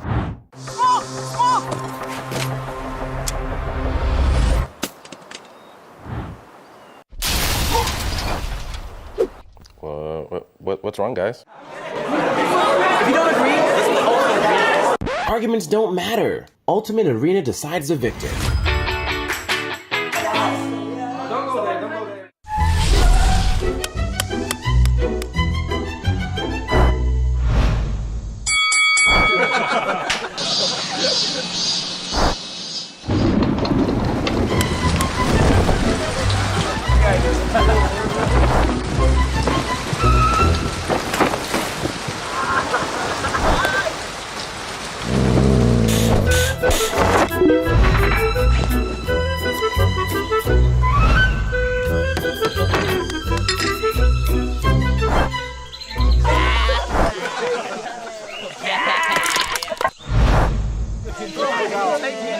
Stalemate? No problem. Ultimate Arena decides the victor.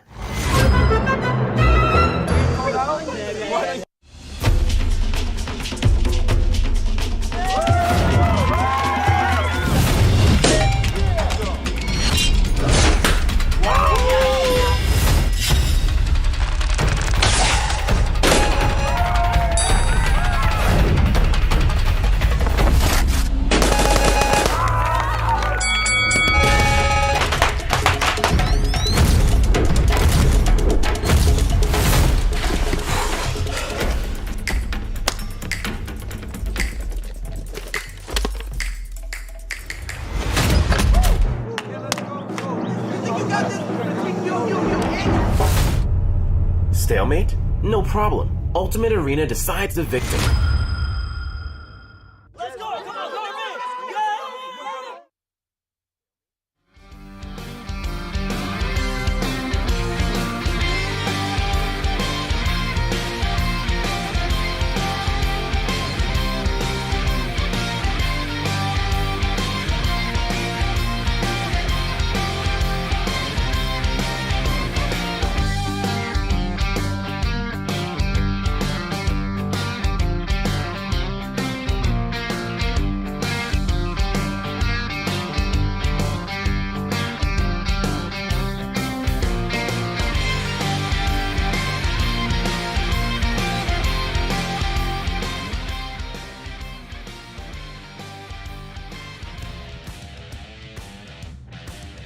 Assalamualaikum, welcome back ladies and gents to the 2022 PMPL MYSGPH Fall season, which is going to be the country finals. I'm Chue and this is Cloud, and this is brought to you by Desert Games, PUBG Corporation, Lightspeed and Quantum Studios. Are we going to the amazing phone that is in front of us with the Realme GT Neo 3, faster than anything in the world? Nah, not really, but yeah, Lightspeed is still faster than everything else, but definitely will be upgrading your phone performance when it comes to any game you're playing, including PUBG Mobile, which you're witnessing right now with the latest chipset of MediaTek Dimensity 8100 5G. And also don't forget to switch over to Yoodo and just put up your challenge on TikTok. But here comes the recap of last match number 4, first Erangel. Yeah, malu apa Bosskurr. Esports, MAB Esports. What are you shaming, boss? Yeah, for the benefit of an international audience, that's translated as why you shame boss.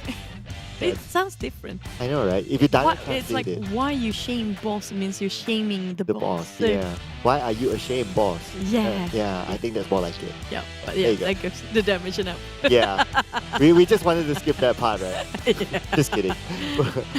but looks like Ayman is the doctor in this round. And this is the boss, all the bosses up there. Yeah. So they're oh yeah, I know, right? Yeah, now I can relate. And they got the win over Bosskurr. So they're like, hey, who's the boss now? Who's ashamed? Who's ashamed now? No. Not me, for sure. We don't care. We got number 1 in most rescues. Well, sorry, we got the chicken dinner, and here's their poster. And looks like MAB, they are leading the total elimination charts. So far by now. What's the highest we got? Okay, including the league, it was 19, was it? We didn't hit 20s yet. Yeah. I want to see if we can get to see the first day here today. I know, right? 2 more rounds to go, so anything can happen. But the only thing I wish for is that please don't give us a left or right circle anymore. Don't give us a center circle. Yeah. And far left and far right, it's okay. Yeah, far. I want to see entire Sonovska military base circle. We haven't seen that the longest time ever. Yeah, give us that. Well, we're so demanding. Yeah, I know. You missed the bridge circle, right? Let's be real. Every time we're not casting, it's going to be the circle that we want. You know, during week 2, when Keith and Contra was casting, and they were like multiple bridge/military base circles, I was like, we gotta be there now. But yeah, it's they like got the meant moment. to be. But you know what? The Wednesday rap, and it's gonna be rap, boo, pat, do. Get it? With Fate already begun, you guys. Just, you know what, you want to challenge yourself. It's a very different, sort of mechanics if you compare with the first stage, where the first stage with the chicken tokens, right? Yeah. This time we're gonna have based on the points. So you can earn more points and win more prizes weekly. Every single Wednesday, you can double up your points that you gathered. Yeah, and you can also hashtag Rabu Padu Menang Selalu. Yeah, that's the hashtag. Menang Selalu. Yeah, that's how you're gonna share it out, ladies and gentlemen. What else you should share is also the new Ultimate set, which is the Lightning Nebula set that's currently available now. And of course, there's the lore behind it. I'm liking like how PUBG Mobile is creating this lore. At the same time, you saw the poster, right? There's a high school girl there. Oh yeah! So I'm like trying to get the lore right in my head here. Yeah. So I was like, why are the girls there? All of a sudden, oh yeah, I didn't notice that before this. Yeah. But I do notice something though. So if you notice that the hashtag comeback, you bump me. The Yoodo Alliance one. There's like comeback y'all. You know, come back, y'all. Yeah, y'all. Y'all, come back, y'all. Hey, you can actually wrap it up on on one hit. That's it, and all the way up into 9 and 5. Come back, y'all. I want to. You can actually make a sentence of that. Oh no! But Genexus all the way up, all the way up, all the way up. That works as well. It was a double Y. Oh, it was only one Y. Well, it's all the way up. Yeah, but just all the way up. Yep, all the way up. But for you guys as well to put in the hashtags to probably win one of those jerseys. But for us, we're putting in predictions, but where are our jerseys? Okay, SMG, I got it. I'm going full throttle for Geek Fam here. Definitely I deserve one jersey, right? But hey, for me, what was the tagline again for Geek Fam? Once you get always a fam, that was the usual. What was the... That was a different one, right? Yeah, I know, right? Okay. You don't even remember how to get that jersey. Come on, they're like, Trying to how are we find gonna give any. you the jersey? Can I actually read this? Yeah. It's too small. I can't see it. Oh yeah, it's gonna like zoom in on the paper here. But if you guys happen to be one of the winners and get yourself that jersey, can you actually tag us as well? Because I want to know which version of the jersey you get. Do they have a special edition for it? I know, right? Because some teams like I remember Geek Fam, they have like the usual Geek Fam, the usual one we always see, and then there's the white color Geek Fam jersey. Oh, Have you yeah. seen that before? Yeah, that was really great. Same goes for 79. The Cameron sort of the sweater. I really love that. Jason Banjo, I know you're watching this. Just saying. Okay. Oh, that's why you're being so nicer in the past few weeks. Of course, I love Jason, you know. Jason is the coolest guy ever. He's so good looking. I would marry him. Wow. Yeah. I wish I could say the same, but the most I can do is actually just post his picture on IG. For the hoodie. For the hoodie. For the hoodie. For the sake of a hoodie. Yeah, we'll do it. Yep. Yep. No, so we waited for many years to get secrets merchandise. Yeah, I know. That's the hardest one to get. The hardest one to get. Yeah. It's always out of stock. I know, right? And we have to buy it, which we don't have anything in our pocket right now. We're still waiting for money to come in. Yeah. Wow. Money in the bag, you know. Money in the bag. If bag. only we are the players. Yeah. Every single elimination can get. Every single chicken dinner can get some I know, right? cash in your pocket. Yeah, and of course, let's see if which team will get the cash in the pocket in this round. It's going to be Erangel round 2. Let's go.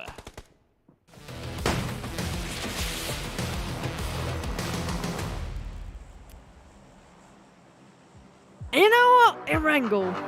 Blue this time. It used to be like what? Forestry green or slash sort of yellow tinge of a green.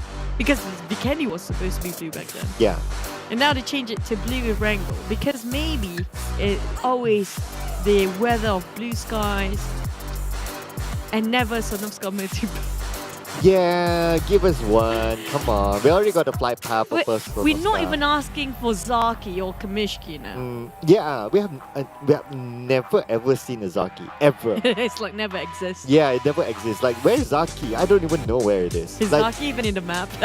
yeah, the only Zaki I know is a friend named Zaki. And that's about it. Yeah. Yeah. I have so many friends named Zaki, including I think in this one in our studio right now. Yeah, we got Zaki, we got Rafi. Who else? Well, we got Cloud. Oh no, doesn't rhyme.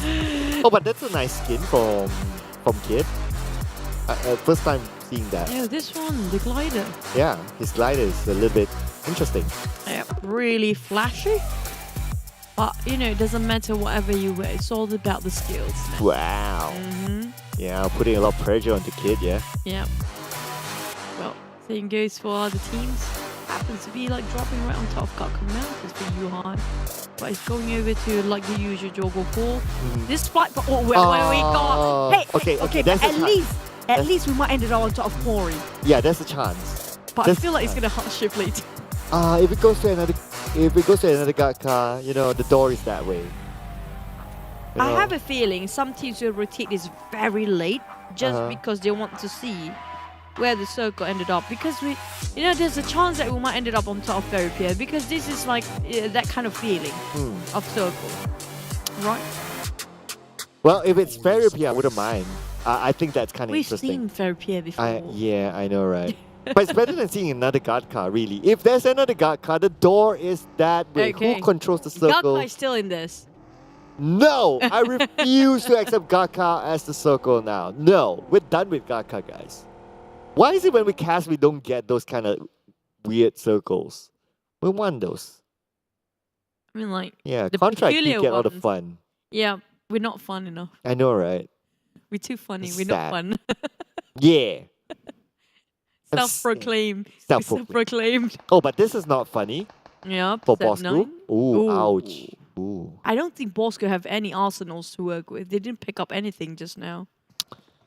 Yeah, I think it's just them and the vehicle. Okay, Putra. Oh! He can shoot it from this far. Yeah. It was in between the hills as well. And it was happening with the M16, so it's not the weapon that you commonly use. Still got one to Ayman. Oh man, He's an angel. why is that? You didn't see the angel ring on top of his head. Oh, I didn't. Okay. You Okay. too focused on the cross there. Yeah, I'm like too. No, I'm too sad for Ayman. You know. Like imagine He was like on you're. vehicle just now. Yeah. Imagine you're like one of the players, right? Like you waited, like yeah. You imagine like okay at their place, they were like, yeah, guys, let's go, high five, let's do the Bosskurr. And then the moment the game starts, you die. Oh man. It's sad. It must be devastating for him. Yeah. Definitely. Like he didn't even get to show his set of skills yet. Yeah. Not even the exhibition of it, yeah, and just done. But hopefully he can still save by the rest of the team, didn't he? Yeah, never mind, he's finished No, off. he's done.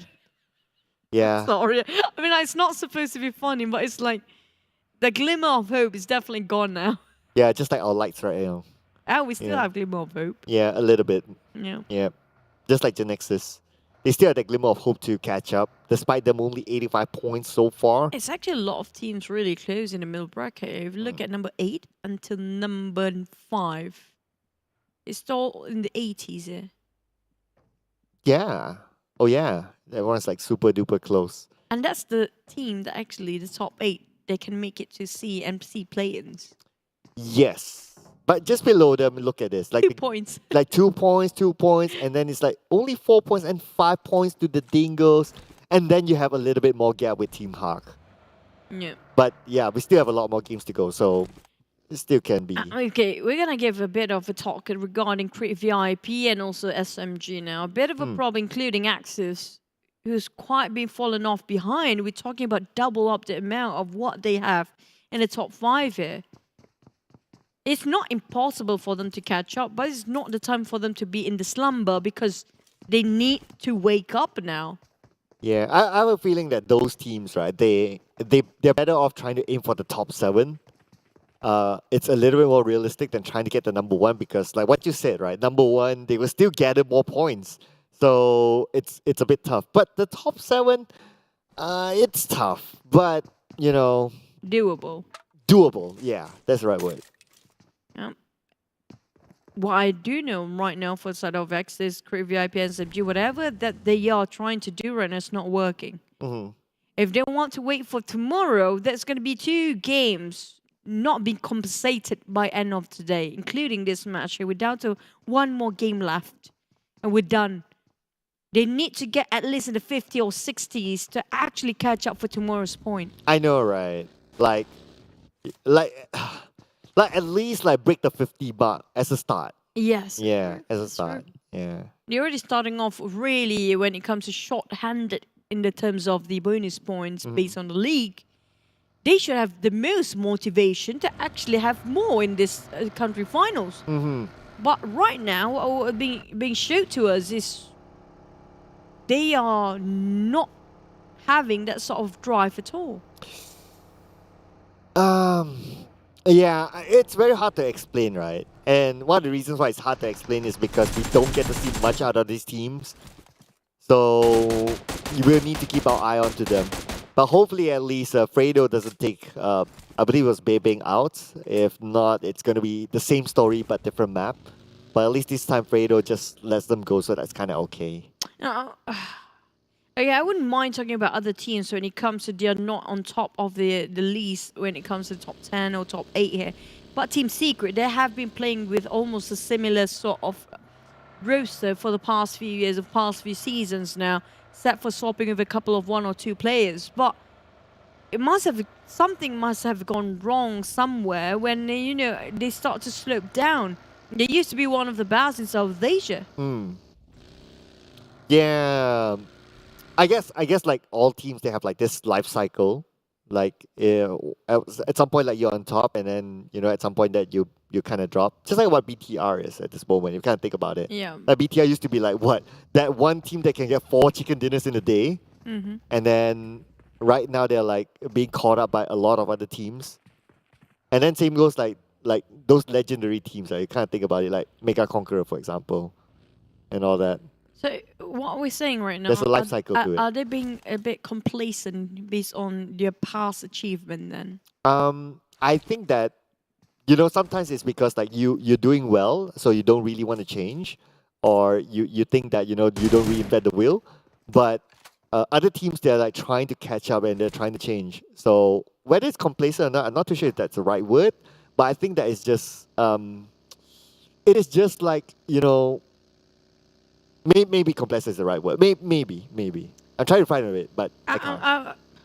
Is comfortable the right word for it? Probably, yeah. I mean, like, because if they, like, we always have this phrase, where why change if it's not breaking apart? Yeah. Why change it? Yeah. But the thing is, if you're not changing in this game, in this PUBG Mobile itself, that's why you'll be overtaken by different teams.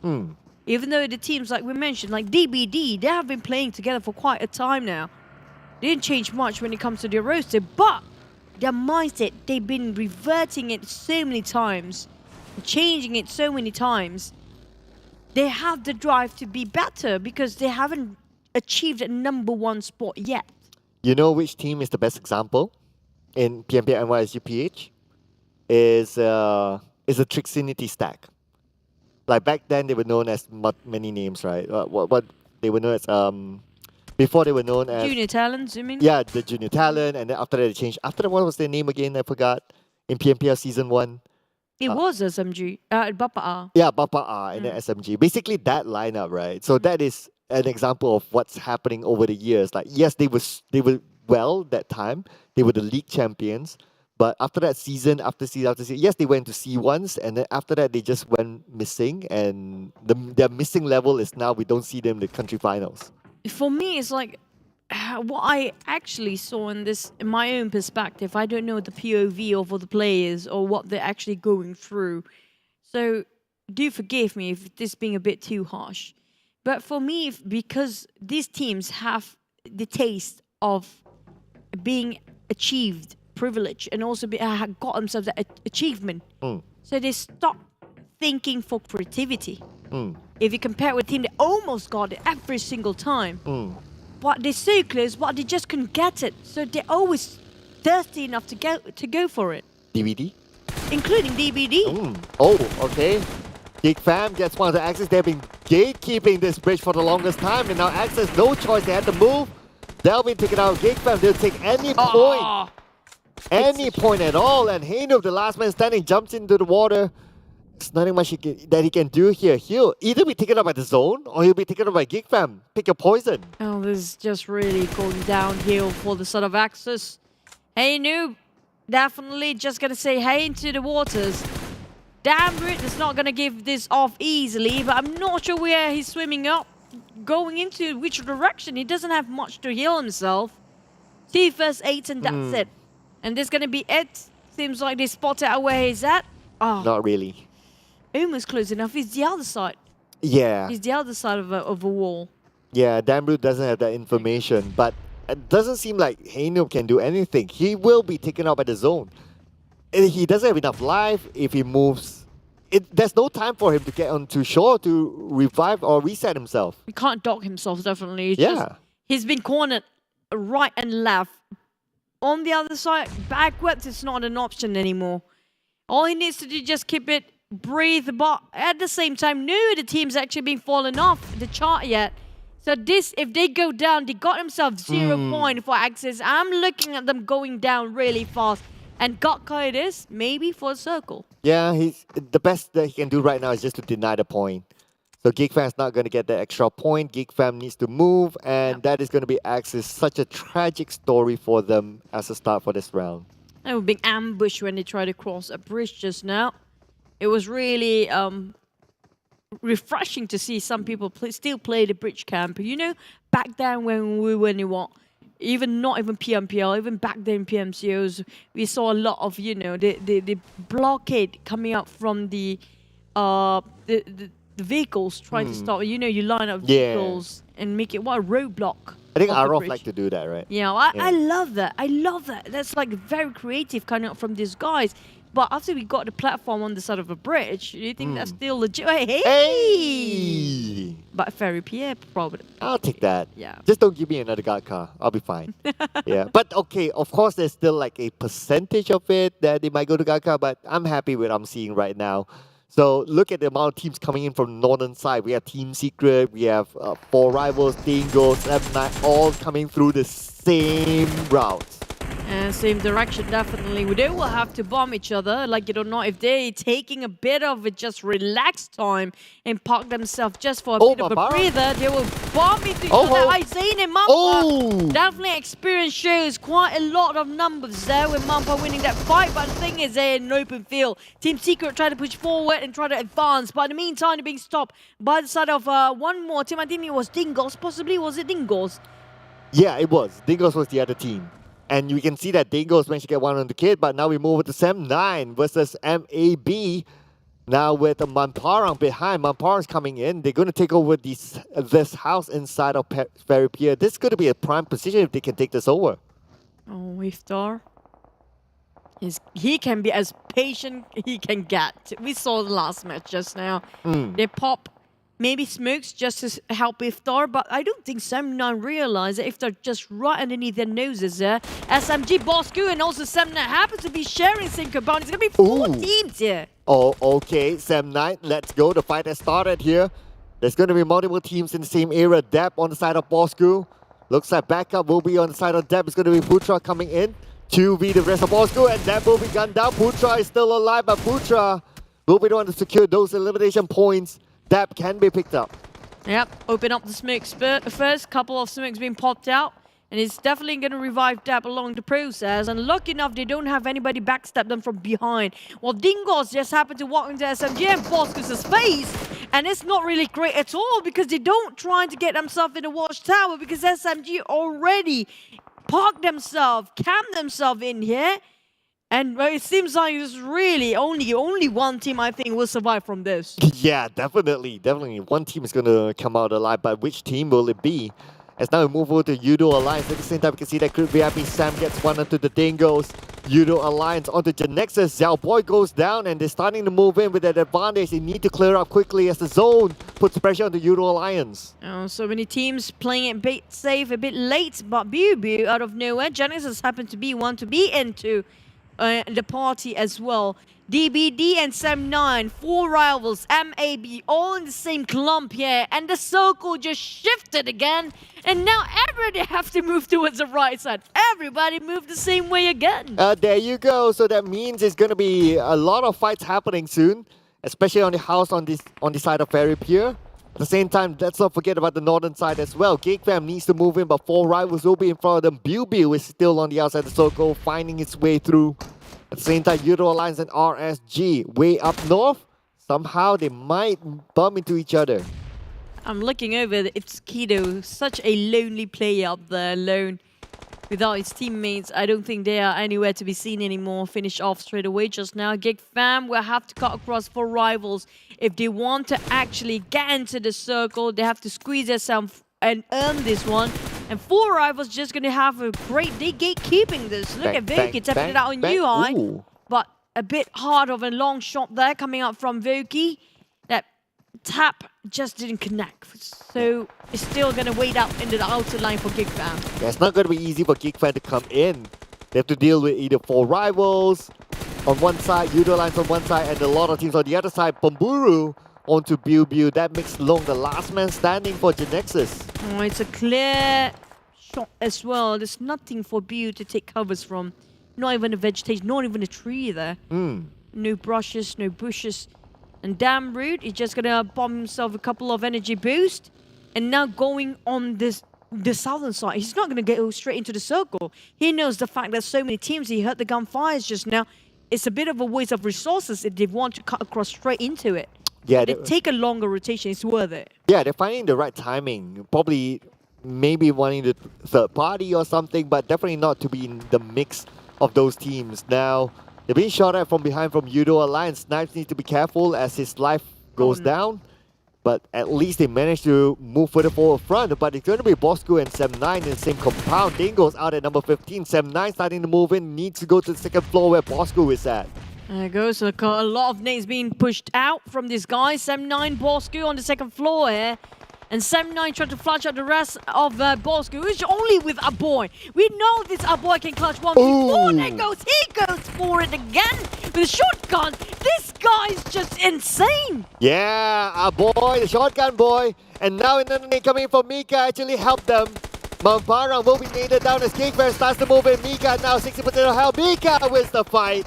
And Mika from Geek Fam secures another elimination point for them. That means that 7-9 is out. Our boy is still alive though. Our boy, can he pull off an insane clutch again? And dominating the start of Geek Fam, and Bosskurr remains with our boy against once more. Trying to smoke up onto the window so he can actually jump out from it, but Geek Fam knows better. They're waiting on the outside as well. Snipes just going to cook up the nade, trying to flush him out, but he will not take the bait yet. Geek Fam just investing this way too much, committed to finish off one player of Bosskurr. Ooh, that Really is scary. a shotgun. Feels like a deja vu now. Yeah, I know, right? Again, it's going to be a boy against Geek Fam. Round 2, ladies and gentlemen. He almost got it in the previous round, but this time it's going to be a little bit more difficult for our boy. Our boy waiting for the right moment, now recovering himself. They have appeared, and our boy naded upon Geek Fam. And that is it for Bosskurr, but now 4 rivals finishes off Yoodo Alliance. Teams dropping out like flies here. We're talking about back-to-back teams being eliminated. We're down to only 11 within just seconds. While we still have MAB versus DBD. That's going to be decimation of DBD as MAB winning that one fight, but it's not done and dusted as Geek Fam will be the next challenger for MAB. There's also TABAH MC gatekeeping, but Geek Fam taking the straight head-on fight. They know they don't give the time to read and that's going to make an OP finish off 2 members of MAB, but there's still one more to go. It's going to be Iftar again. But with 7-9 as well as DBD out, this is opportunity for Geek Fam to take back that throne. And now with Geek Fam having eyes onto the other side, looks like Geek Fam, they need to move for the forward. Look at the circle, moves towards the right side as Snipes secures another elimination onto Shinzi. The name will be tossed out to the second floor. Snipes waiting for the right moment. Mael is still alive, but at the same time we can see that Snipes trying to take down Pamburu. Pamburu gets away. 4 rivals don't want to waste any more time. They want to be in center of circle while the other team's still pincering about the edge of the circle. We're talking about RSG and 4 rivals having a go. Fredo is chasing their tails here. And Fredo is just waiting for the same fate as 4 rivals is right now. The last member of Team Secret doing the same mistake as 4 rivals in the taking a bit of dip. What? Snipe just casually walks up. Yeah, he took advantage of the reload time of SMG, and that's number 10, 2 elimination points for them. At the same time, we can see that Geek Fam, 10 elimination points. They're currently unstoppable as they fight their way through. Snipes and Mika waiting for the right time to pop their heads here. TABAH MC spotted out where they are at, and they heard all the gunshots. They saw where they went just now. But in the meantime, Genexus still have 1 member live on the other side. Lung is actually playing in the waters, taking a bit of a dip. Same goes for Vuki, and I'm not sure if Fredo still survive here. Yep, he still is, taking a bit of a dip. Same goes for Vuki, so saying hi in the water, a bit of a diving moment, yes. Yeah, there's another player behind them though. So there are 3 players at least currently in the water. Now Geek Fam has company to deal with. They already have 10 elimination points. Next they need to deal with NC in the next compound. And TABAH NC has the most man. Same goes for Crate VIP and Team Hawk, who happens to be very quiet right now. We don't see any of their kill feeds popping out just yet, but Snipes definitely finished off by the play zone. Here comes Somnus, cooking up the nade straight into Team Hawk's lair. It's going to be 4v4 between these 2 teams. But the thing is, they're quite far apart from the rest of who's actually having a bit of chaos here. Oh, talking about chaos, looks like it started now between Geek Fam and NC. And Geek Fam loses Snipes. Damroot, the last man standing. Mika still can be picked up, but Damroot, can he do it? He needs to win the fight against NC before he can pick up his teammate. Damroot is playing in mental games, trying to play mind games with the start of TABAH MC, but Great VIP taking advantage by he got retaliated counter fires towards the son of Sam Z. He definitely regretted he picked over, and Geek Fam finish off TABAH MC in a flash. Down to only 1 member here, if I'm not mistaken, for TABAH MC. And 1 more team out, 4 rivals. How did that just happen? Well, Volky gave himself to the water. Looks like he suicided himself somehow, and that's how 4 rivals was eliminated. But then again, Team Secret with Fredo. Last we saw him in the water, he's still alive. Long for Genexus is still in the water though.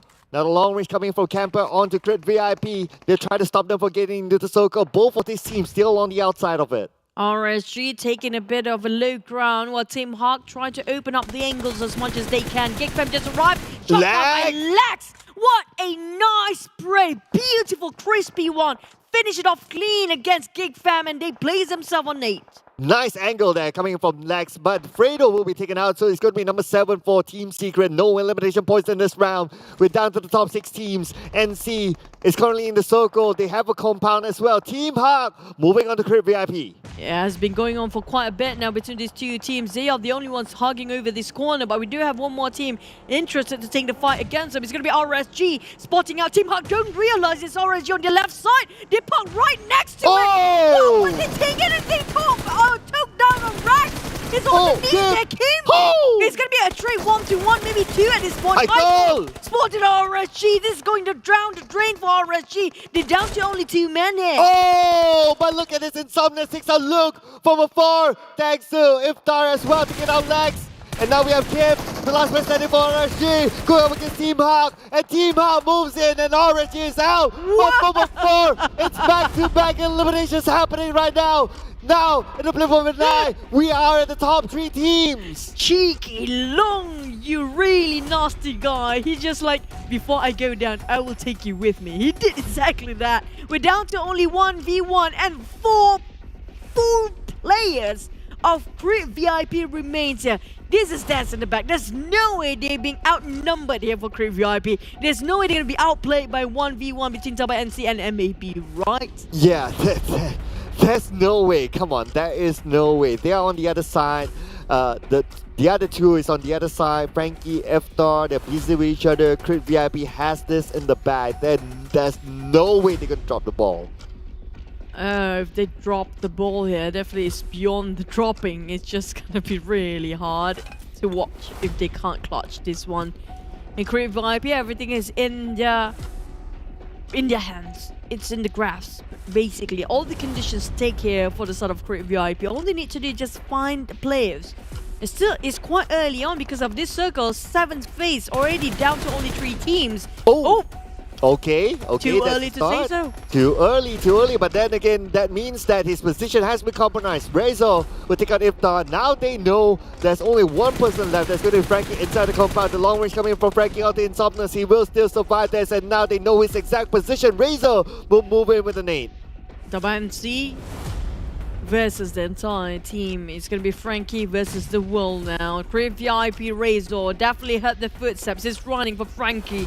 He's in the balcony, in the veranda. Now he's being spotted out. Razor knows exactly where he's at. Can he finish off the deal here? Razor, all they need to do is not pick 1 by 1. Don't do them myself picking 1 by 1 even though he's one person. There you go. Winner, chicken dinner. Crib VIP. We mentioned about them earlier just now. Can they make a comeback? And they prove us they can. Yeah, it's going to be 7 elimination points for Crib VIP in this round. With that chicken dinner brings them up to 22 points in total. This will definitely push them up a few steps on the overall chart. So keep an eye on that. Crib VIP finally with that chicken dinner in the country finals. So far, all of the chickens here are different teams here. Yeah. No back-to-back. That just shows how tight the competition is for these teams. So it's hard to tell, right? Even like Crib VIP, they were like number 15 before this, but all of a sudden they can show that, hey, don't forget about us. Despite us being down there, we can still fight for that precious spot onto the next round, and they're showing it through this round. So what we're looking at for our country finals, and there's a possibility that every single team get to have a chicken dinner. Feels like that. Feels like that. It's not like, what was the team? Was it Mugen who didn't get any chicken last time? Just to remind you guys, But in this case, totally different. We're looking over because of the circle was so bizarre for the players, especially when it just shifted more towards the water ration and Farouk here. A lot of team being finished off by the play zone. And because of the circle as well, a lot of team happen to be clashing and moving in the same direction. So we're down to like 3 teams in the 6th phase. That's too early. Yeah, anything can still happen. Exactly.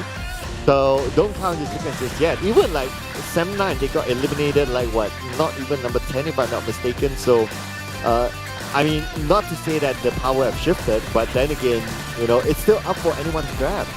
True. Looking at so many players actually try to go for the beach line and shoreline where they try to actually just swim themselves and to float and survive, but it just didn't work like that. You know, in this case, especially in the solo players, they just have that option to leave on. But for rivals, out of nowhere, they've been finished off straight away. The moment we blink, one team was making 2 or 3 teams out in an instant.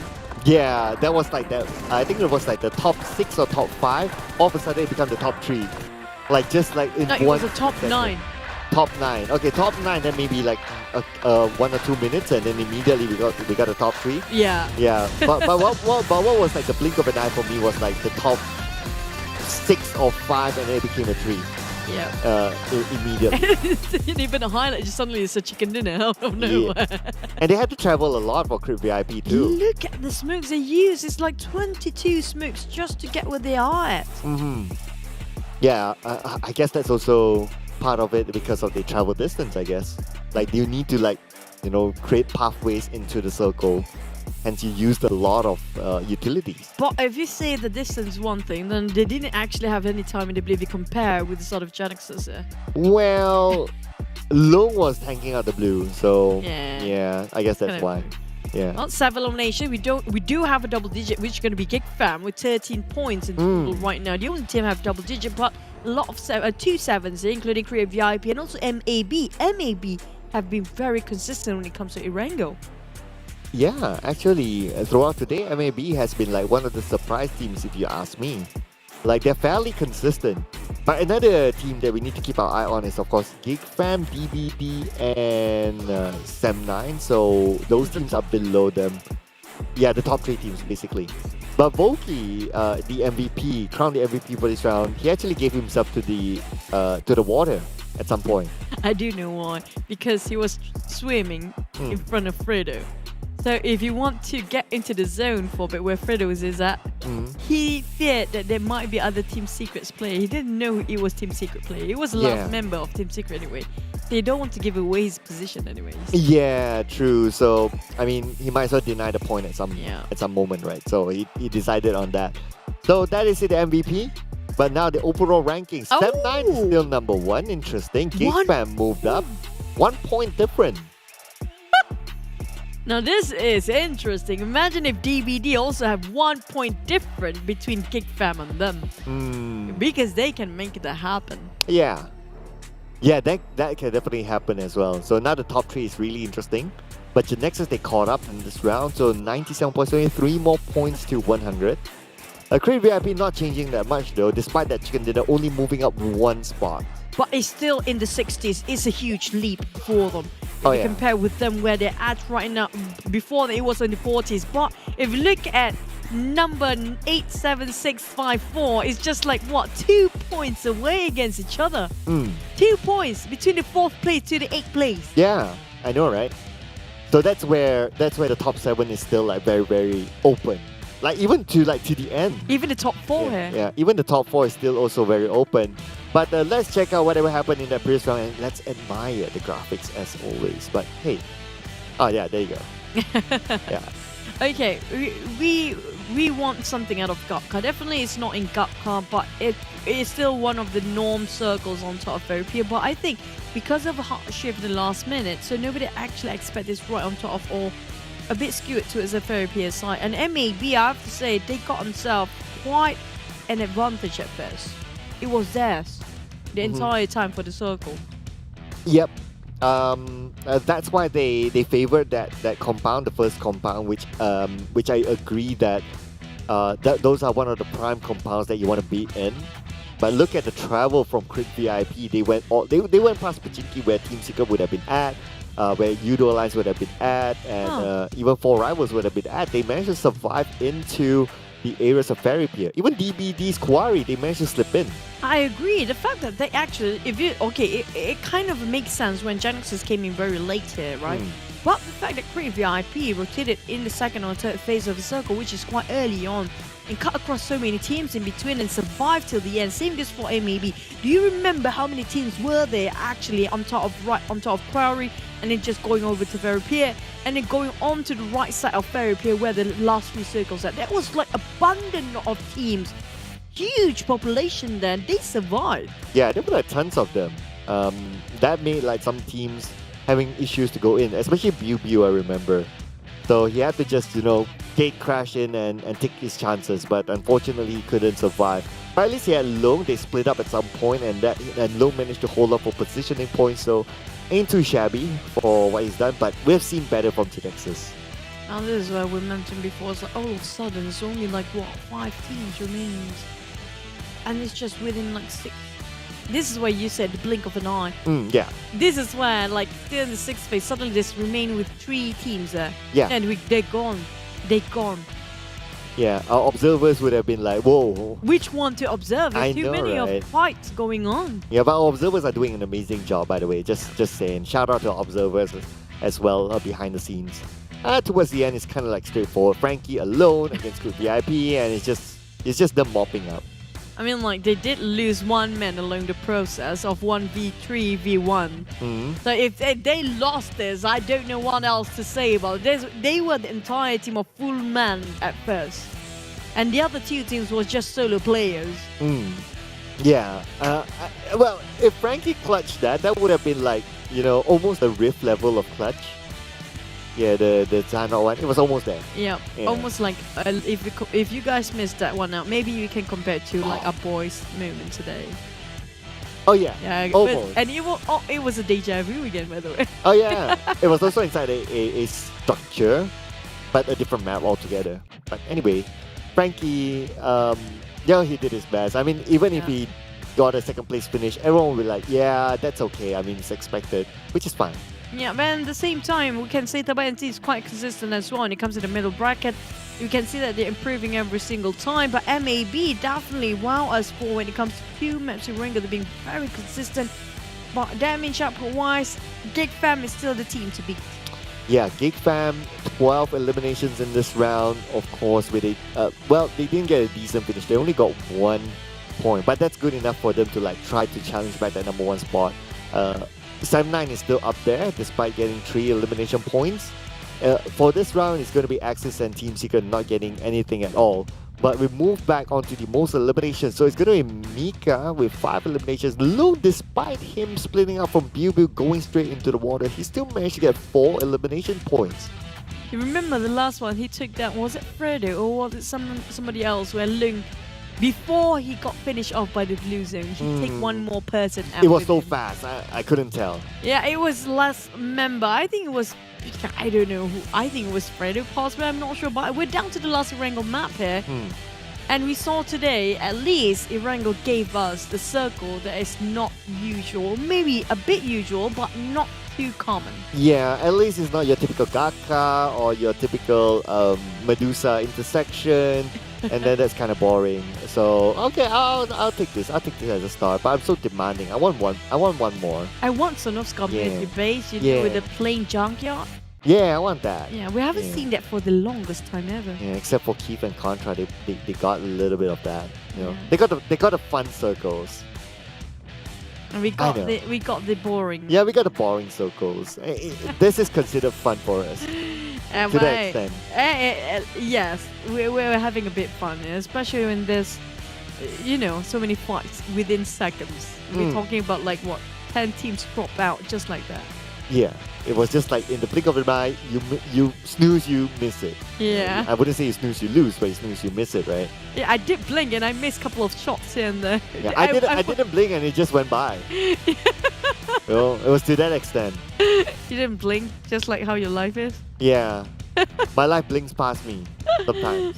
Oh boy, we're down to the final map here, and definitely it's going to be a Erangel again. But so far, when it comes to the country finals, day number 1, what are your thoughts? Well, now we're almost close up the day number 1 game. I really like the fact that different teams can get chicken dinner throughout the day. No team is dominant. Like, if it's not because of the league bonus points, the charts would have been all over the place. That's true. The change would have been insane. That's why we got the bonus point. We have to thank for that. Well, some teams on top. You have to thank for that since you picked Geek Fam. They're playing the safe, Yeah. Why would you want to risk yourself? Not at all. You know the result anyways. Yeah, but they're not number 1 though, just saying. For now. But thing is, I'm loving the 7-9 DVD performance. And also when it comes to Erangel, it seems like MAB have sort of dominance on it. Because if you compare with the first match of Erangel, they got like what, top 3 as well. And now they got number 1. Yeah. And the next one will be looking over first back-to-back chicken dinner for these guys. We haven't got any. No, not at all. Not at all. And that's what I like, right? I like the fact that we don't have one dominant team. It's like still up for grabs. So I want to see that continuing on until the final game. At least it gives us that like, oh yeah, you know, to that last game, suspense, right? You know, there are like some tournaments or some games you'll be like, oh, last 2-3 games, you know, it doesn't matter anymore. Like the league. Like the league, yeah. Like the league. The only excitement we had back then was like, can Mugen score a Yeah, chicken? we had to change the plot altogether, right? This is the plot where we actually want to see this. And you saw just now, up to the 8th place, 4th to the 8th. There's only like 2 points different. We're talking about 85, 84, 83 points. That's going to be the overall for just now. Yeah. And the first, second place just 1 point away. It's just the third point, like the third place, the points. That's a tiny gap. It's not even a gap to start with. Yeah, it's a little gap. Yeah, but it's still, because we still have like day-to-day trade, the gap can be taken over. But we'll be jumping straight to the next round. So I wonder what Choo Choo is thinking. Yeah, it's such a mystery go. for me. Yeah, there you go. There you have it.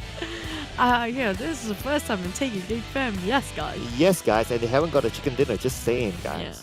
Yeah, and now you mentioned they haven't got any. Yeah, it's called the Choo Choo's curse. You know, you heard about that? Wow! Now everybody gonna blame it on me now, huh? Yeah.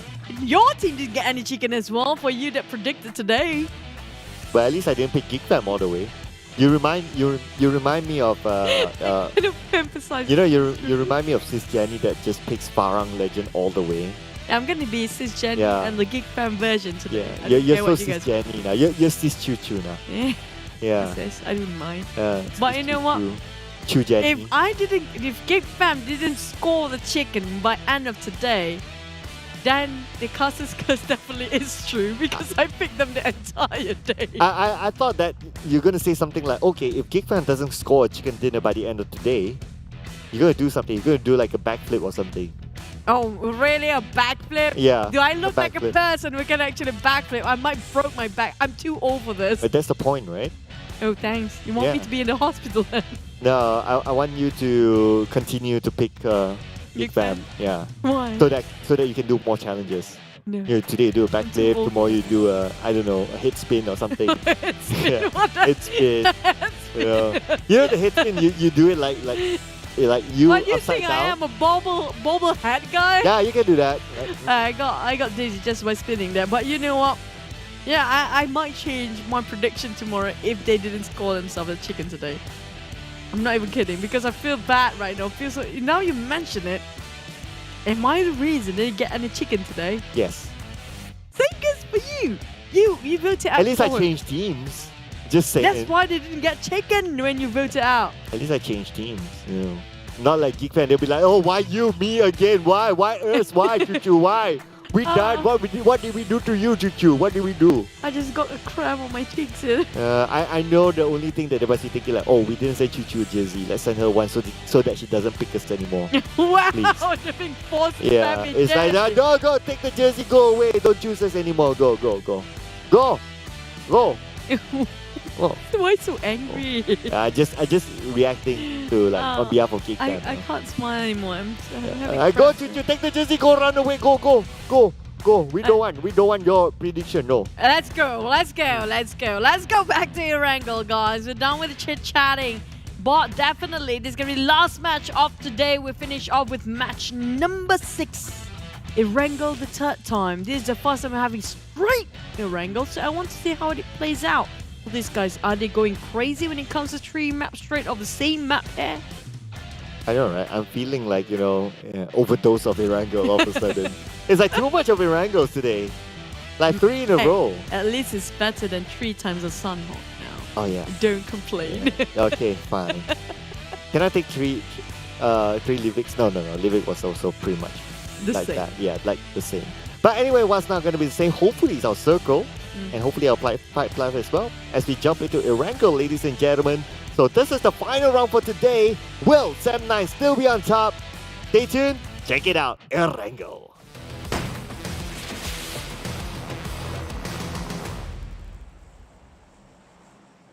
Here we go again, the last Erangel, the last map of the day, finish of our country finals, day number 1.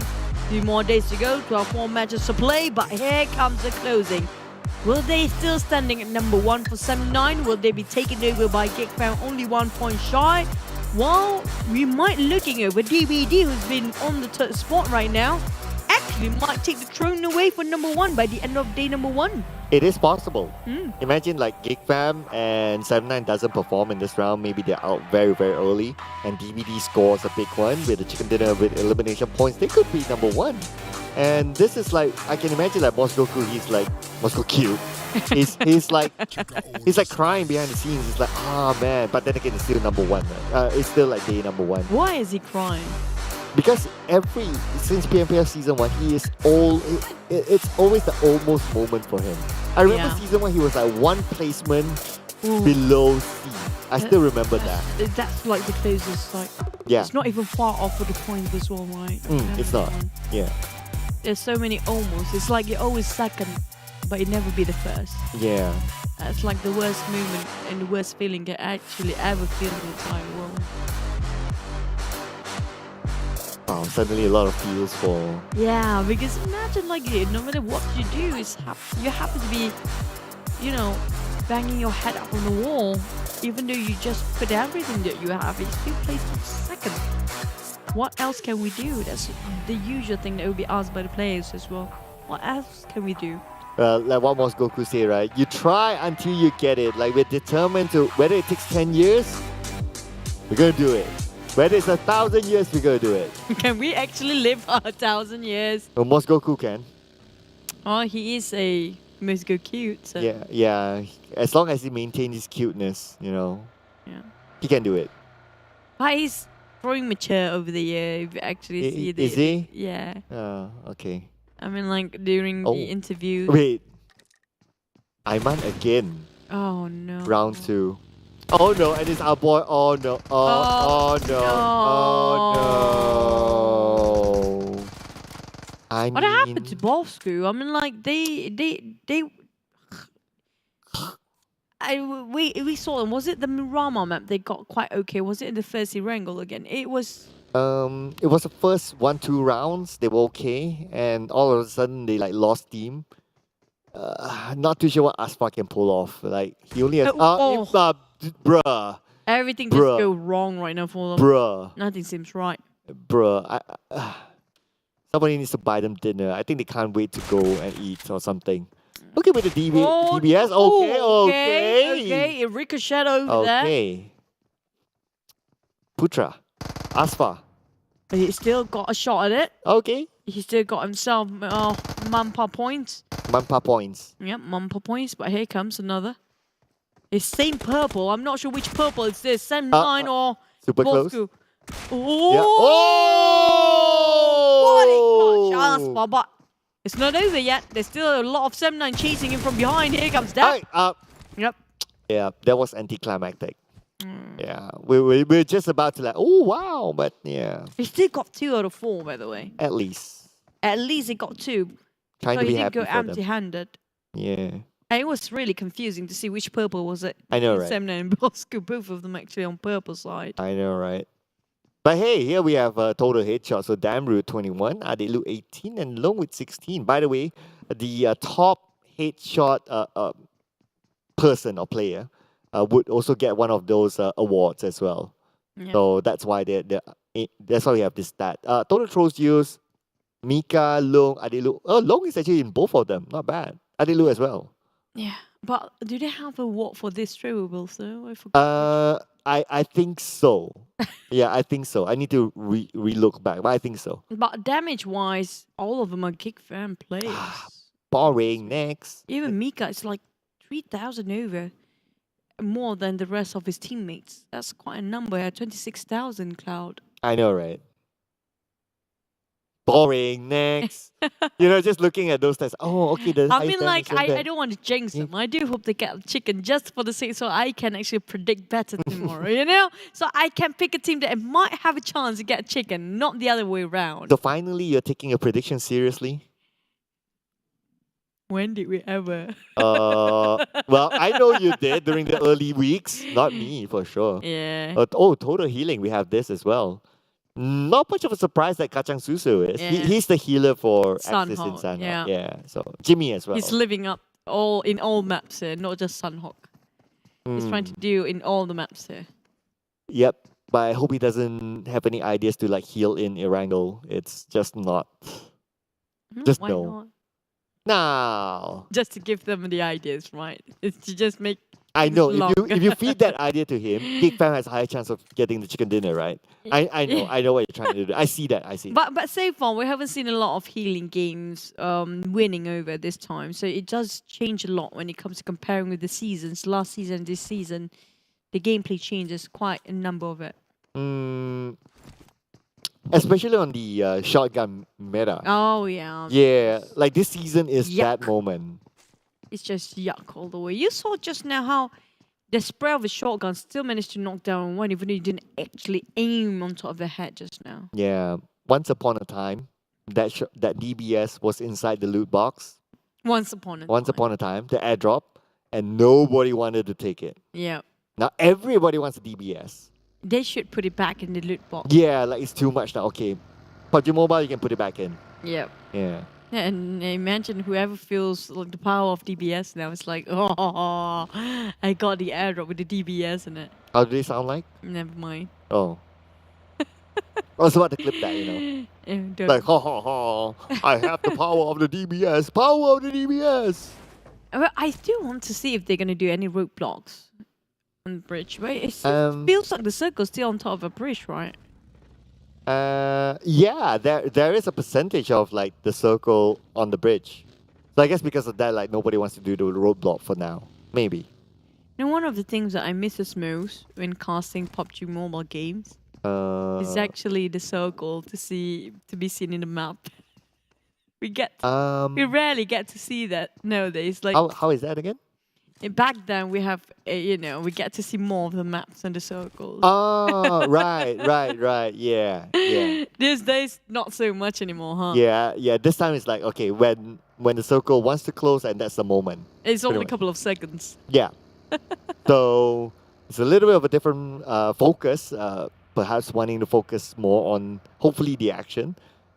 But speaking about action, you asked about the bridge camp. So it looks like confirmed no bridge camp. Team Heart made it across. So, yep. It's a bit too risky. I think it's a bit too risky to play, the bridge camp or even the roadblock these days. Unless you have, sort of a fancy idea, very creative one that nobody actually can think about. But it's too much resources being used for lining up the cars. And cars and vehicles are actually quite hard to find these days if you're quite late dropping yourself from the parachute. So, yeah. Yeah, I guess that's why you can see that some of the players, like, okay, they send one person out of 4, like maybe 1 or 2 were like, okay, your focus is to get the vehicle, come to wherever we are at. You have one job. Yeah, one job. Yeah, get the vehicle. And that's why sometimes you see like someone gets caught out because they try to get the vehicle. But speaking about getting caught out, Luke may run out of Luke as he bumps into Team Secret. Oh. And that's another DBS for you. There's the nasty shotgun again. Yeah. Just it. Uh-huh. Imagine if they can actually scope and shot from afar. It's more ridiculous. No. No. Just like how broken Micro Uzi was once upon a time. No, thou shalt not do that. No. Just no. Oh, it would be really fun. Here comes another shot coming out from Mini 14 of eye shots. Quite scattered for the side of Team Secret, and they not really move in as a 4. They're quite far apart from each other. If one knocks down, quite far-fetched for them to be revived. SMG is trying to move. He's still in second phase, but a lot of team has been gathering resources and moving quite fast here. Yeah, I know, right? Like, despite the fast movement, we don't see much action. as a start. I think that the fast movement is just more of like, okay, we try to get those prime positions as quickly as possible. So far, based on their individual ideas, it seems to be working out. But keep your eye on the northern side though. Axis is really, really close by with SMG and starting to move in. SMG defending the compound, but Axis not going to let this go easy. It's really crowded on top of Rozhog and School, maybe even, you know, Pachinki as MAB and TABAH MC might clash and DBD as well. We haven't seen the circle shrink even further, but for now, SMG versus Axis and Genexus keep the healing going. Oh! Close one onto Dell.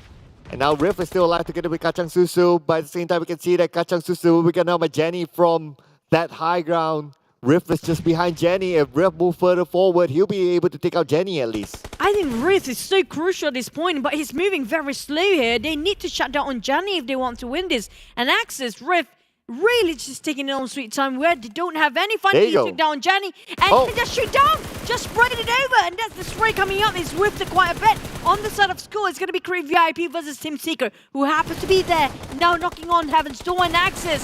On the other hand, they're trying to finish off the side of SMG again. And somehow Shinzi Molly Drax, not too sure what happened there, but now Creed VIP against Team Secret with Insomnus.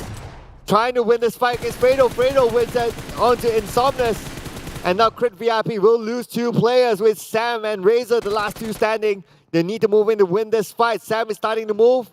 But then again, the hallway, this may be a disadvantage to him. Izane spots him out, and Izane will be got now by Sam. That was a fast reaction coming out from the side of Sam. Fredo, last member standing for the side of Team Secret, cooking up the nade, just waiting for the footstep. Aiming for the wrong direction. It's a different angle entirely. Closing up, but he'll be shot down. Razor so close of closing the gap here, but... Wait. It's actually Jumper taking out Fredo. So 4 rivals actually kind of help Crit VIP. From where? From which point? From, I believe, it's from the Rozhog Hill. Oh, can see through straight from the building on the window pane. Oh. Yeah, that is the view. Yeah. Oh, the snowman inside of the building. And 3 teams back-to-back dropping. SMG placing themselves 15 again. One of a team that actually being back out quite early, and they are just too far off to reach now. Yeah, sorry SMG. Yeah. But our observers were savage as well, just showing Fredo's box there with the snowman. But at least this is good news for Crit VIP. They were helped by 4 rivals. Now they just need to reset. But the bad news is that it's down to only Razor and Sam inside of School. If Team Heart chooses to go in, it's going to be hard. Now, I saw a notice just now. Sam9 lost 2 men and they're down to 2. DBD can actually have a shot take in the first place here if Sam9 being finished off, because look where they stand right now. In the middle of the crossfire of everything that happens to be saturated there. Everybody gathered there, so they kind of caught out in between. But for now, they're still safe. Seems like nobody's spotted up just yet. Yeah. Let's see what happens next, as we can see some movements on the southern side with NC MAB coming close with Dingoz. NC may bump into MAB as they're still moving. Now with the high ground in hand, looks like maybe they're interested to take over the high ground that is held by Team Hawk for now. Oh, well, her fire is being shot just now. I think DBD actually being pressured by the side of Yoodo Alliance. They have to make a big U-turn. And now we'll bump into TABAH MC because they made that big U-turn, by the way. And Dingoz is trying to gatekeep as well against the 2 teams. Which group DBD and also TABAH MC, they have nowhere to go. They have to take up the fight, like it or not. Check out the left side. NC DBD starting to clash. And now we can see that Frankie gets 1 over Yen. At the same time, we can see that School, it's only the 2 players from Crit VIP still alive. DBD getting the advantage against Lex, and DBD looks like they're in trouble with NC just above them. Magic's trying to just snipe from afar here. DBD walking into Dingoz next. They don't have a choice. They need to take 1 team and fight it head on and win over that compound and dominate for a bit and reset, then only move forward. But for the side of Dingoz, they're forced to actually fight DBD because Yoodo Alliance waiting on the other hand. Same goes for the insights, which is going to be Dingoz. TABAH MC on the other hand is also struggling to get inside of a circle. Everybody just pincering around to make sure they're safe. But in the meantime, seems like a bit of a peace, not too calm, heard a couple of shots, but nothing seems to connect. Oh, yeah. A couple of shots there. Maybe warning shots as well, just to mark that territory and maybe manage to get into the circle. But then again, the position has been compromised. Other teams know exactly where they are. MAB, the team that has the potential to actually rise up to the top 4. Now, MAB getting over. Maybe just, you know, warning shots again. Here comes the side of DBD. They kind of stuck themselves in a trench here. Sort of a pit with the terrain, making sure that they can get themselves covered. This is actually a very strategic place because if there's one team looking over and the other team on the other end, they won't actually spot the ones actually in the middle. So they can actually stay there for a bit on the side of DBD. Yoodo Alliance also still gatekeeping this side of a circle, but nobody's coming up from the backside anymore. It'll be the last team having their backs with the blue zone. But problem is, circle has shifted again. We have no clue where the circle is at right now. Yeah, this is where I guess we really want to. Yeah, I mean, I kind of choke with the circle. It's like, oh, okay, moved away. But look at the, there is a movement here from Axis. So they came in from the northern side, down into the circle. Very smart. Yeah, easy entry for them. They're not taking the middle bridge, they're taking the right bridge. So naturally, they will have a lesser resistance into it.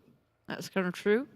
Not having that much of challenges and competitors, also not committing too much fight here, definitely will save a lot when it comes to their resources. But the one actually struggling is going to be the one on top of Roshawk. Looking over Geek Fam, you made a big U-turn just now. Nope. Never mind. Yep. Too many teams here. Let's go around. Yeah, I mean, Roshawk is Yoodo Alliance. They are close by with Yoodo Alliance, so naturally they'll be a bit, they'll be there faster. Now with the high ground, been held on by Ripple Boy, but the long range coming from Zuli on the other side. Dingoz, looks like they're falling apart with Team Hard moving in. Camper straight get into the shack and finish it off straight away, but will it be a trap for Camper as Dingoz spotted him out? It's Kiddo boosting himself out with not many things to work with. He got himself 20 band 8 and that's it. Not many first 8s at all. There's none of in any of Dingoz's players. Geek Fam, on the other hand, not going to waste any more time. You know what? We can't see you, so we won't take the fight. Oh, okay. Oleo almost getting one onto Geek Fam. Geek Fam just passing by. Oleo spots him out, but can't connect enough shots. But the Triple Boy there too from Geek Fam immediately down. From the pan to the fire straight away. This is incredible plays coming up from Yoodo Alliance. What a strategic placement here coming up from these guys. But Yuhai got stuck in between. Oh no. Geek Fam also seems like they will be bowing out quite early. Down to last minute. Never mind. 13th place. I'm done with predicting them now. Mr. Producer, please put a Geek Fam for Choo Choo tomorrow again, like the whole day. No! See, we get a response. Yeah, there you go. Yeah, it's not me anymore. Don't give her a choice. It's Geek Fam all the way. You gotta stay loyal, you know. I didn't get. You gotta believe Geek Yeah, Fam. I mean, they didn't get any chicken for today. You have to believe. Believe what? Believe that Geek Fam can do it. You nasty mean thing. No, you don't be Lelang, okay? You don't be Lelang. You nasty guy. You don't be Lelang. Frankie out.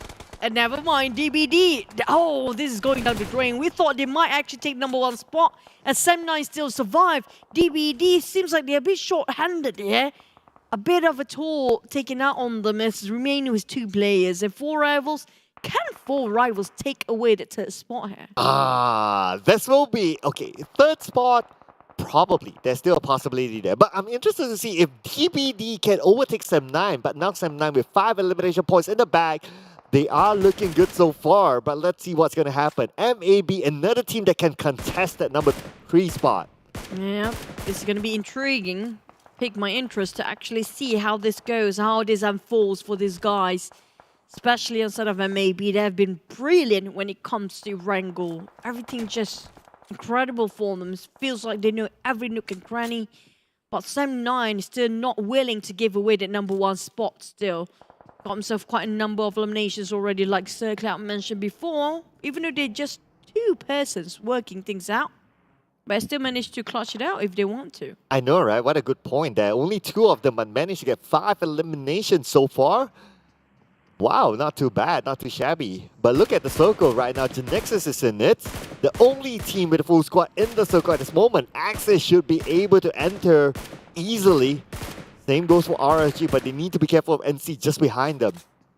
Well, Genexus and 4 Rivals seems like having a bit of a clash just to make sure they mark themselves their perimeters and territory. While the others still taking their own sweet time to get into the circle because they still don't know if the circle will be in their favors or not. Now the circle's shifted again. This is a time for them to move. Oh, speaking about moving, looks like Team Hawk is moving right now, but look at the vehicles currently smoked up. Yoodo Alliance currently on the outside of the circle. Echo will be taken out as well. And Team Hawk somehow managed to survive in the circle. What is this place? There's no structure. There's nothing in between it. What is that place? Well, I guess they're just depending on the geography of that area. So far, so good for them, though. Gotta give it up to them, making those right decisions for themselves. But Yoodo Alliance needs to move further forward as Volky takes down Red Bull Boy. I saw that nade flying over straight in his face just now. The toss coming up from Volky. Here comes another nade and a boom! It goes, but nothing seems to connect. He didn't finish off straight away. A bit high. You have to toss it a bit high, Volky. It's slowly closing up. But PvP and Geek Fam both eliminated. This is the chance for a team to place himself at second and third place. This is the chance for Sam9 to open up a gap. And now Genexus trying to stop Axis from coming in. Genexus starting to be the force to be reckoned with. They are currently in the middle of the circle. NC prepping up a nade. And he sees his opponent there. RSG, Lex tosses out the nade, but Lex will be taking out the Ranger with a shotgun. Takes him one. But they get that from afar. Takes out Razor as well. A trading 1-2-1 for these guys, RSG, and also the sort of TABAH NC. But look at the the flying grenades all over the place. And Flax trying to build this one. They're going to leave this. They need to leave this. It's too much for them. Flax don't have any more time. Max is being knocked down. He tried to go for the other way around. Flax find himself a new angle. They're trying to close up on RSG. RSG got red-handed. The end of the as TABAH NC. Nice call coming out to reposition in the last minute. Yeah, NC got them surrounded, immediately taking out RSG. But now it's going to be Yoodo Alliance against 4 Rivals. At the same time, you can see that RSG, number 9 for them. 4 Rivals starting to stop Dingoz from trying to get into the circle. 4 Rivals not having part of the circle for themselves.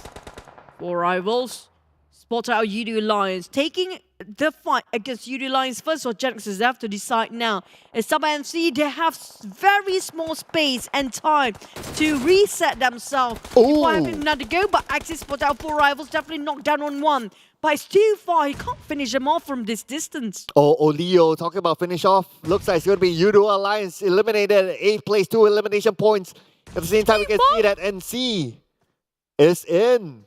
Not in the circle, in fact, but they need to fight with Team Hawk, who is currently in it. The one that actually have nothing to hide themselves with except for just a slight slope.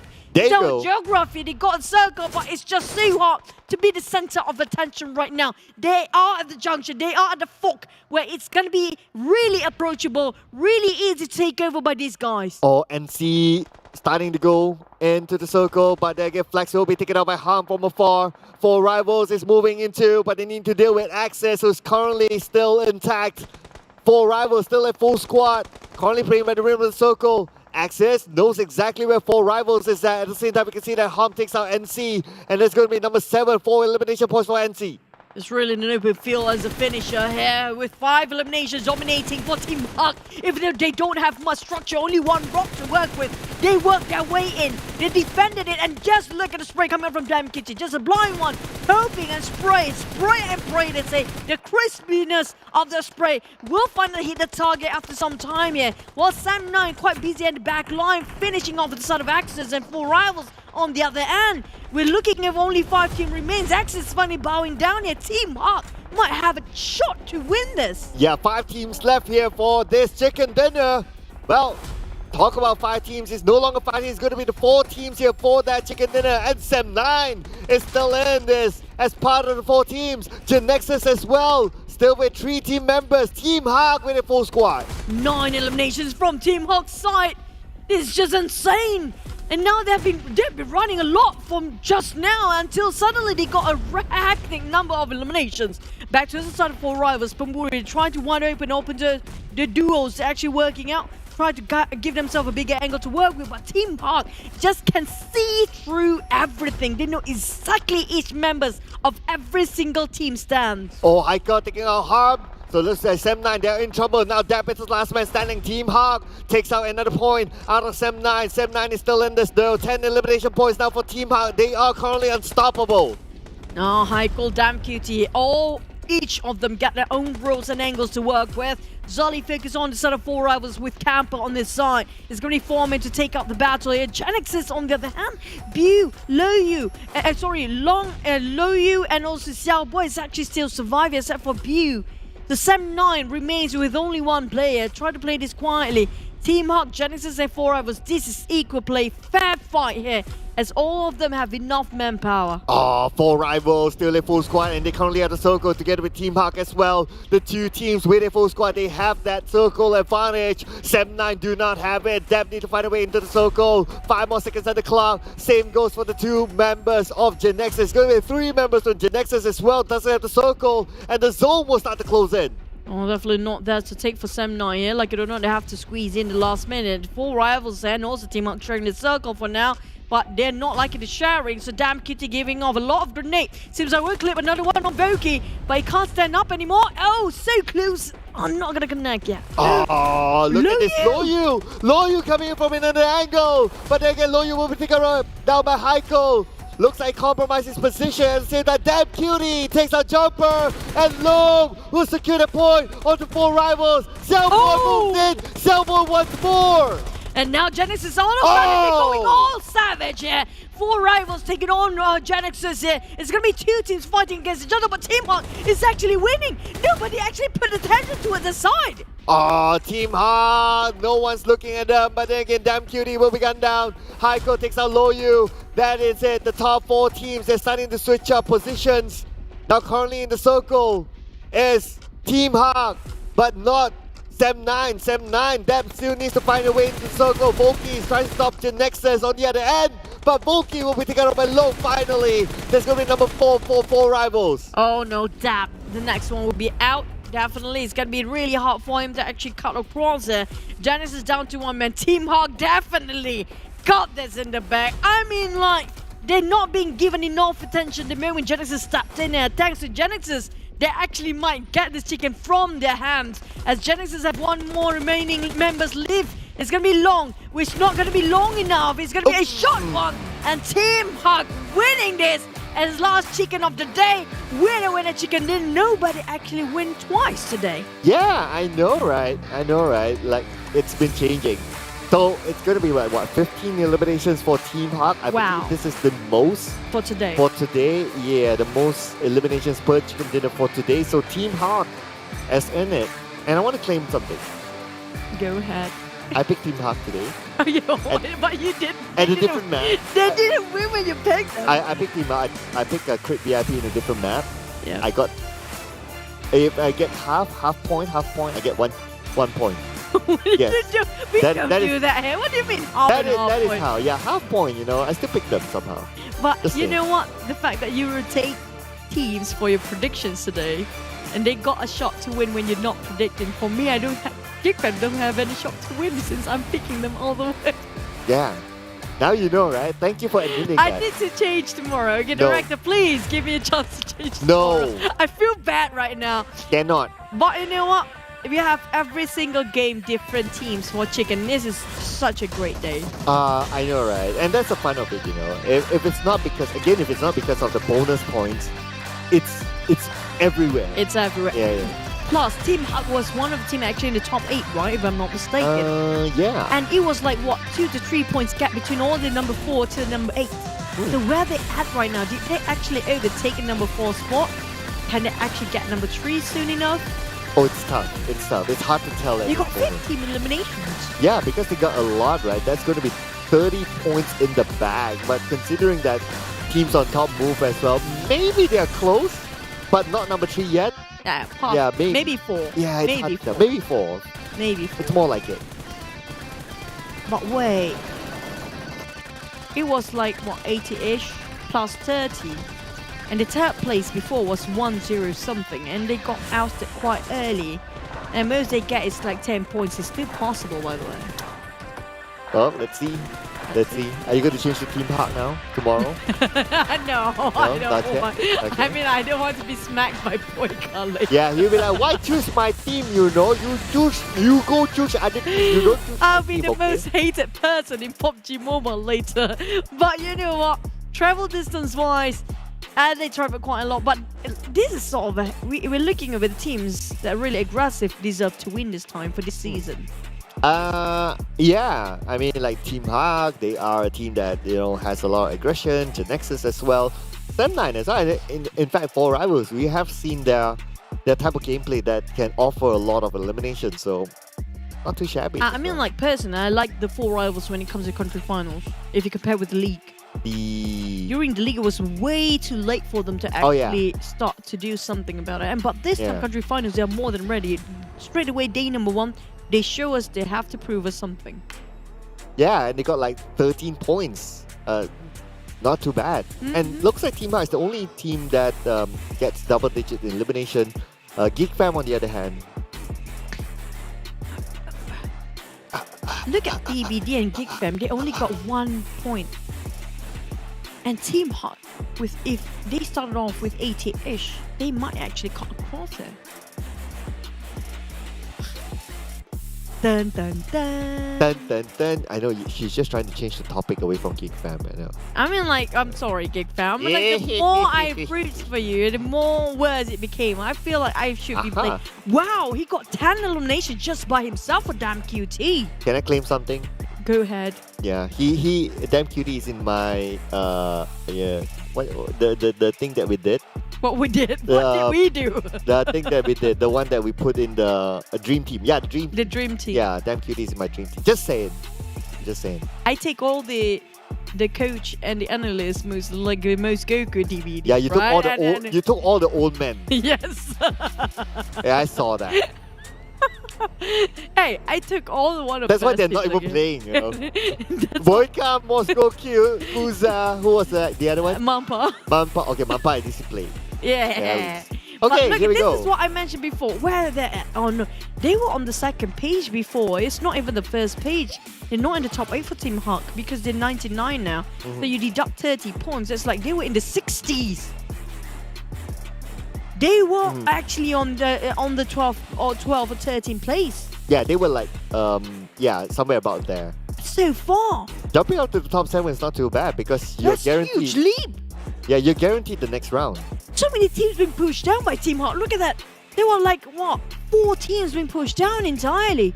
Yeah, I think it's not that hard to count if there's the arrow there. Yeah. Yeah, I'm just trying to be smart here. Yeah. I look smart, right? You do. Okay, yeah, you do. Yoodo Alliance. Yoodo Alliance. Yeah. Here comes our top 3 eliminators. Dap, 4 rivals Pumburu and also Lung. Almost the same as the last one. For Lung and was Pumburu there last one? I don't think so. Or was right? he? Yeah, he was in one of it, but I'm not too sure what category was it again. What category was it? But the funny thing is that like that we saw a moment, we saw Lung's moment, but we didn't really see Pumburu's moment. Maybe he was like just stealing it away. His moment is too much with other players. So this is like so many this. stats going on. Okay, so this is the individual awards, the one that the prize pool of $3,000 US.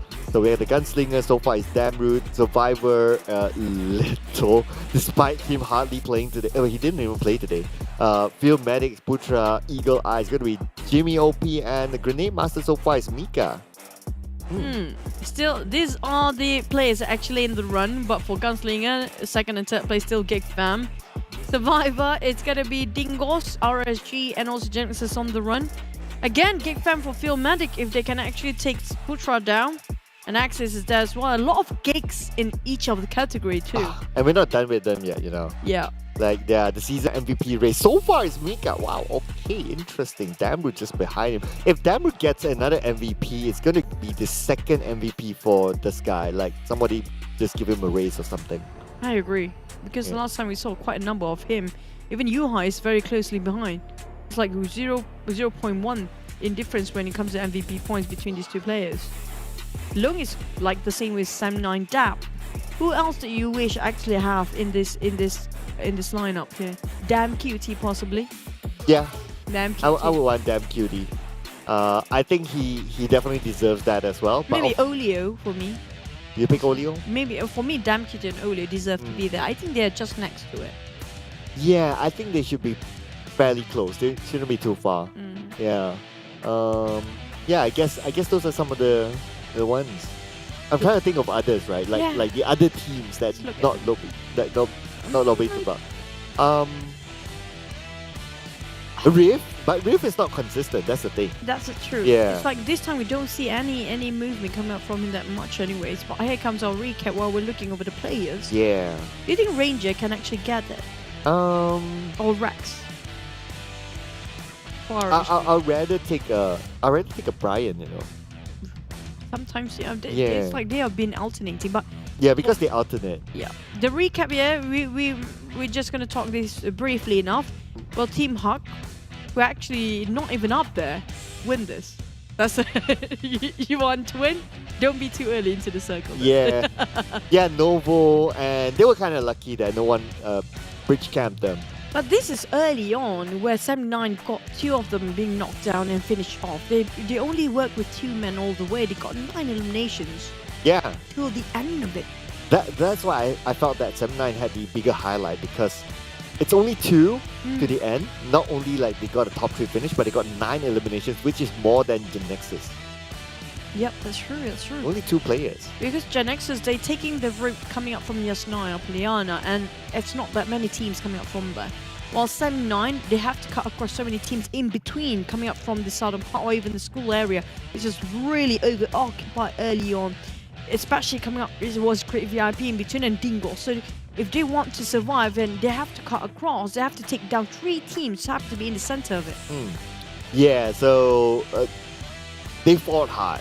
Team Up fought hard for this one. Yeah. Gotta give it to them for that. It's not like, you know, the circle lets out their head and they just need to be there and defend. No, they had to fight their way through. And I think you were kind of surprised at why did they do that, you know, that place where this spot, like, because to you it felt really open, right? But oh yeah. Yeah, but at the end of the day, they managed to make do with it and it worked out. Yeah, because the circle right on top of them, and also this is actually I've seen this actually many times before, when there's no place else for the teams to get themselves any cover, because this is the only compound we have in this area, and that place where they're standing at the fork in between into this entrance of another compound is a bit slopey. It's a bit on the dip, or like a sort of a pitch, you know, area, so they can actually cover their heads if they're proning down.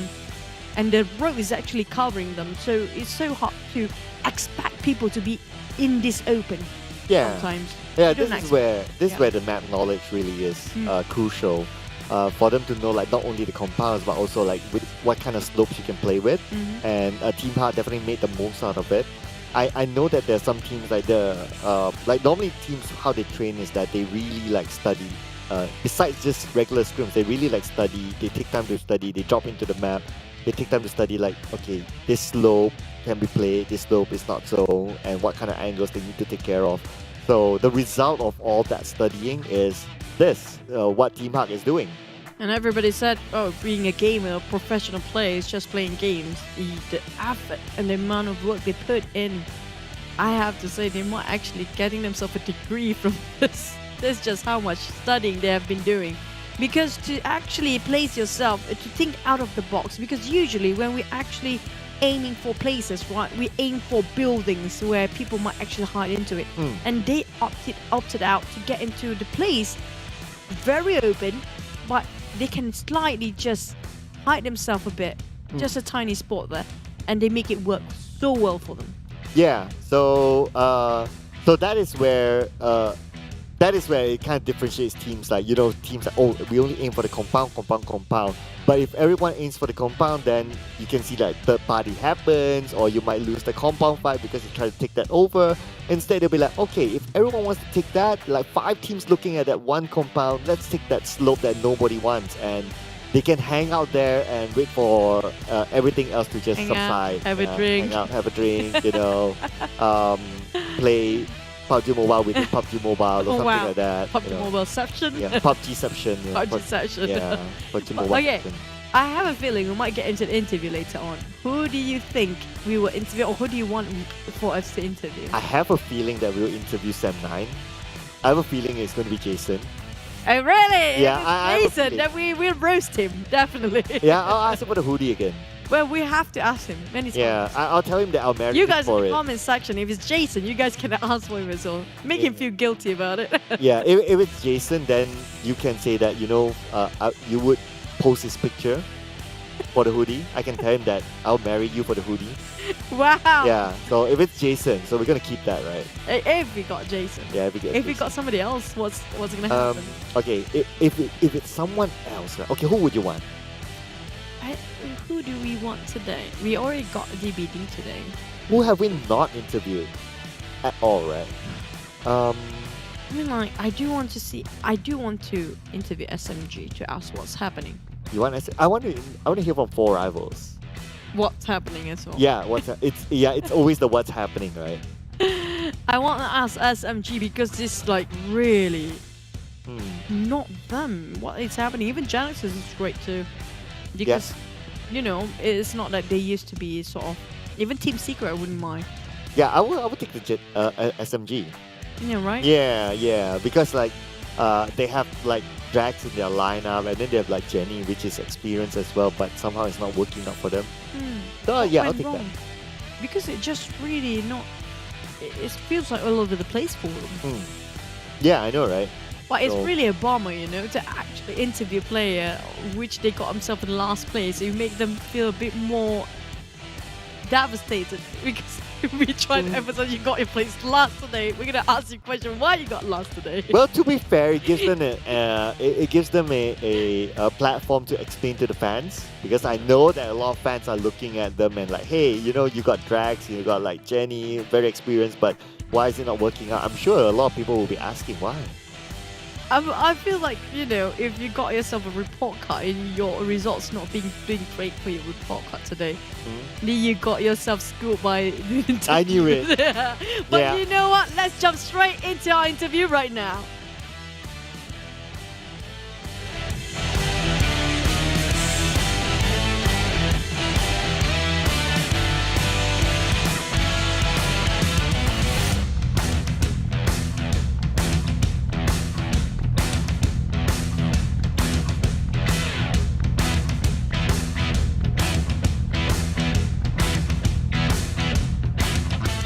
Jason, what's up, my man? See, I before the interview, like Chuchu was asking me, like, okay, who do you think would be? Jason, my man. Yeah, my man. Yeah, she was asking me like, who do you think will be interviewed? I was like, okay, it's going to be Sam9, it's going to be Jason Banjo, that's for sure. And here we go. See, we're so connected, you know. I think I deserve a hoodie. Yeah, Jason, what? Jason, Okay, I posted like he's like, he didn't hear if I it. got a hoodie.